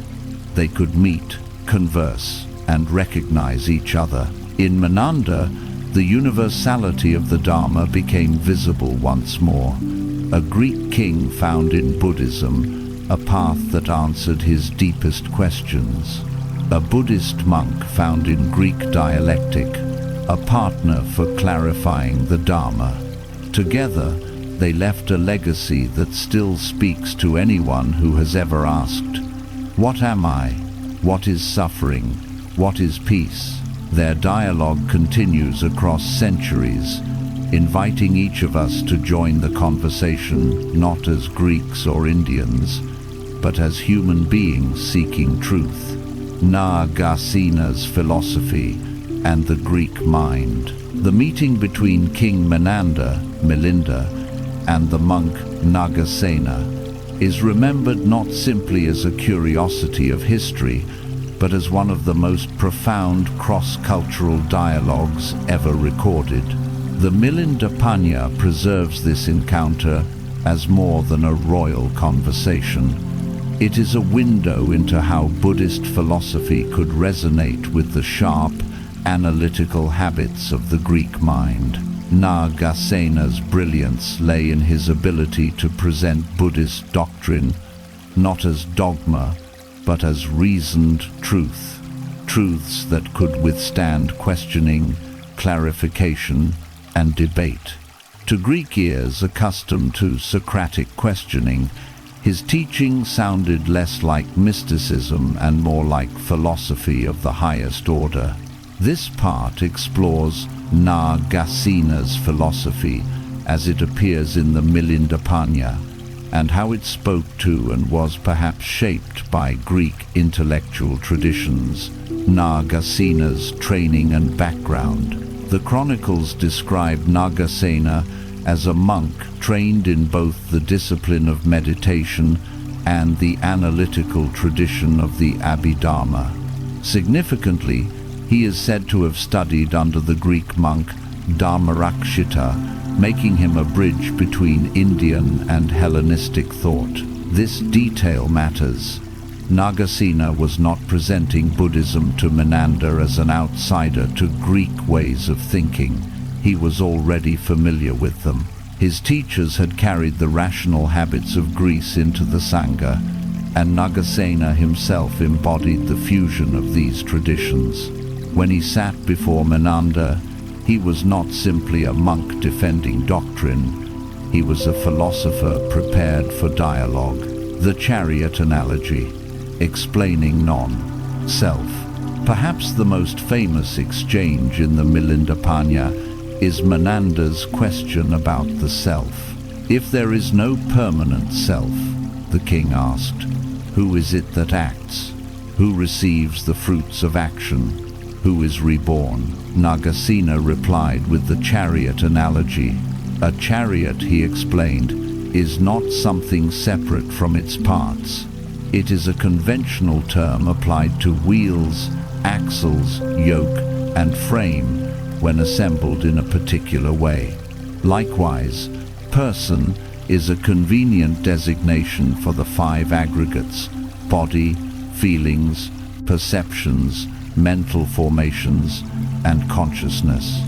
There is no permanent essence beneath these parts. The self is a process, not a substance. For a Greek steeped in Aristotle's categories of substance and accident, this was a startling claim.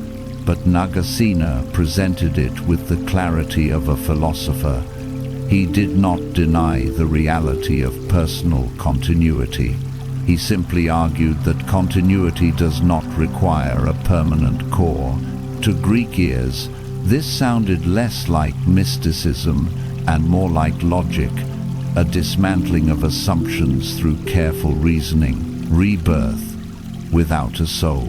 Menander pressed further. If there is no soul, how can rebirth occur? How can one life lead to another? Nagasena responded with metaphors of continuity without identity. One flame lights another lamp. The flame is not the same, yet it is not wholly different. One seed grows into a tree, producing new seeds. Continuity exists, but without an unchanging self. This explanation resonated with Greek philosophical puzzles about change and identity. Heraclitus had declared that one cannot step into the same river twice. Plato and Aristotle had debated the tension between permanence and flux. Nagasena's answer placed Buddhism squarely within these philosophical concerns, but with a practical edge. Understanding continuity without self is essential for liberation from suffering. Ethics without a permanent self. Another of Menander's pressing concerns was ethical. If there is no enduring person, how can actions have moral consequences? Who reaps what is sown? Nagasena explained karma as the law of cause and effect, operating through the stream of consciousness. Just as one note leads to another in music, actions condition future experiences. The continuity is sufficient for responsibility, even without a permanent self. This answer mirrored Greek debates about justice and moral accountability. Socrates had argued that virtue depends on knowledge of the soul's condition. The Stoics emphasized responsibility within a rational, interconnected cosmos. Nagasena's vision aligned with these concerns but offered a new perspective. Ethics need not depend on an eternal soul. It rests on the observable law of causality in human experience. Nagasena's method: reason, not revelation. Perhaps the most striking aspect of the Milindapanya is Nagasena's method. He does not appeal to divine revelation or mystical authority. He argues from analogy, reason, and experience. His responses are structured like philosophical arguments, clear premises, logical progression, practical conclusion. This method must have appealed deeply to Menander's Greek-trained mind. It echoed the Socratic method of questioning assumptions and the Aristotelian method of defining terms and drawing logical distinctions. To Menander, Nagasena did not sound like a priest invoking sacred mystery. He sounded like a philosopher engaged in dialectic. The Greek mind meets Buddhist insight. What made the dialogue between Menander and Nagasena so powerful was not that one side surrendered to the other, but that both recognized familiar ground. For Menander, the encounter showed that Buddhism could withstand rational scrutiny. Its doctrines were not dogmas but insights accessible through reasoning. For Nagasena, the dialogue demonstrated that reason itself could serve the Dharma not as an enemy of faith, but as its ally. This mutual recognition represents one of the earliest recorded examples of philosophical globalization, the meeting of Greek and Indian traditions to discover truths that transcend culture. The influence of Greek thought on the dialogue.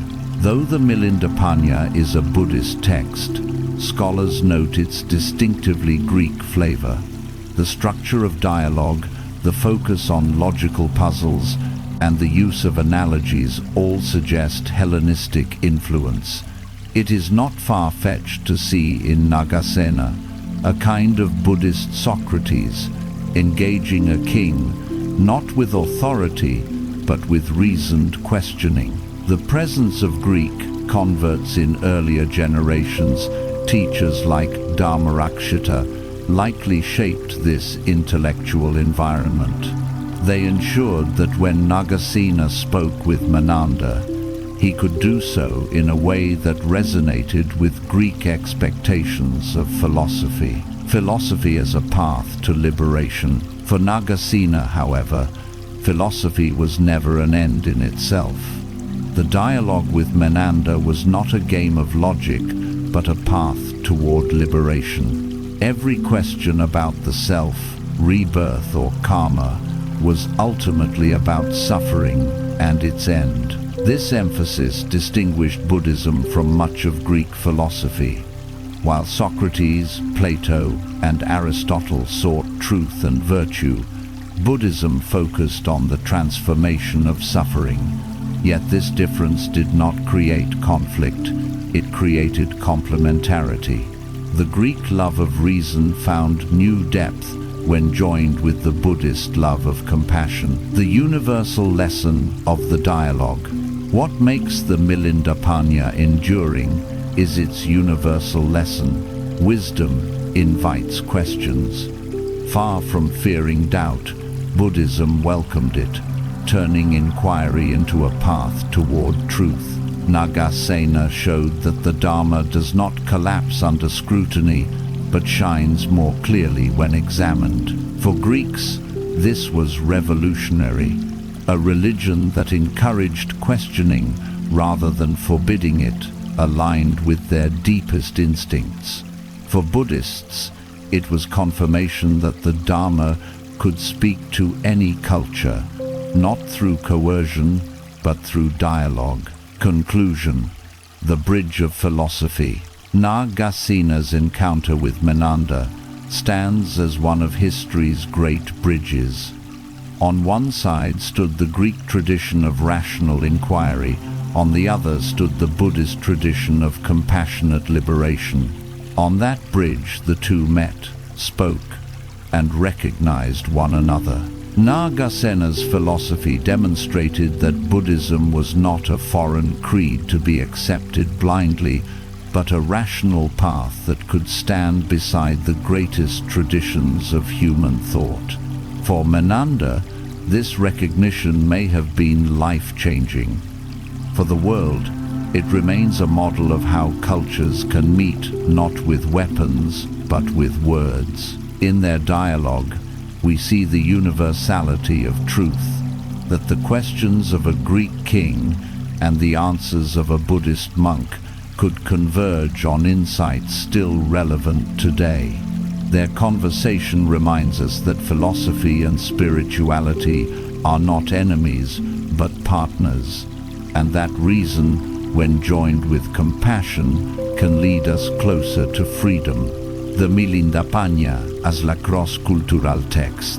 When Buddhist monks in Sri Lanka and beyond first began preserving the Milindapanya, the questions of King Milinda, they were not merely safeguarding the memory of a Greek ruler who once conversed with a monk. They were preserving a remarkable document, a text born at the crossroads of civilizations, where Indian spiritual insight and Greek intellectual rigor met in dialogue. The Milindapanya is unique in Buddhist literature. Unlike the canonical sutras, which are attributed to the Buddha himself, this text preserves a philosophical exchange between a foreign king and a monk. It reads less like scripture and more like philosophy in the style of Plato's dialogues. Its very existence is proof that Buddhism was not a closed system, but an evolving tradition, willing to engage with outsiders. This part explores the Milindapanya as a cross-cultural text, its structure, style, and significance as a bridge between two worlds, a text unlike any other. The Milindapanya is not part of the early Buddhist canon. It arose later, probably in the 1st century BCE, in the Indo-Greek cultural sphere of northwestern India. Its origins are significant. It was written not in isolation, but in a world where Greek settlers, Indian monks, and Persian administrators lived side by side. The structure of the text is unlike traditional Buddhist sutras. It is not a sermon delivered by the Buddha or a record of his disciples. Instead, it is a dialogue, a form deeply familiar to Greek readers. A powerful ruler asks probing questions, and a wise philosopher-monk responds with clarity and reasoning. The king's doubts are not silenced, they are explored. In this sense, the Milindapanya mirrors the dialogues of Plato, where Socrates questions assumptions, exposes contradictions, and guides interlocutors toward deeper truth. The similarity is striking enough that many scholars see the text as consciously modeled on Hellenistic traditions of debate, Greek style, Buddhist substance. The Milindapanya embodies Greek style, but conveys Buddhist substance. Its rhetorical features include dialectical method.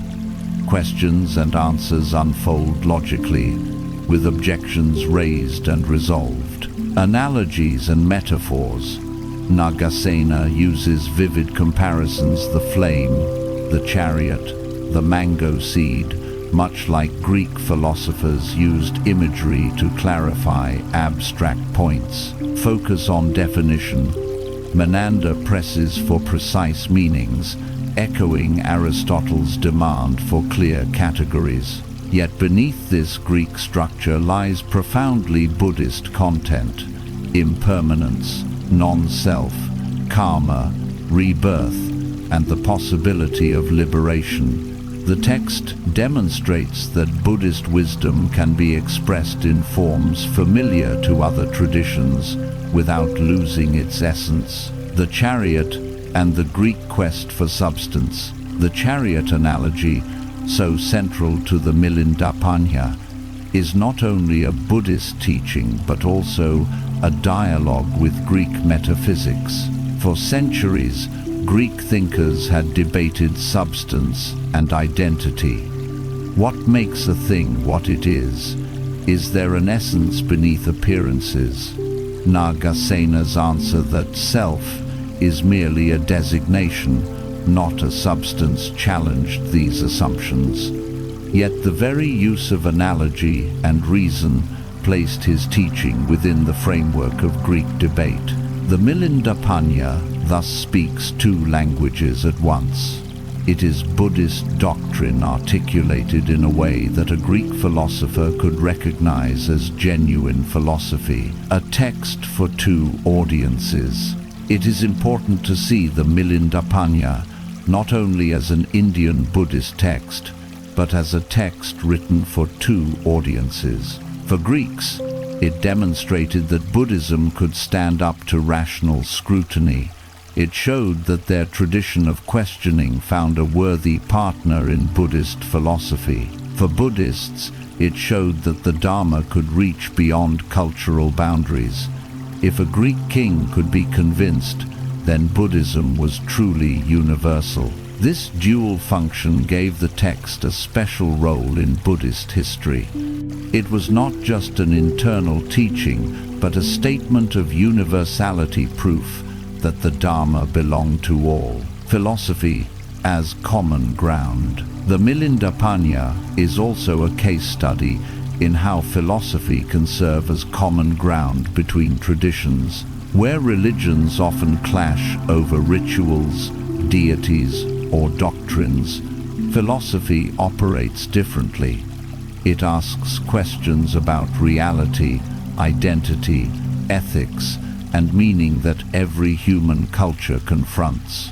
By framing Buddhist teachings as responses to philosophical questions, the Milindapanya created a shared space where Greeks and Indians could meet. In this way, the text anticipated the very idea of interfaith or intercultural dialogue. It showed that traditions do not have to compromise their integrity to converse. They only need to meet on the ground of shared human questions, transmission and adaptation. The preservation of the Milindapanya is itself evidence of cross-cultural transmission. The text likely originated in Gandhara, composed in a local Prakrit or in Pali, influenced by Greek structures of argument. It spread south to Sri Lanka, where monks copied and studied it. Interestingly, the text does not survive in full in every tradition. What we have is likely a compilation, expanded and edited over centuries. This too reflects its cross-cultural life. As it moved between regions, it adapted. Yet the heart of the dialogue, Menander's questions and Nagasena's responses, remained intact, a permanent reminder of the encounter between Greek and Buddhist minds. The text's role in Buddhist self-understanding. For Buddhists, the Milindapanya played an important role in self-understanding. It confirmed that Buddhism was not limited to India. It could speak to foreigners, answer their doubts, and even win the respect of kings from distant lands. This was no small matter. Religions often define themselves by boundaries. Who is inside, who is outside. But the Milindapanya helped shape Buddhism's self-image as a tradition that transcends such lines. By remembering a Greek king as a serious inquirer, and perhaps even a convert, Buddhists declared that the Dharma is not tied to one people but open to all humanity. Modern echoes of a cross-cultural text. The Milindapanya continues to resonate today, not only in monasteries, but in classrooms and interfaith dialogues. Philosophers study it as an example of comparative thought. Psychologists examine its teachings on non-self as anticipations of modern theories of the mind. Practitioners find in it reassurance that doubt and questioning are not obstacles to faith, but companions on the path. In a world where cultural and religious conflicts still divide, the Milindapanya offers a model of what dialogue can look like: respectful, probing, open-ended, and transformative. The universality of questions. At its core, the Milindapanya reminds us that the greatest bridge between cultures is not agreement but shared questions. What am I? How do actions shape the future? Can suffering end? What is freedom? These are not Indian questions or Greek questions. They are human questions. The text shows that when people bring their best traditions to such questions, whether Greek rationality or Buddhist insight, something greater than either tradition alone can emerge. Conclusion. A dialogue without borders. The Milindapanya stands as one of the earliest records of cross-cultural philosophy. Its structure reflects Greece, its content reflects India, its significance belongs to the world.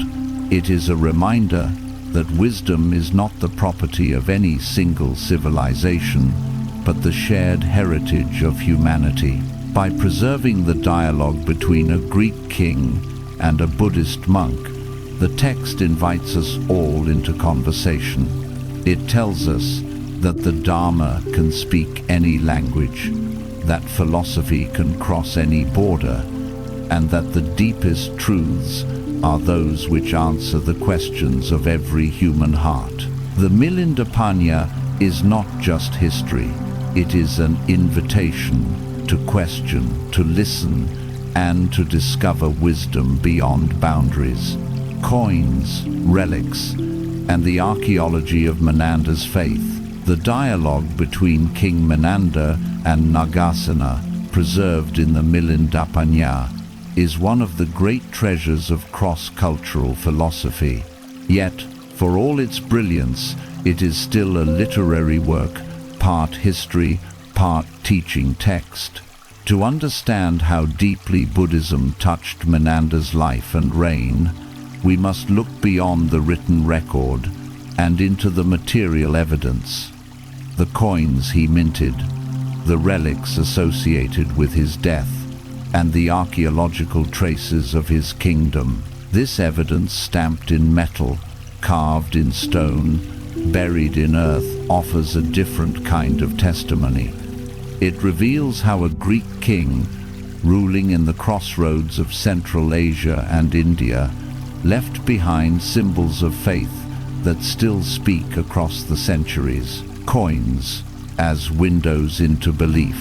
In the ancient world, coins were more than currency. They were miniature proclamations carried in every hand, declaring a ruler's legitimacy, values, and vision.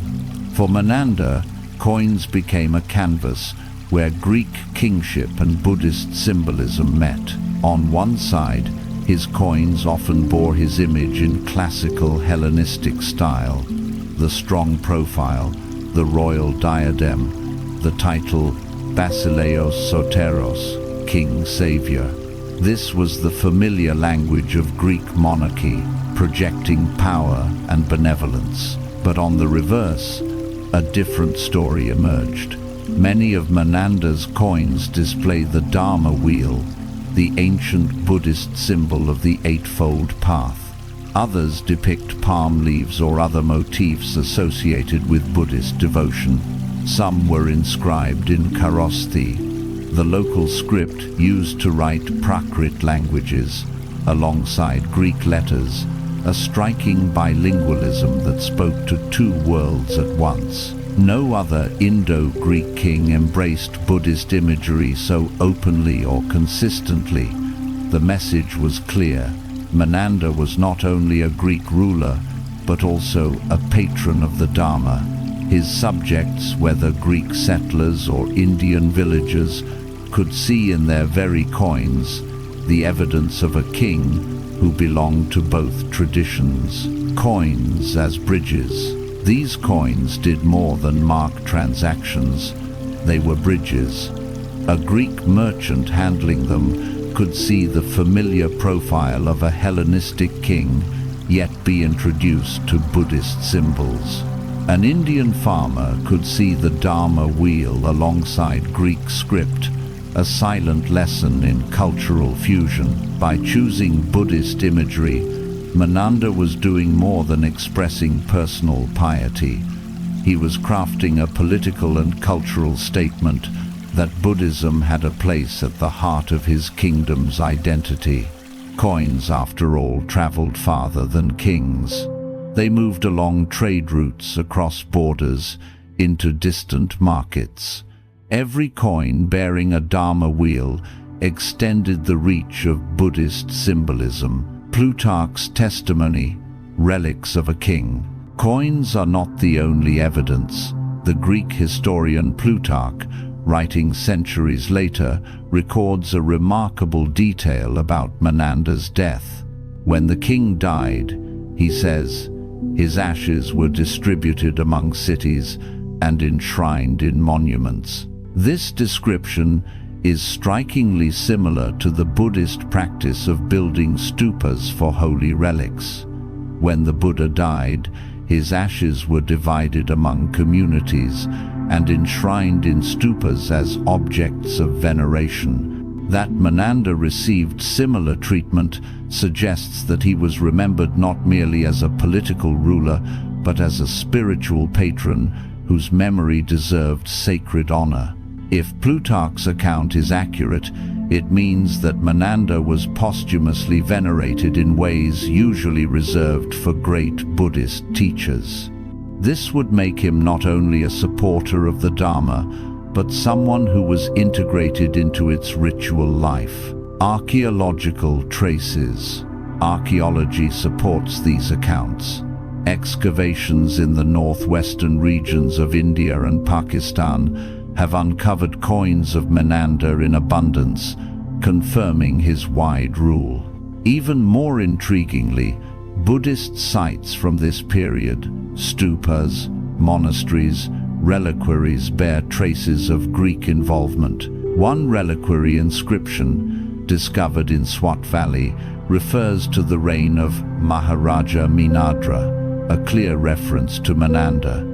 It was associated with Buddhist relics, providing hard evidence that his rule was remembered in Buddhist contexts. Stupas and monasteries across Gandhara and Bactria also reveal a fusion of styles.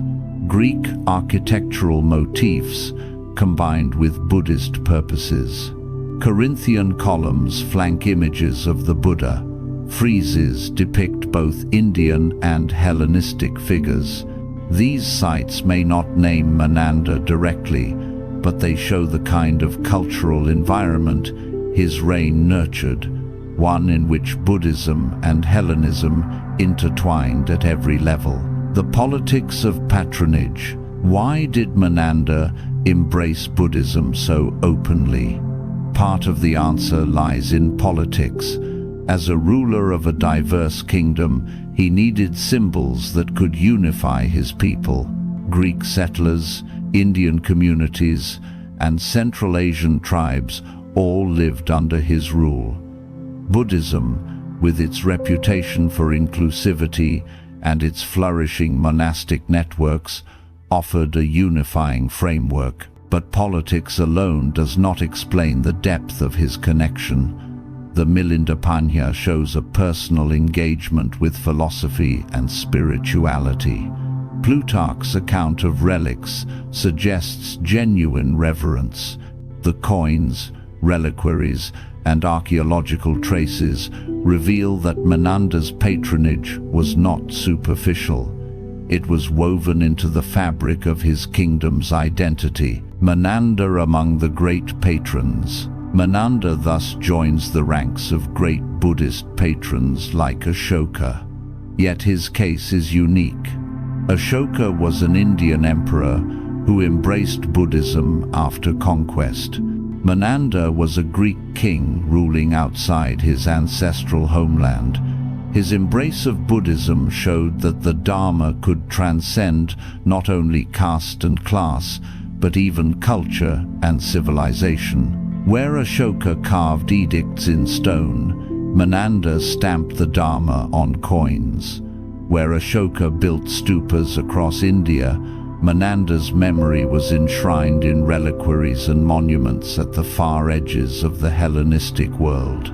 Both men demonstrated that political power could serve spiritual ends, but Menander's case carried the additional weight of cross-cultural significance.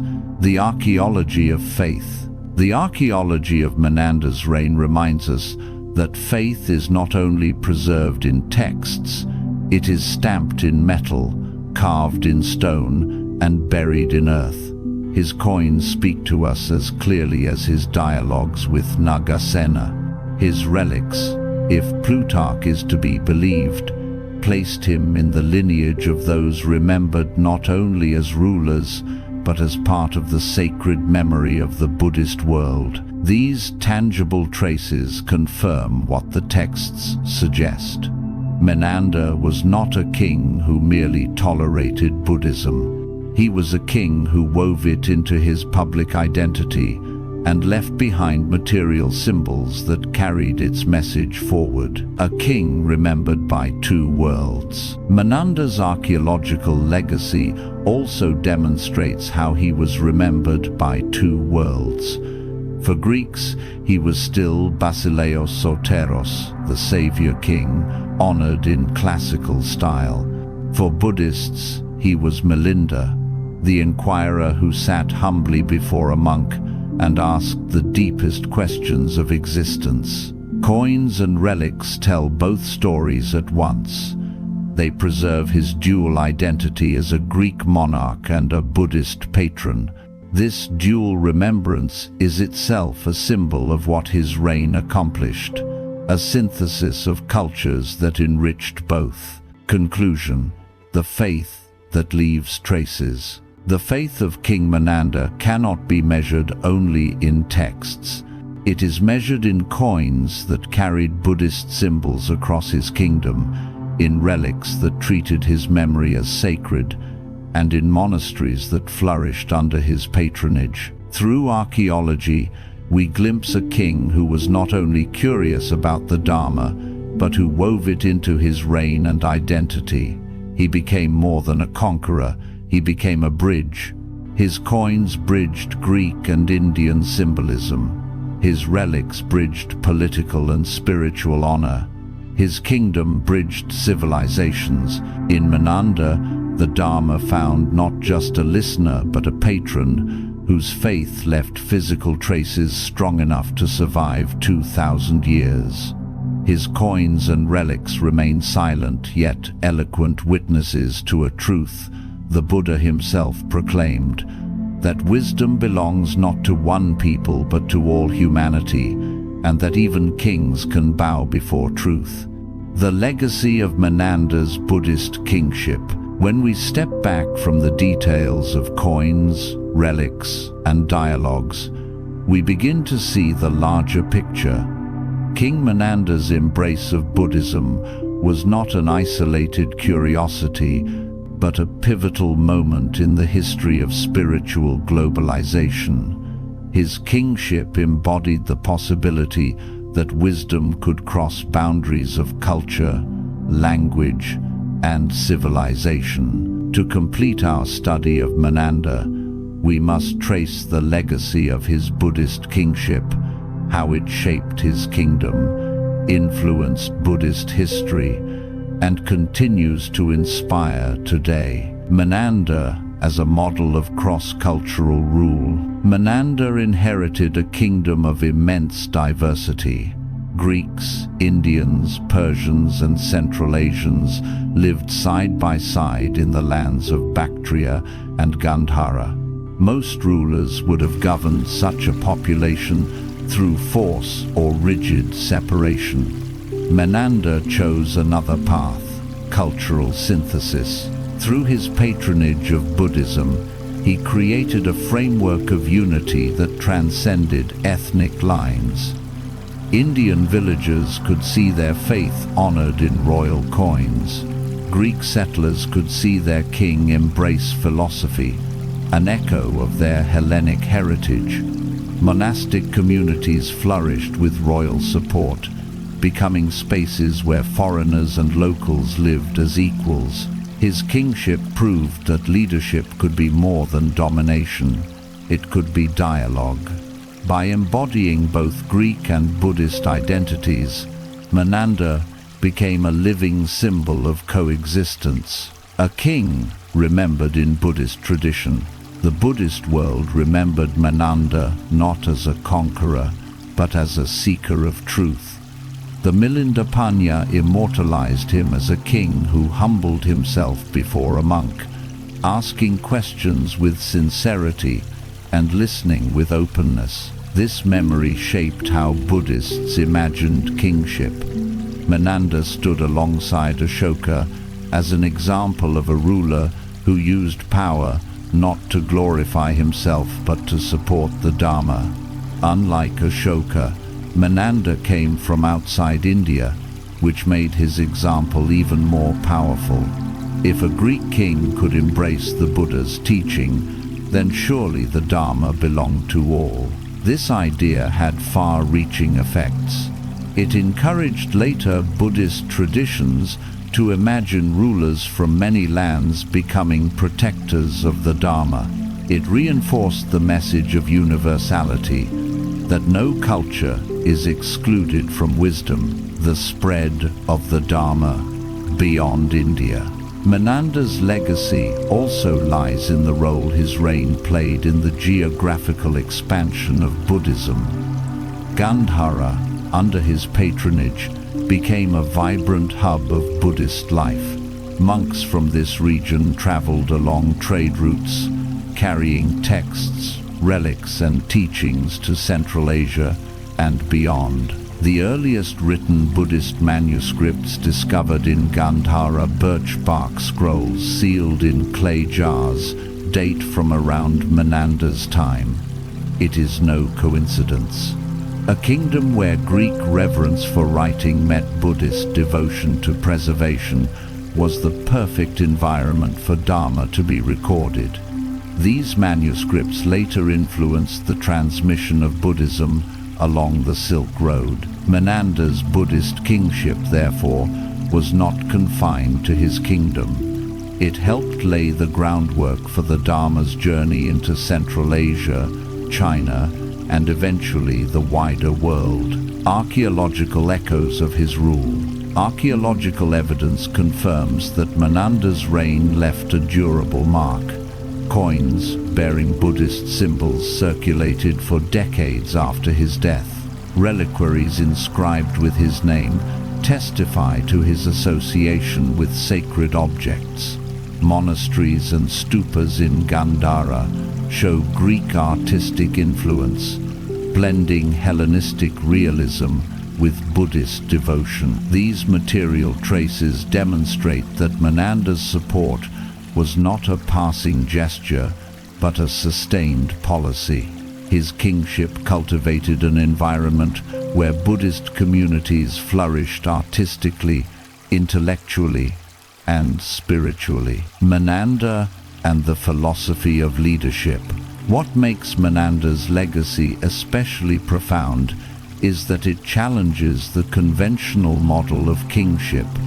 Most rulers are remembered for conquests, laws, or dynasties. Menander is remembered for his questions. In the Milinda Panya, we do not see a king issuing decrees, but a king searching for truth. His legacy lies not in answers imposed from above, but in dialogue pursued with humility. This model of kingship is rare, yet it is deeply resonant. It suggests that the greatest strength of a ruler may lie not in power, but in wisdom, not in armies, but in the ability to listen. For Buddhists, this was revolutionary. It suggested that a king could walk the path of Dharma alongside monks and lay people. For the world, it offers a timeless lesson. Leadership at its best is an act of inquiry, compassion, and openness to wisdom. Greek rationality meets Buddhist compassion. Menander's Buddhist kingship also symbolizes the meeting of two great traditions, Greek rationality and Buddhist compassion. His questions reveal the analytic spirit of Hellenistic thought, probing identity, rebirth, and ethics with relentless clarity. Nagasena's answers embody the Buddhist tradition of compassion, offering guidance not only for intellectual satisfaction, but for liberation from suffering. This synthesis left a legacy that shaped Buddhist philosophy. The Abhidharma's analytical methods found fertile ground among Greek converts, who brought habits of categorization and logical precision. The fusion of reasoning and meditation created a philosophical depth that enriched both traditions. Menander's reign, therefore, is not just a footnote in history, but a turning point in the global story of wisdom, from relics to memory. Plutarch's account that Menander's relics were divided and enshrined in monuments places him in continuity with the Buddha himself. While we cannot be certain of the details, the symbolism is clear. Menander was remembered not only as a king, but as a figure worthy of sacred commemoration. This treatment reinforced the idea that the Dharma could embrace foreigners at the deepest level. Menander's ashes, like the Buddha's relics, became objects of reverence, reminders that truth transcends culture and that those who honor it become part of a universal legacy. Menander's legacy for the modern world. Today, Menander's story offers lessons beyond history. In a world fractured by cultural divisions, his example shows the possibility of synthesis. He demonstrates that identities need not be exclusive, One can be Greek and Buddhist, rational and compassionate, rooted in one culture, yet open to another. For interfaith dialogue, Menander's Buddhist kingship is a model of how traditions can meet without one dominating the other. For political leadership, it shows that rulers can be remembered not for conquest but for humility before truth. For seekers, it reminds us that wisdom belongs to anyone willing to ask sincere questions, the enduring image of a king. As we close chapter 5, we can imagine Menander not on the battlefield or throne, but seated in quiet conversation with Nagasena, a king stripped of titles, reduced to what he always was beneath the crown, a human being asking the great questions of life. This image is his true legacy. His coins tarnish, his monuments crumble, but the memory of his questions endures. They live on in the Milinda Panya, in Buddhist tradition, and in the ongoing dialogue between East and West. Conclusion. The king who chose wisdom. Menander's Buddhist kingship left a legacy greater than empire. He proved that a ruler could be remembered not for conquest, but for wisdom, not for territory seized, but for truth sought. His example helped Buddhism cross borders, encouraged its preservation in writing, and offered a model of intercultural dialogue that remains relevant today. When his coins bore the Dharma wheel, when his ashes were enshrined like relics, when his questions were preserved in text, Menander declared a truth that still echoes, that the Dharma is universal, and that even kings must bow before wisdom. The preservation of Dharma in writing, from oral tradition to text. For centuries after the Buddha's passing, his words lived only in memory. They were carried on the breath of monks, recited in the cadence of chant, passed from teacher to student in unbroken oral lineages. No manuscripts, no scrolls, no carved inscriptions bore the Dharma. In its earliest days, the Buddhist community trusted human memory as the vessel of wisdom. This reliance on oral transmission was not unusual. In ancient India, the Vedic tradition had already perfected the art of memorization, ensuring sacred hymns were preserved for centuries without a single written line. Writing existed, but was not considered the proper medium for spiritual truth. Knowledge was living, embodied, and oral.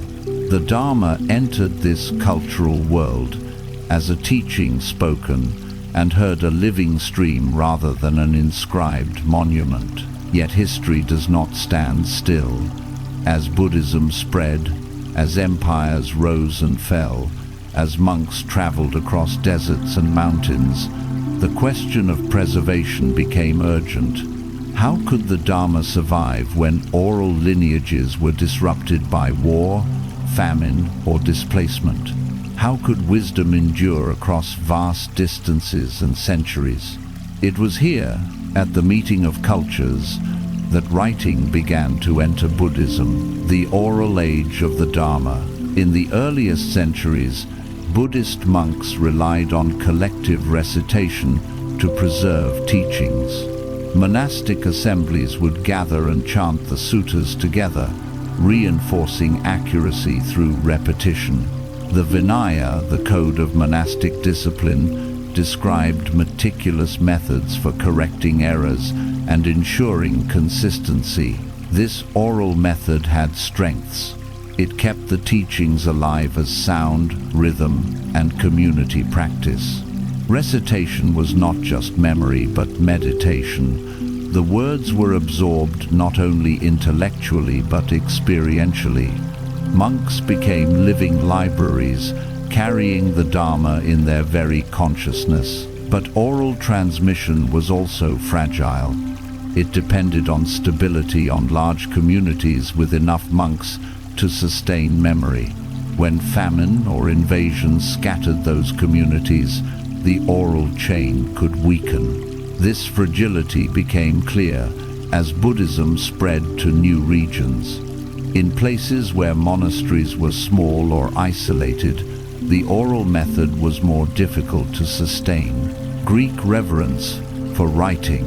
Meanwhile, in the Hellenistic world, writing was already central to philosophy and science. From the time of Homer, Greeks had embraced the written word as a way to preserve and refine knowledge. By Menander's era, Greek cities housed libraries, archives, and written records of philosophy, history, and law. Writing was not merely a tool of memory, but a medium of thought itself. When Greek settlers in Gandhara encountered Buddhism, they brought with them this reverence for writing. They valued the permanence of texts, the precision of recording ideas in letters, the ability to transmit knowledge across generations without relying solely on memory. For them, oral tradition alone seemed precarious. It was no coincidence that the earliest surviving Buddhist manuscripts come from Gandhara, the land where Greek and Indian traditions met. Here, the oral Dharma encountered the Greek conviction that wisdom deserves inscription. Ashoka's edicts, the first written Dharma. The earliest evidence of Buddhist teachings in writing comes not from manuscripts but from stone. In the 3rd century BCE, Emperor Ashoka had pillars and rocks inscribed with edicts inspired by the Buddha's message of compassion and non-violence. These inscriptions were not philosophical treatises but moral reminders. Prohibitions against cruelty, encouragements to generosity, calls for religious tolerance. Yet they marked a turning point. For the first time, the Dharma had left the breath of monks and entered the permanence of stone. Ashoka's inscriptions were written in multiple scripts. Brahmi in the south, Kharosthi in the northwest, even Greek and Aramaic in regions with Hellenistic populations. This multilingualism reflected the same spirit that would later shape Buddhist manuscripts, a willingness to adapt the Dharma to different linguistic worlds. Still, Ashoka's edicts were public proclamations, not canonical texts. The oral tradition remained the heart of Buddhist preservation. The Gandharan manuscripts. The great transformation came in Gandhara, centuries after Ashoka. Archaeologists in the 20th century uncovered birch bark scrolls sealed in clay jars, dating from the 1st century BCE to the 1st century CE. These are the oldest surviving Buddhist manuscripts in the world, written in Kharosthi script and Gandhari Prakrit. They contained sutras, verses, and scholastic treatises. Their existence proved that in Gandhara, a region shaped by Greek settlers and local Buddhists, the Dharma had moved decisively into written form. The very material of these manuscripts speaks volumes. Birch bark is fragile, perishable, and difficult to preserve. The fact that communities took the trouble to inscribe texts on such material and then carefully sealed them in jars for safekeeping shows the reverence they attached to writing. These were not casual notes but sacred objects treated with the same care as relics. From memory to manuscript, what drove this shift? Several factors converged. Cultural exchange. Greek traditions of literacy influenced Buddhist communities to value writing as a safeguard for wisdom. Geographic spread. As Buddhism moved across Asia, oral transmission alone could not guarantee consistency. Written texts provided stability across distance. Historical insecurity, political upheavals, wars, and famines endangered oral lineages. Writing offered resilience against disruption. Philosophical precision. The analytical traditions of Abhidharma, with their systematic categorization of mental states, were ideally suited to written form. The move from oral to written Dharma was not a rejection of the old, but an adaptation, a way to ensure that the living stream of memory could flow into the enduring vessel of text. Sri Lanka and the writing of the canon. Another milestone occurred in Sri Lanka. According to chronicles, around the 1st century BCE, the entire Pali canon was written down at the Aluvihara monastery. The reason was practical. Famine and war had decimated the monastic community, threatening the oral transmission. Writing became the safeguard of survival. This monumental effort, carving palm leaf manuscripts with styluses, ensured that the Buddha's teachings would not vanish, even if oral lineages failed. Without this shift, the survival of the canon into later centuries might have been impossible. Here again, the Greek influence may have played a role. Sri Lankan monks were in contact with Gandharan teachers, some of whom had been trained by Greek converts. The value of writing, already embraced in Gandhara, likely encouraged the Sri Lankan decision to commit the canon to text, the Dharma beyond borders. The preservation of the Dharma in writing had consequences far beyond survival. It made possible the vast transmission of Buddhism across Asia. Written texts could travel where monks could not, carried by merchants, envoys, and pilgrims. They could be copied, translated, and adapted. When Buddhism reached China, written texts became the foundation of its reception.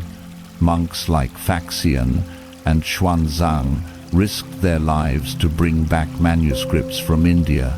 Without the precedent of Gandharan and Sri Lankan writing, there would have been no scriptures to carry. The move from oral to written Dharma thus transformed Buddhism from a regional tradition into a world religion.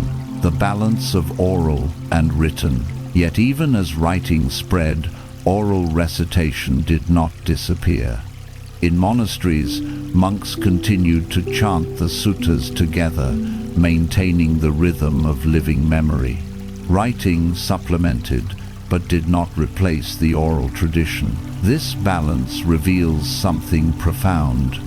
The Dharma is not bound to one medium.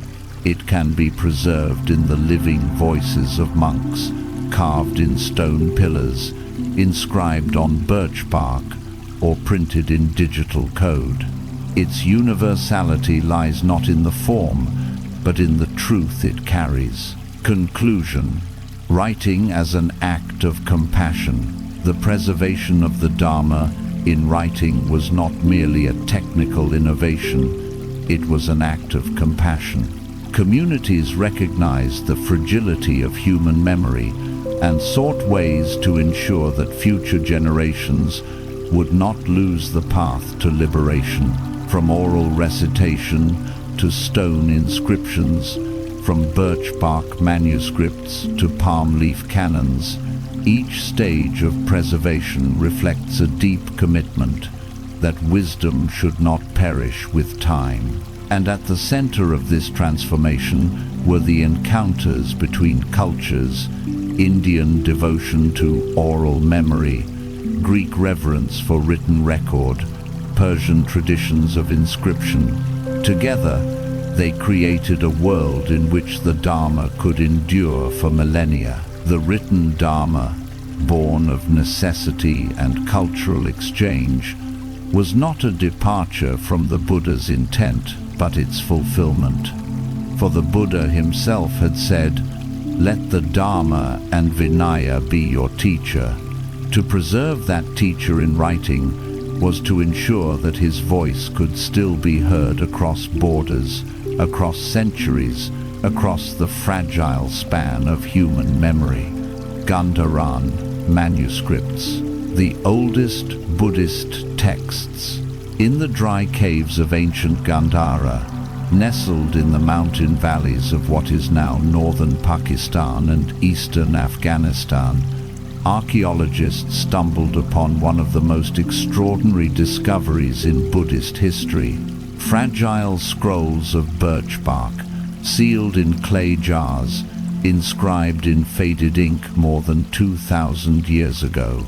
These are the Gandharan manuscripts, the oldest surviving Buddhist texts in the world. Their survival is nothing short of miraculous. Birch bark, unlike stone or metal, is a perishable medium. Left exposed, it crumbles into dust within decades. Only the arid climate of these caves, combined with the care of those who sealed them away, allowed these manuscripts to whisper across the centuries. Today, they stand as witnesses not only to the early history of Buddhism, but also to the cultural exchanges that shaped its preservation. The discovery. The first Gandharan manuscripts came to light in the late 20th century, surfacing through the antiquities market in the 1992nd. Some were acquired by institutions like the British Library, others by private collectors, scholars, and museums. Though their exact find spots remain uncertain due to looting and lack of systematic excavation, evidence suggests they originated in monastic libraries of Gandhara. Dating through radiocarbon analysis placed many manuscripts in the 1st century BCE to the 1st century CE, older than the Pali Canon's palm leaf manuscripts in Sri Lanka, older than Chinese translations, older than anything else we possess. For the first time, scholars could hold in their hands the words of early Buddhists as they were written within living memory of the traditions spread beyond India. The language of Gandhara. The manuscripts were written in Gandhari Prakrit, a vernacular Middle Indo-Aryan language, using the Kharoshthi script. Gandhari was not Sanskrit, the refined language of Brahmanical learning, nor Pali, the liturgical tongue of Theravada Buddhism. It was a local language, close to what people in the streets of Gandhara spoke. This choice is significant. It reveals that the Dharma was not being preserved only for elites, but for ordinary communities. By writing in Gandhari, scribes made the teachings accessible to monks and lay followers who spoke the language of their valley, not just scholars fluent in Sanskrit. The script, Kharoshthi, had its origins in Aramaic, the administrative script of the Persian Empire, but it was adapted by local and Greek scribes for regional use. That a Buddhist canon was written in this hybrid system shows how deeply cross-cultural influences had shaped Gandharan Buddhism. What do the manuscripts contain? The contents of the Gandharan manuscripts are as diverse as the region itself. They include sutras parallel to those found in the Pali Canon, such as the Rhinoceros Horn Sutta, which celebrates the life of solitary renunciation. Verses and poems resembling those in the Dhammapada, Abhidharma-style texts, cataloguing mental states and doctrinal categories with analytical precision. Commentaries and summaries, suggesting that these communities were not only preserving, but also interpreting the Dharma. Unique texts not found elsewhere, revealing regional innovations in practice and teaching. Together, these writings form a mosaic of Buddhist thought in Gandhara, part familiar, part distinct, wholly alive. The monastic libraries of Gandhara. Why were these manuscripts sealed in jars and hidden away? The most likely explanation is ritual preservation. In Gandharan monasteries, writing had already acquired sacred status. Just as relics of the Buddha were enshrined in stupas, so too were written words treated as holy objects. To bury or seal manuscripts was to preserve them as relics of Dharma. This practice reflects a profound shift in Buddhist culture. In India, oral recitation remained the main vehicle of preservation. In Gandhara, influenced by Greek reverence for writing, the written word itself became sacred. The birch bark manuscripts were not only tools of study, they were themselves embodiments of Dharma. Greek influence on Gandharan writing. The very existence of the manuscripts reveals Hellenistic influence. Greeks in Gandhara had long prized written records, histories, philosophies, plays, and scientific treatises. Their libraries preserved the works of Homer, Plato, and Aristotle. For them, memory without inscription seemed fragile. When Greek settlers encountered Buddhist communities, they likely encouraged the practice of writing down teachings. This influence is visible in several ways. Alphabetic habits. Gandharan manuscripts exhibit systematic organization reminiscent of Greek scholastic methods. Multilingualism. Gandharan texts exist alongside inscriptions in Greek, suggesting that Buddhist teachings circulated in multiple languages. Analytical structure. The Abhidharma texts found in Gandhara mirror the categorical tendencies of Greek logic. This does not mean that Buddhism was Hellenized, but rather that Buddhist communities absorbed what was useful from their neighbors to safeguard the Dharma. The oldest Buddhist texts, what they reveal. The Gandharan manuscripts force us to rethink assumptions about early Buddhism. They show that diversity was the norm. Instead of a single fixed canon, there were multiple regional collections of texts. Gandharan Buddhism had its own canon alongside those of Pali or Sanskrit traditions. Writing came earlier than assumed.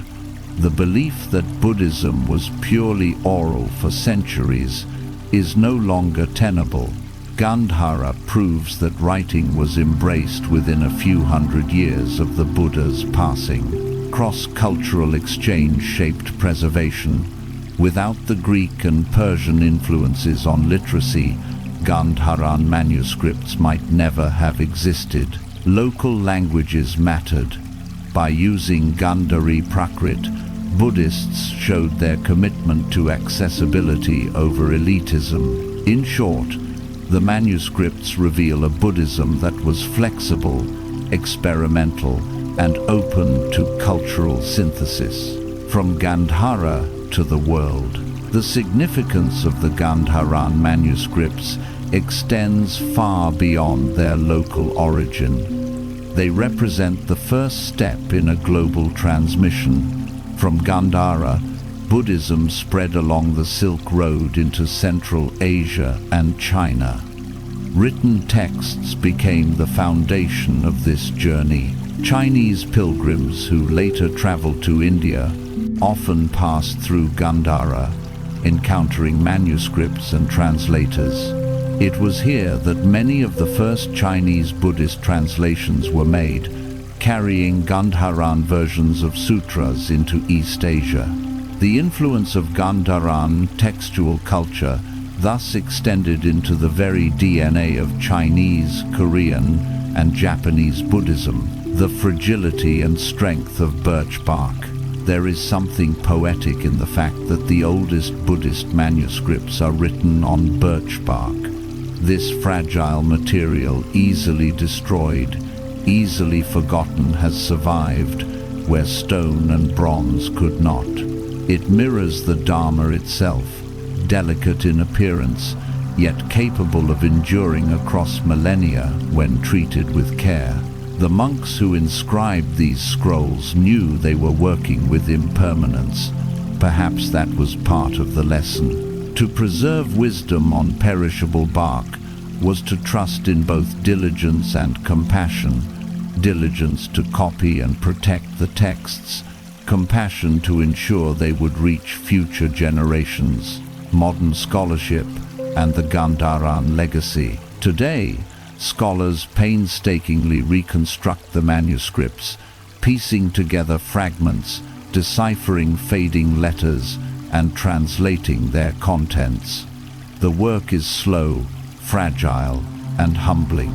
Every scroll tells us something new, a verse we thought lost, a doctrinal nuance, a glimpse into the daily lives of Gandharan monks. For practitioners, the manuscripts carry another kind of inspiration.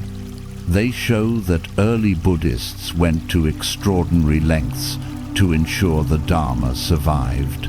Their efforts across language barriers, cultural divides, and fragile materials remind us that preservation itself is a form of practice, an act of generosity for those yet unborn.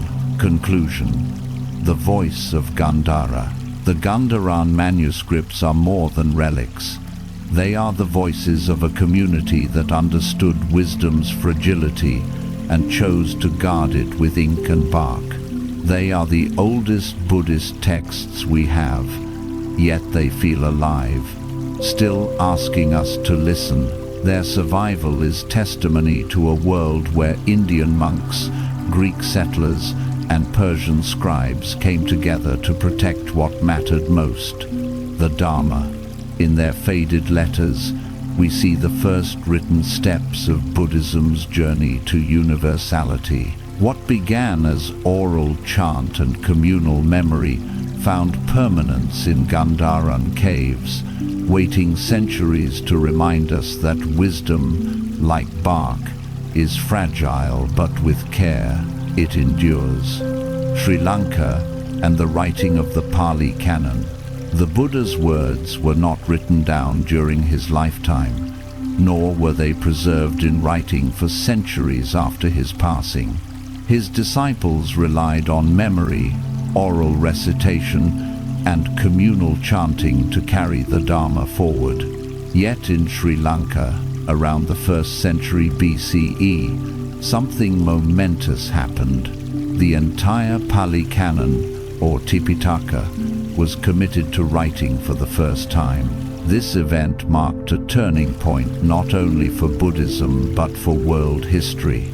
For the first time, a complete body of spiritual teaching, sermons, discipline, and philosophical analysis was inscribed in permanent form.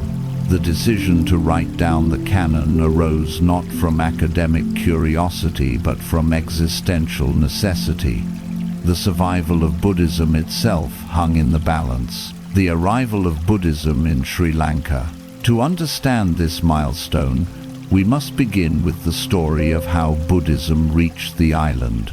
According to the Mahavassa, a Sri Lankan chronicle, the Dharma was first brought to the island in the 3rd century BCE by Mahinda, the son of Emperor Ashoka of India.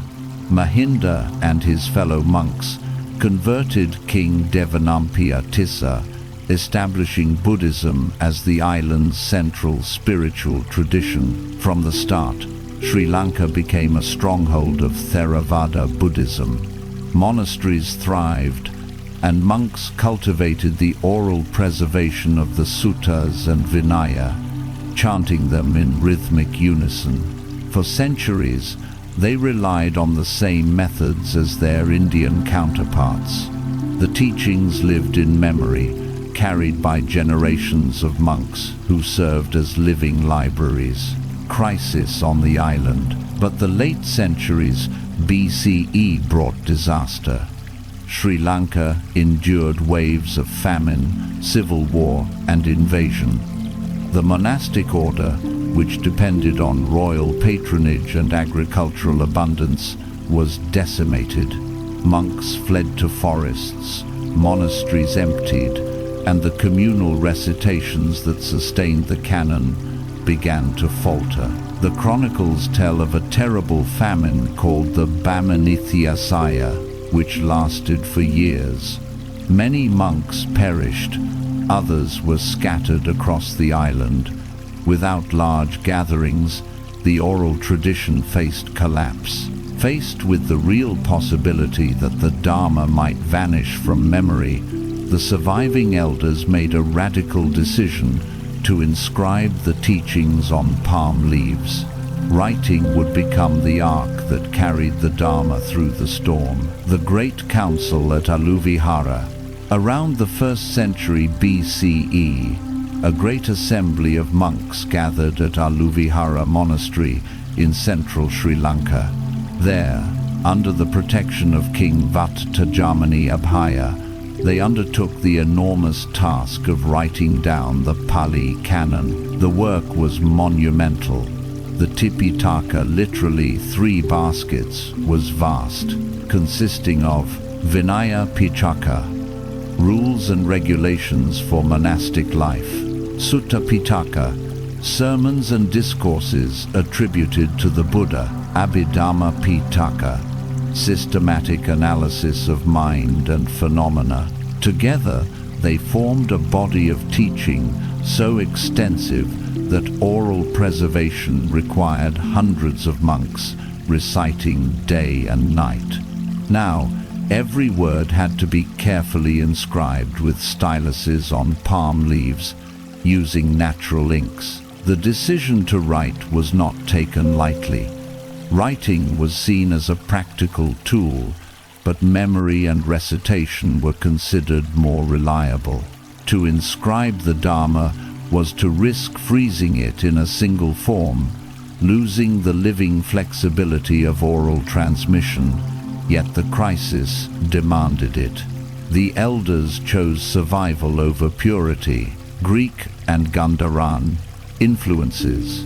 It is striking that the decision to write the canon in Sri Lanka came at the very moment when Gandharan monks, influenced by Greek traditions of literacy, were also producing birch bark manuscripts in the north. Sri Lankan chronicles even mention monks traveling north to study with Gandharan teachers, including Greek converts. These exchanges may have influenced the island's openness to writing. The practice of inscribing Buddhist texts was already established in Gandhara. Sri Lanka's adoption of writing can be seen as part of this broader cultural shift. Thus, the Pali Canon's written form was not only a response to famine, but also part of a trans-regional movement fueled by cross-cultural currents. The preservation of the canon. Once inscribed, the palm leaf manuscripts became sacred treasures. They were stored in monasteries, copied by hand over generations, and ritually maintained. Copying itself became a meritorious act, a way for lay people to support the Sangha. Over time, these manuscripts spread beyond Sri Lanka. As Theravada Buddhism expanded to Burma, Thailand, Cambodia, and Laos, the written canon followed. Each region preserved it in its own scripts and languages, but all traced their written tradition back to that first inscription at Aluvihara. The preservation of the Pali Canon in written form gave Theravada Buddhism a remarkable stability. While Mahayana traditions produced new sutras and commentaries, Theravada could always point to a fixed canon, written in a classical language unchanged by local dialects. The very act of writing had given the tradition a strong anchor. The tension between oral and written, yet the relationship between oral and written Dharma remained complex. Even after the canon was inscribed, Monks continued to memorize and chant the texts. Recitation never disappeared. It was seen as a living practice, while manuscripts served as guardians. This dual system preserved both continuity and flexibility. Writing protected the canon from loss, but oral recitation kept it alive as sound, rhythm, and communal experience. The Dharma became both written scripture and living song. The significance of the Pali Canon. The writing of the Pali Canon was one of the most consequential acts in Buddhist history. It ensured that the teachings of the Buddha, once fragile lines of memory, would endure across centuries and continents. It also defined the identity of Theravada Buddhism. While Mahayana schools produced new scriptures in Sanskrit, Theravada held fast to the Pali Canon as the complete and authoritative record of the Buddha's words. This gave Theravada a distinctive conservatism, grounded in the written canon's stability. But perhaps the greatest significance was symbolic. By writing the canon, Buddhists declared that the Dharma belonged not only to memory but to history. It was not only a living chant, but a body of literature, a heritage that could be studied, copied, and shared across cultures, a legacy that endures. Today, palm leaf manuscripts of the Pali Canon, copied across centuries, survive in monasteries and libraries throughout Asia. Many are fragile, eaten by insects, faded by time. Yet modern efforts to digitize them ensure that the canon will live on not only in ink but in digital code. From oral chant to palm leaf to digital archive, the Dharma has moved through every medium humanity has invented. At each stage, its preservation reflects the same impulse: compassion for future generations. Conclusion: writing as protection, writing as gift. The writing of the Pali Canon in Sri Lanka was born of crisis, but it became a gift. What began as an emergency measure ensured that the Buddha's voice would not be lost.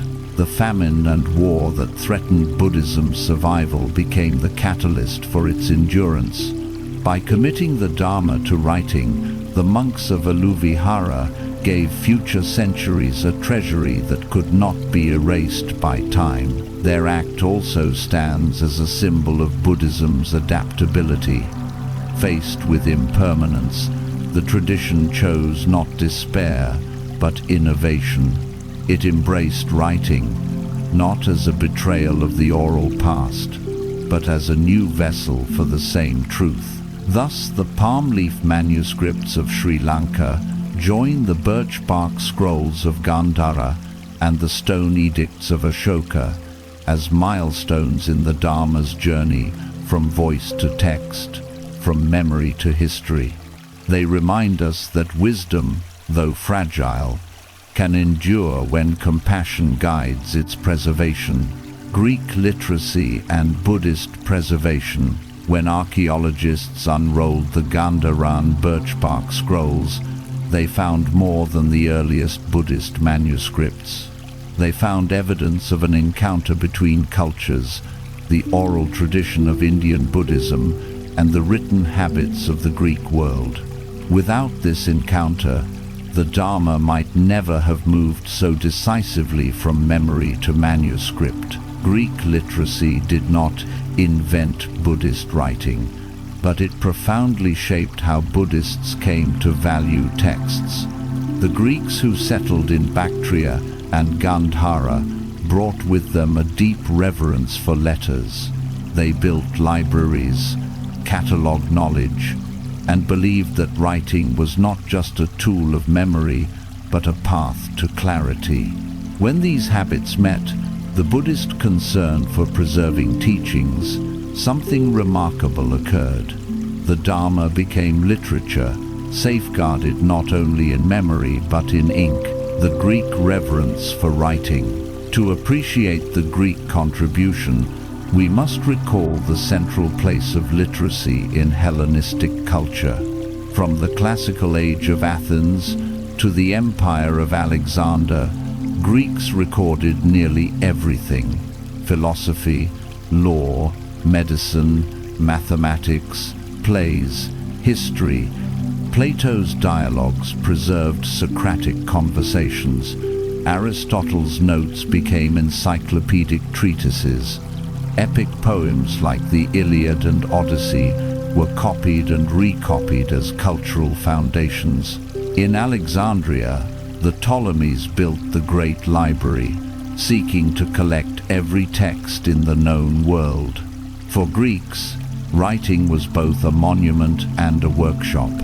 A monument preserving cultural memory, and a workshop refining ideas through permanent form. When Alexander's successors established Greek communities in Gandhara, they carried these habits with them.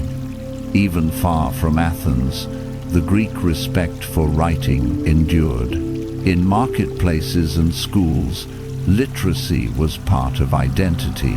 The oral world of Indian Buddhism. By contrast, Indian Buddhism was born in an oral culture. Monks memorized the suttas, reciting them in cadence to preserve accuracy. Oral transmission was seen as reliable because it involved collective recitation. Errors could be corrected on the spot by the group. But this oral world had its limits. It depended on stable communities, unbroken teacher-student chains, and the availability of large gatherings. War, famine, or exile could disrupt the system. While Indian Buddhists trusted memory, Greeks trusted manuscripts. When these two traditions met, a tension emerged. Is wisdom best preserved in the mind or on the page? Greek Buddhists, as scribes and scholars, the Greek converts to Buddhism, such as Dhammarakshita and Mahadhammarakshita, embodied this synthesis. Raised in a culture where writing was second nature, they brought habits of literacy into the monastic world. Some Gandharan texts, such as Abhidharma treatises, reveal an almost Greek obsession with categorization. Lists of mental states, causal relationships, and meditative stages resemble the systematic methods of Aristotle's logic. This is not coincidence. It reflects a shared habit of organizing thought into written form. Moreover, Gandharan monasteries show evidence of scriptoria rooms where manuscripts were copied and preserved. The very idea of a monastic library owes something to Greek models of archival preservation, bilingual inscriptions, and cross-scripts. Archaeology strengthens this picture. At Kandahar, a Greek inscription of Ashoka's edicts was discovered in the 20th century. Here, Buddhist moral teachings were carved in flawless Greek for local communities. This was not translation centuries later, but a contemporary adaptation, proving that Greek-speaking Buddhists valued having the Dharma in their own script.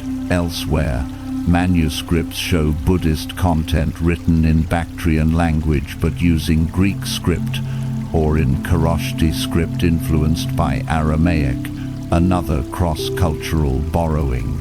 The fact that Greek letters were used for Buddhist texts shows just how deeply Greek literacy was integrated into Buddhist preservation. Why Greek literacy mattered for Buddhism. The Greek influence mattered for several reasons. A culture of archives.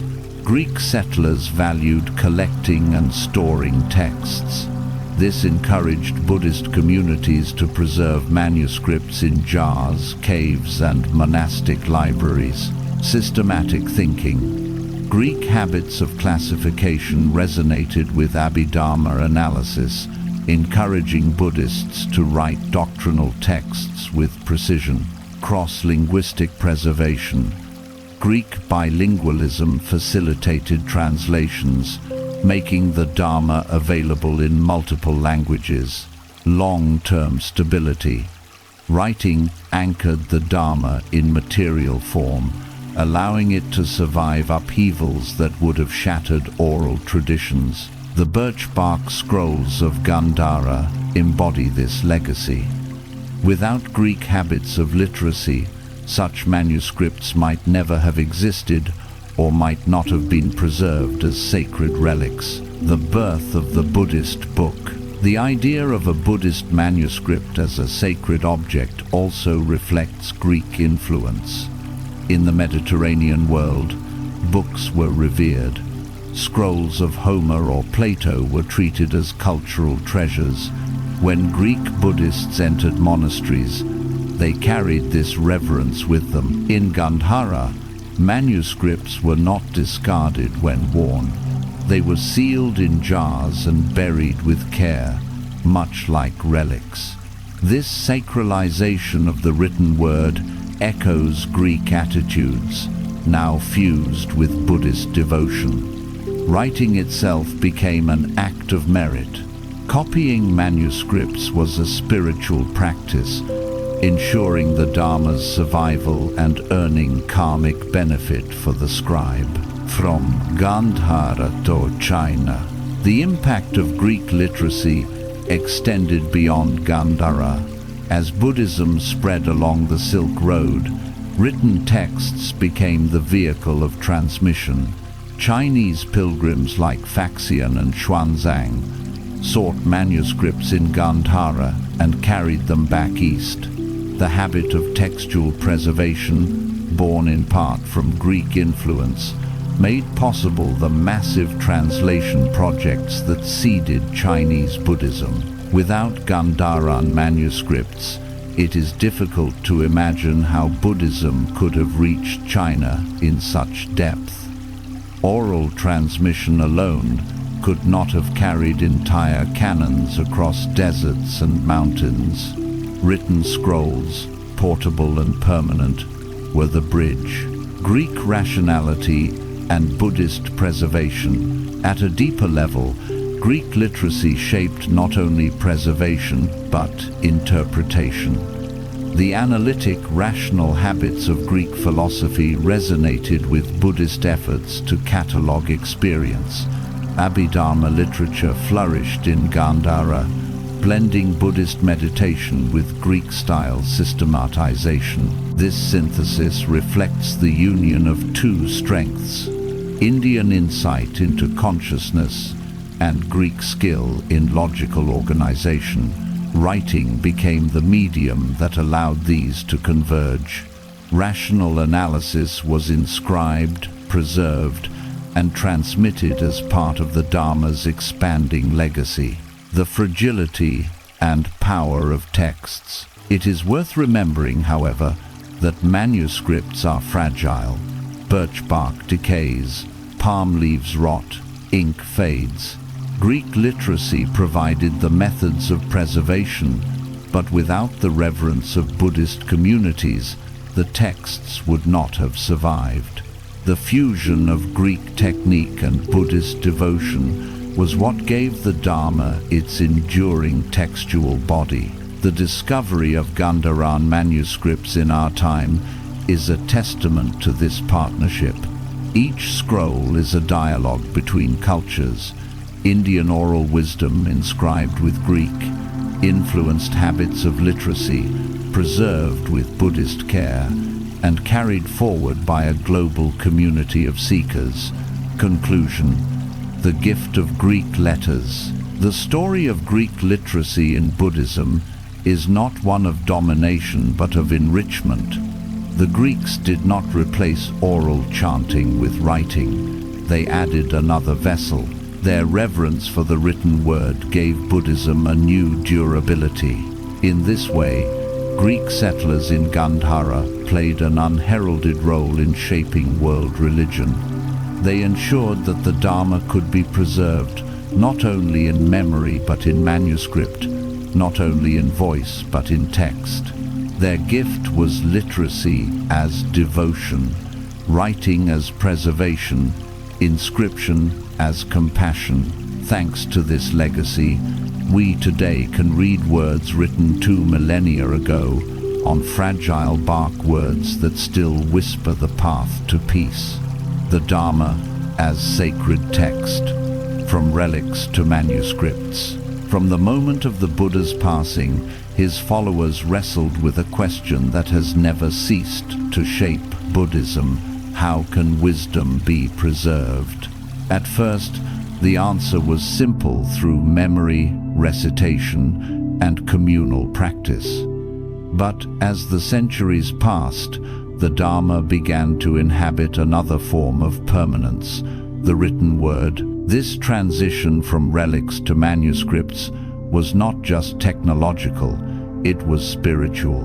It redefined how Buddhists related to the teachings, how they understood sacredness, and how they transmitted wisdom across space and time. To write the Dharma was to transform it from an ephemeral voice into a material relic. By the 1st century CE, texts themselves had become objects of reverence, sacred in their own right, not merely containers of truth, but embodiments of it, relics. The first sacred objects. In the earliest centuries, the Buddha's physical relics were the most powerful symbols of his presence.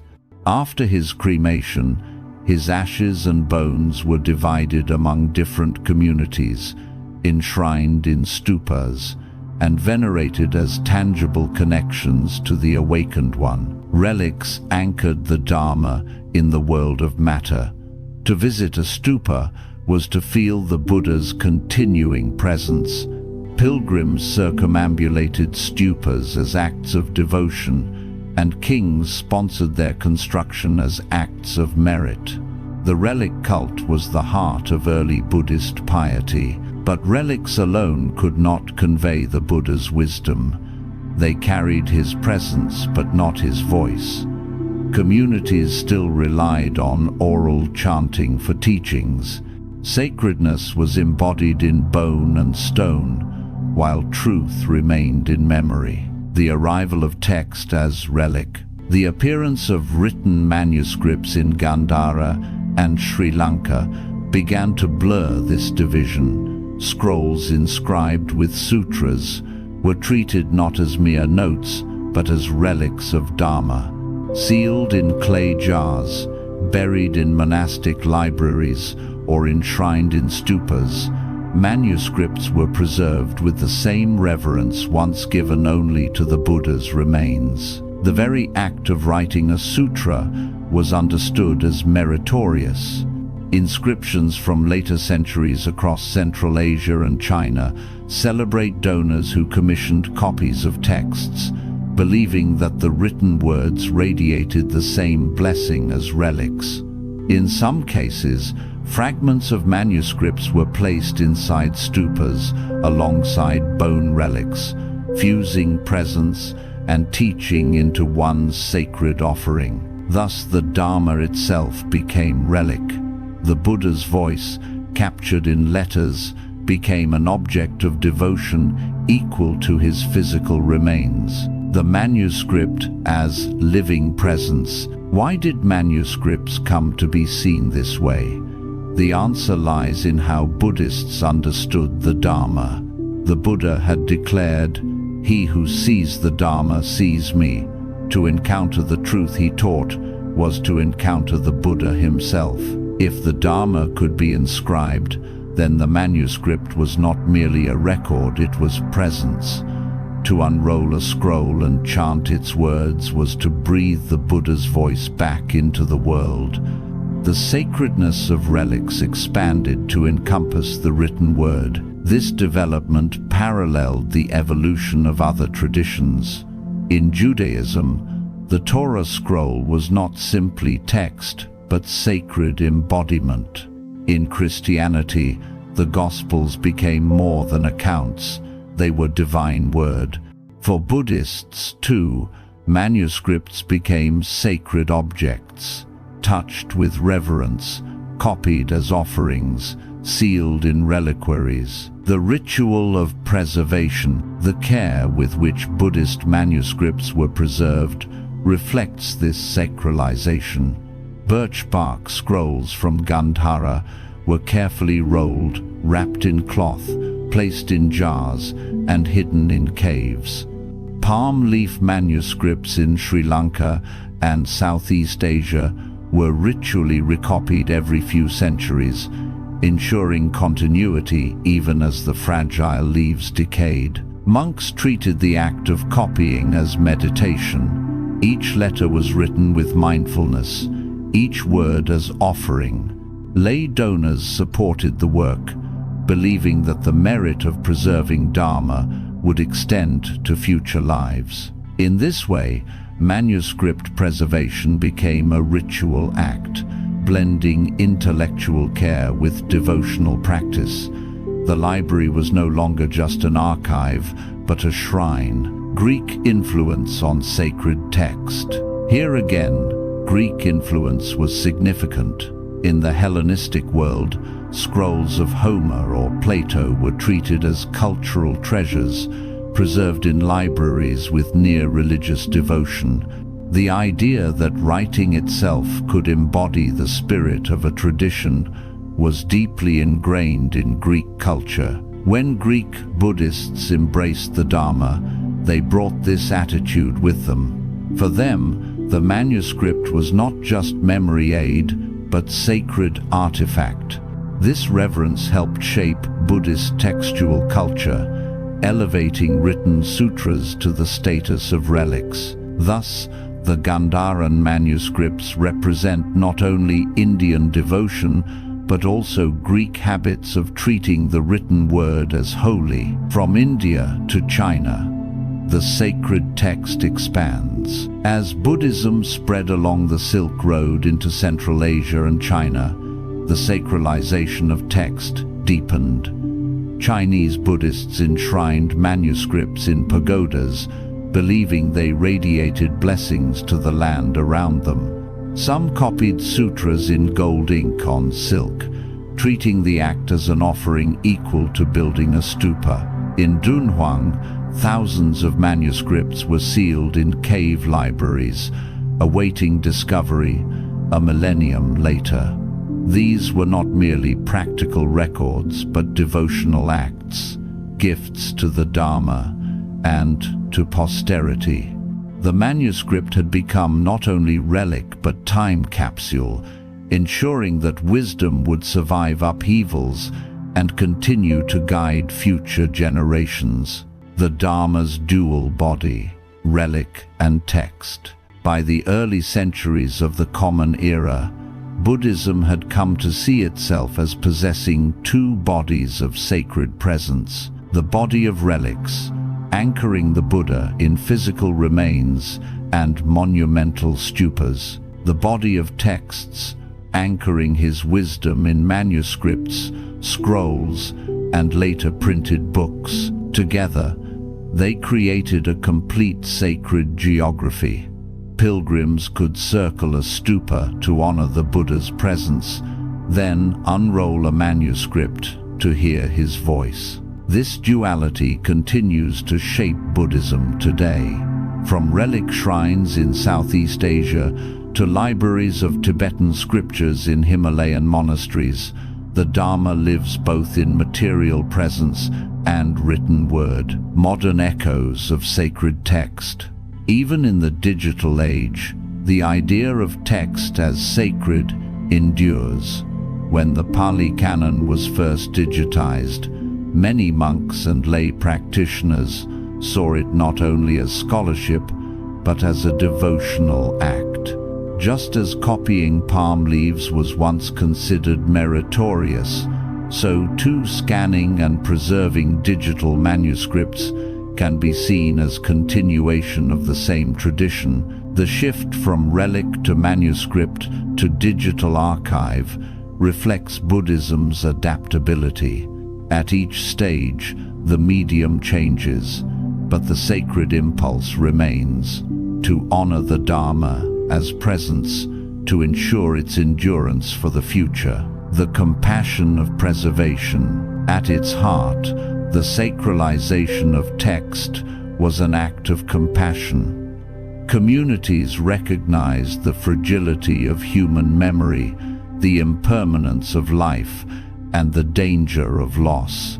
To inscribe the Dharma was to think beyond one's own lifetime, to care for seekers yet unborn. The monks who buried scrolls in Gandharan caves, the elders of Aluvihara who etched palm leaves, the Chinese scribes who copied gold sutras, all shared the same motivation. They knew the Dharma could vanish if neglected.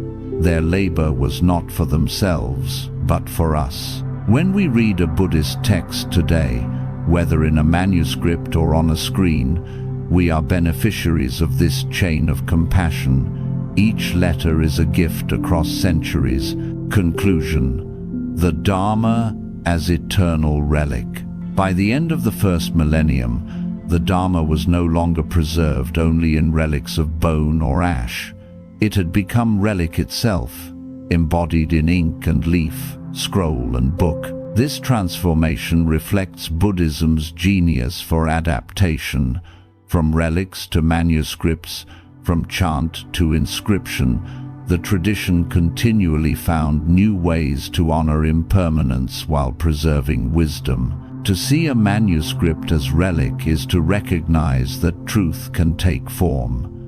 Just as the Buddha's ashes embodied his physical presence, so the letters of the Dharma embody his voice. Both are sacred, both are impermanent, both require care. The story of the Dharma's preservation is, in the end, the story of humanity's longing to keep wisdom alive. It is the story of relics buried in stupas, scrolls hidden in caves, palm leaves recopied with devotion. It is the story of cultures meeting, Greeks and Indians, Persians and Chinese, each contributing to the guardianship of truth. And it is the story that continues today, as we preserve these teachings in digital archives and global libraries. The Dharma remains relic, manuscript, and memory, a sacred inheritance carried forward by compassion. As we arrive at the end of this journey through history, philosophy, and the timeless quest for peace, one truth shines clearly: wisdom knows no borders. From the mountains of Gandhara to the palaces of Persia, from the voices of Greek philosophers to the compassion of the Buddha, every encounter carried the same seed, the longing to live with clarity, kindness, and inner freedom. This story is not just about the past, it is about you. Just as ancient seekers preserved the Dharma for us, now it is our turn to live it, practice it, and carry it forward. Each mindful breath, each act of compassion, each moment of understanding is part of this great river of wisdom flowing across centuries. I want to sincerely thank you for accompanying me on this journey. Your time, your attention, and your curiosity are what keep these teachings alive. May you find strength in times of difficulty, calm in moments of storm, and joy in the simple practice of presence. I wish you and your loved ones good health, peace of mind, and every blessing that life can offer. If this exploration has touched your heart, I warmly encourage you to take the next step. Let these teachings inspire real action in your daily life. And to continue receiving content that nourishes your spirit, please subscribe to the channel Buddhism Verity. By joining, you help this community grow and allow these timeless stories to reach more people in need of peace and wisdom. Together, let us continue this journey, building bridges of compassion, seeking truth, and keeping the flame of Dharma alive for generations to come. With gratitude and with hope, I thank you once again. May your path always be guided by wisdom and compassion. Once again, thank you. Go on, with wisdom and compassion, and remember, you are never alone on this path.